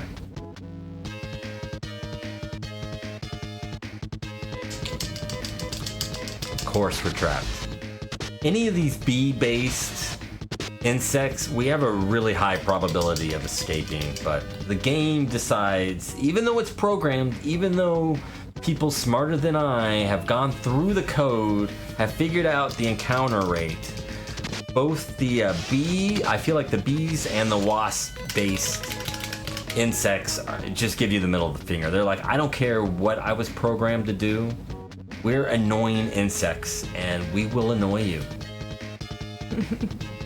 That's just what they do. So is there anything you can do in the water like you can do on land with the menu stepping? You can, but help? honestly, I'm not fast enough. The screen scrolls so fast, you might be able to get one. I can usually get one menu in.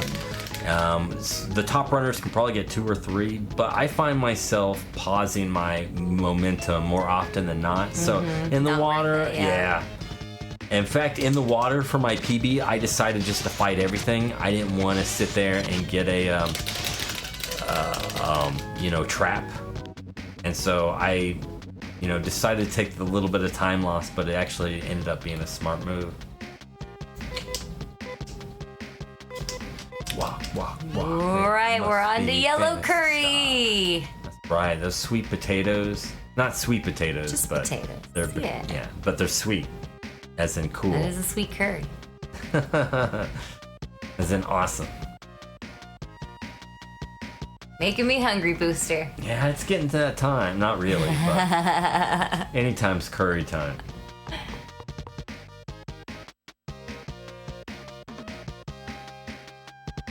Boy, I can't wait for blue curry. No one ever said. That's such a Sega move. It's like blue curry. No one's asked for that. Let's make it. Yes.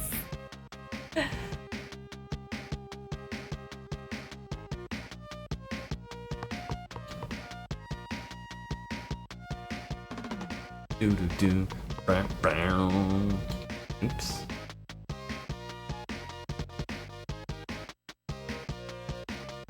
Gotta do a couple loops here.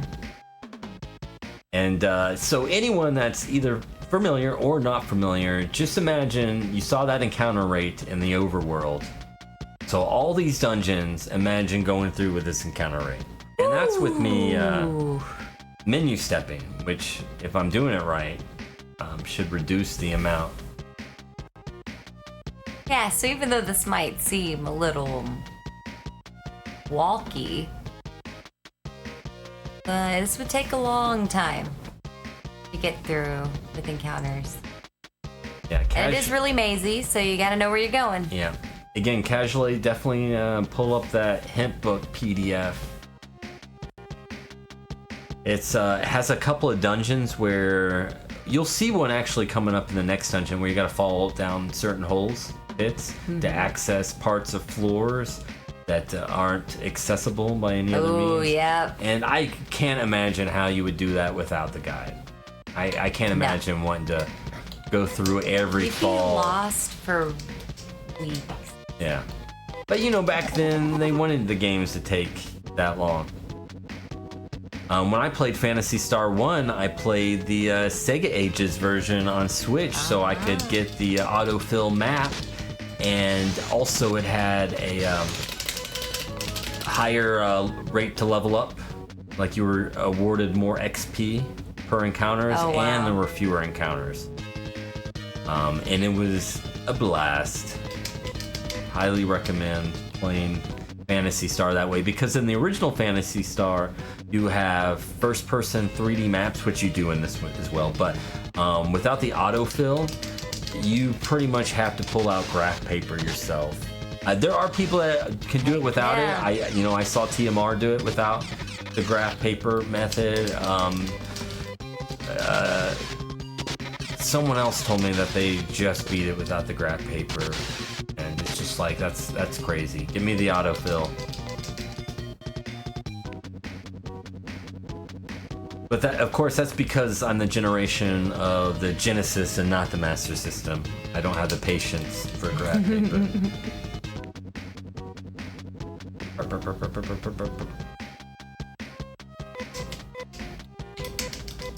All right, last dam. But of course, it is here we the go. longest. Blue curry time. Blue curry. Walk, walk, walk. It must be Fantasy Star. Oops. Looking at my map.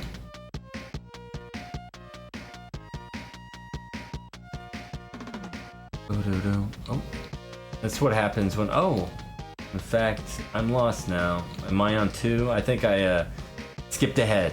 This is what happens when you're looking at a map. Assuming I'm somewhere where I'm not. All right, now I know where I'm There at. we go. Back on track. Back on track.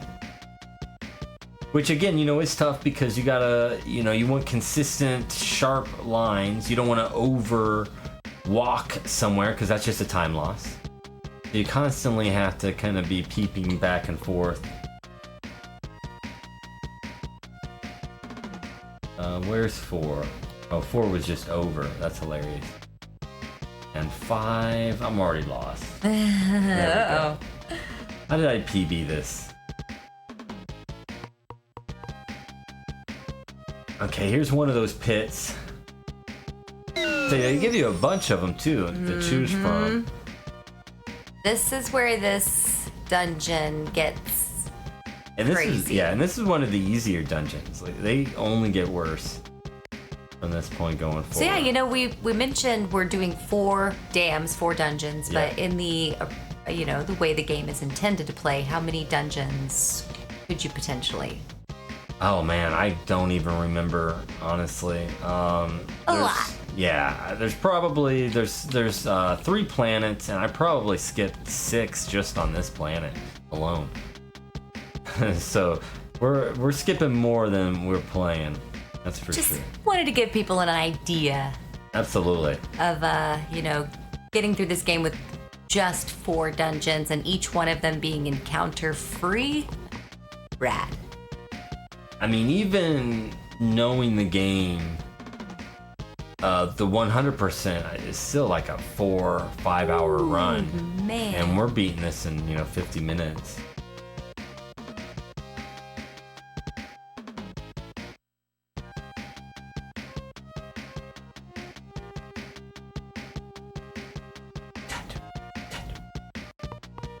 They are walking with purpose.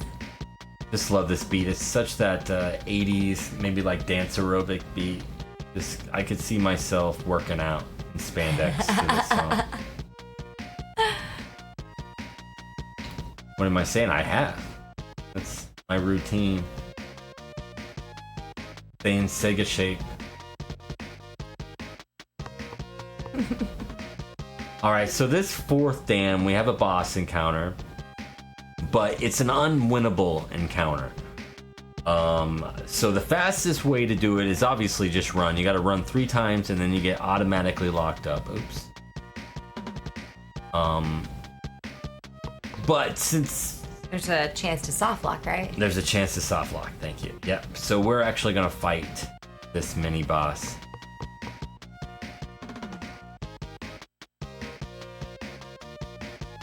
Alright, the control panel should be here. What? No control panel? Let's just fall? There it is. Alright. Alright, let's go. Yep, we're gonna get thrown into a battle, and we gotta lose this one. But it's a significant time waste to fight because, you got 4 animations of a battle rather than just being blocked. But I have never seen the soft lock, but in the guide it tells me there's a chance, so you know what? Why risk it? It's not a PB attempt. Wow.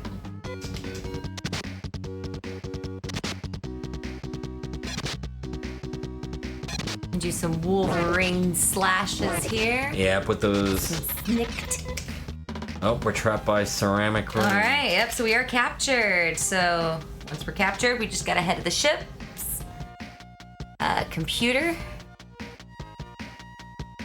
We're gonna get an unskippable cutscene here. Yeah, it gives us a chance to drink some water, catch up on chat, takes donations. But this is also usually where Rudo meets his fate. He's usually not strong enough to get past this game. We'll see. There's spots on the floor that are actually damaging us, and we'll see if Rudo has enough health. Come on, Rudo. Can he make it? Oh, he made it. All right. Rudo's like your Rudy in this part of the game. All right, there we go. All right, so this is where you get a nice little stretch.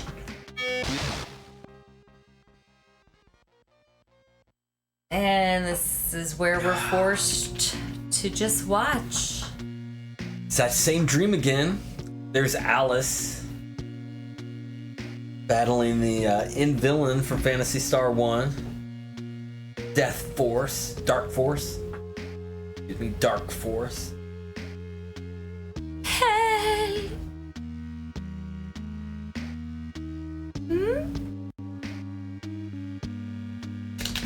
Alright, now we can begin the skipping process.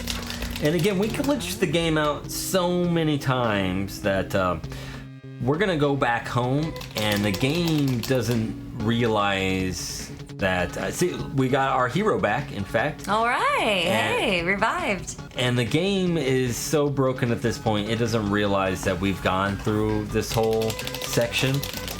And it thinks we still need to recruit our party. So we gotta re-recruit everybody. In fact, see, we're having that same conversation about Nay staying behind. Oh, now Rudo. For some reason, they always ask if you want to rename them, which I always thought was weird. Like, that's your name? Yes, we want Amy to join the party. Yes, we are like through the final push. We're seriously almost at the end. Yep, we just got to go to another planet here. Oops. Not into the room. We want all our baggage, thank you very much. There we go. Go to our roof because there's a space shuttle up there. Let's go. Mid-game, rename them. Yeah, just to, Hey, that's just great. to mess with them. You're now Bobby. So one thing we do, so we got one more dungeon that we got to get to. So what we do here is we use that Visipipe that we were able to acquire early in the game, save the game. So now we can go to our last telepipe, and this will teleport us since we saved on this new planet of Dezos. It will now take us to the closest town, which happens to be by the final dungeon. A little bit more menu stepping. And that was a wrong way. Gosh darn it, I forgot. I gotta change Amy. She is just... Oh man. Our hero's dead. And again, I forgot to change Amy. Dang. That's okay. Not great You're RNG. hoping actually for no encounters there too. Very much hoping for no encounters. If I want a PB again, I need no encounters during this little section here. We got one. So that wouldn't have been that big of a deal. Oh, the banger track. Yeah. Not to mention the graphics. I love the snow worlds. It's beautiful. But these jams. Oops. I agree. So again, this game, because of our party members, is freaking out. You're not supposed to be here, so we don't know what to do. You don't have to fight anybody. So again, walk to glory.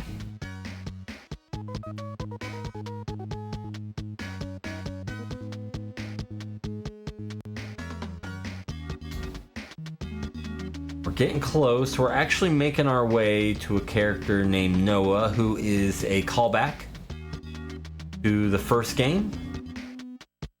I believe they were called Odin in the North American release. I don't know, but it's supposed to be the same character. And he gives us the last item that we need to battle Dark Force. Yeah, Lutz. Yeah, I think it's Lutz, maybe in the North American, but it's supposed to be Odin. That's what it is in the Jap. I don't remember. I played the Sega Ages, which I think they just use Odin and not Lutz.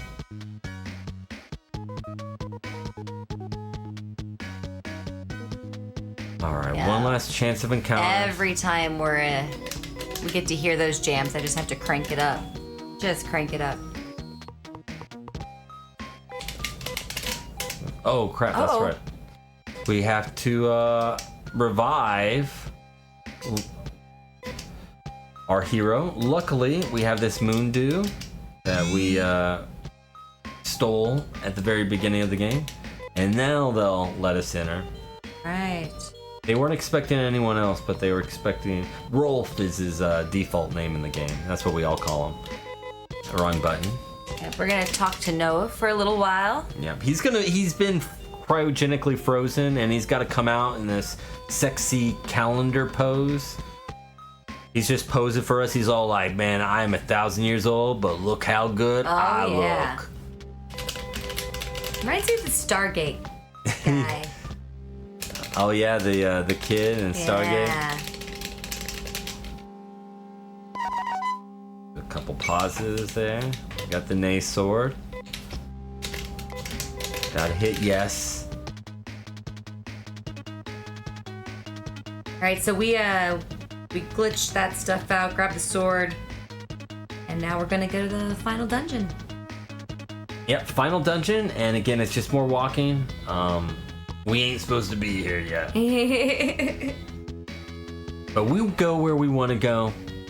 That's actually one of the things that drew me to this game. I felt like I could learn it. A. B. I love the music. And C. I was able to bring all the characters that I love to the final screen, which you don't get to do that in the normal game. So.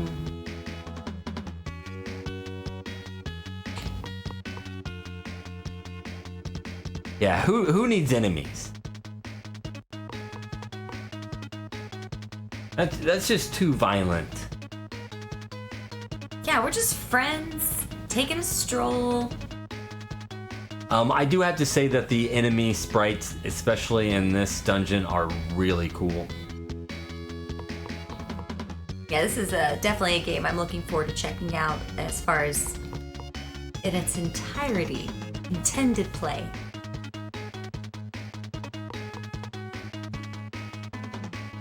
But always love it whenever you can break a game in half.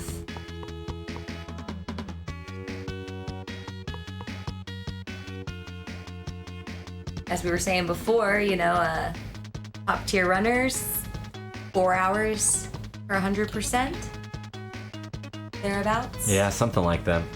And any percent, sub 40 is top time. God time, sub 35, those exist. You can believe it. Ooh, crazy. I don't know how long we've been going at it. Probably around 40 minutes. Yeah, but you're pretty consistently 46, 45. Alright. But you did do some safe strats and got a little bit of bad RNG luck early in the game. Oh, here we go. Ooh, is this our Dark Force? This is it. Yeah. This is Dark Force, and he's a dick. He is, because he can infect your mind. We'll see what type of attack he does. Here we go. He just infected There we go. Rolf, and now Rolf's evil. Now Rolf's turning against us. Yep, so Rolf loses confidence, and he decides not to do anything. But that's okay. We don't need to battle him anyway, and in the speed run, him either just attacking us with our lasers is definitely the best. Graphics. And then second best is him making Rudo evil like that. He became lazy. But we don't want anything to happen because, again, that's just wasting time since they don't actually need the turn. Oh, that's one of the worst things. Oof. We don't want Nate to become evil. Now we're just have one less fighter. Yeah, Loki's not happy about that. Yeah, I wouldn't be either. Nate's doubtful. She fights less I was furiously. actually right before Nate got hit. I was just about to say we're just hoping for good RNG. Our hero's dead, so Rolf's gone. But there we go. We were able to survive Dark Force, and we can move to Mother Brain, who is the main perpetrator of all our woes at the very end of the game, and we must put it to a stop. Of course, we don't know who's controlling Mother Brain. That's the big twist at the end that I won't reveal, but definitely check it out yourself and find out. And now you were worried about Nye in the last one because Nye and Amy are important right now. Oops. I'm supposed to hit yes, then no. So I gotta reload that. I was too busy looking at Loki, like, where did he go? Here we go. Okay, yes. And then... You are such fools. No, there we go. Okay, so really we just gotta make sure Amy and Nye don't miss. That's our true hope here. Yeah, they can miss Beautiful up to 3 graphics. times before we're losing time. That first round, we're already missed twice, so there's 3 times. So if we miss any more, we're just losing time. Of course, this isn't a PB attempt, so I really don't care. But in my PB, we didn't get the fastest fight, so there will be time to save, both on Mother Brain and Dark Force.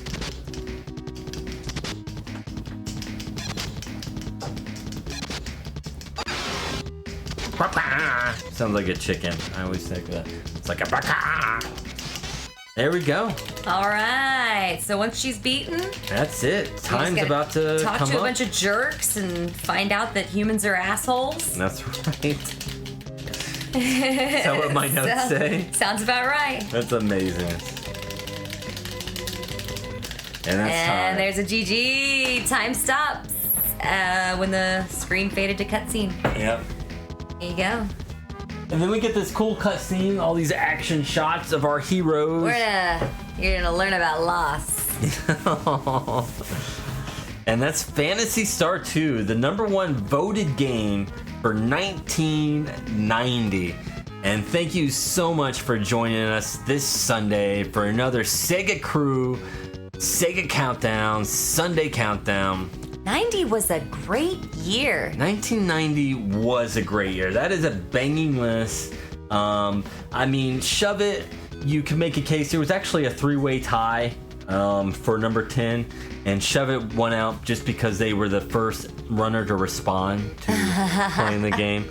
There were a couple of others that they just never got back to me in time. Do you remember what the other 2 were? eSWAT and it was another puzzle game. Now that you just speed ran a 45-minute game. Yeah, right. Can you remember? But after that, starting with columns and up, all top 9, it's just like, oh man, these are all Bangers. well-known Sega hits.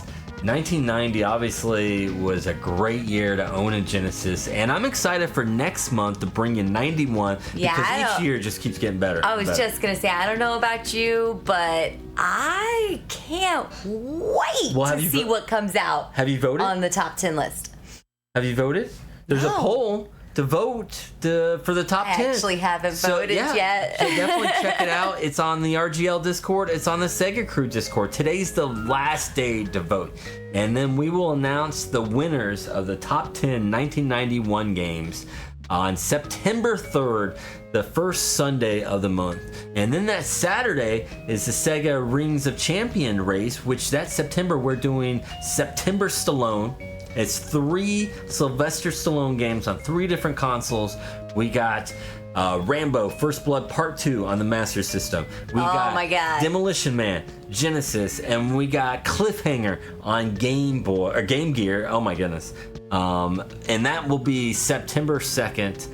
And definitely check that out. Yeah, I can't wait for that event. And yeah, that's just, I gotta say, Sega September, it's a hot month. It is a hot month because over on SegaCrew, if you need even more Sega action, definitely join us. Follow us over there because this Friday we have the Sega Jeopardy Championship. Gonna be hot. Gonna be hot. Yeah, the Sega Jeopardy's been a blast. You know, you never know what kind of questions are going to come at you. It's not just been history, but also, you know, Sega Crew trivia as well. So shout out to Radman, Radioactive Man from Mars, who's been working his butt off on that.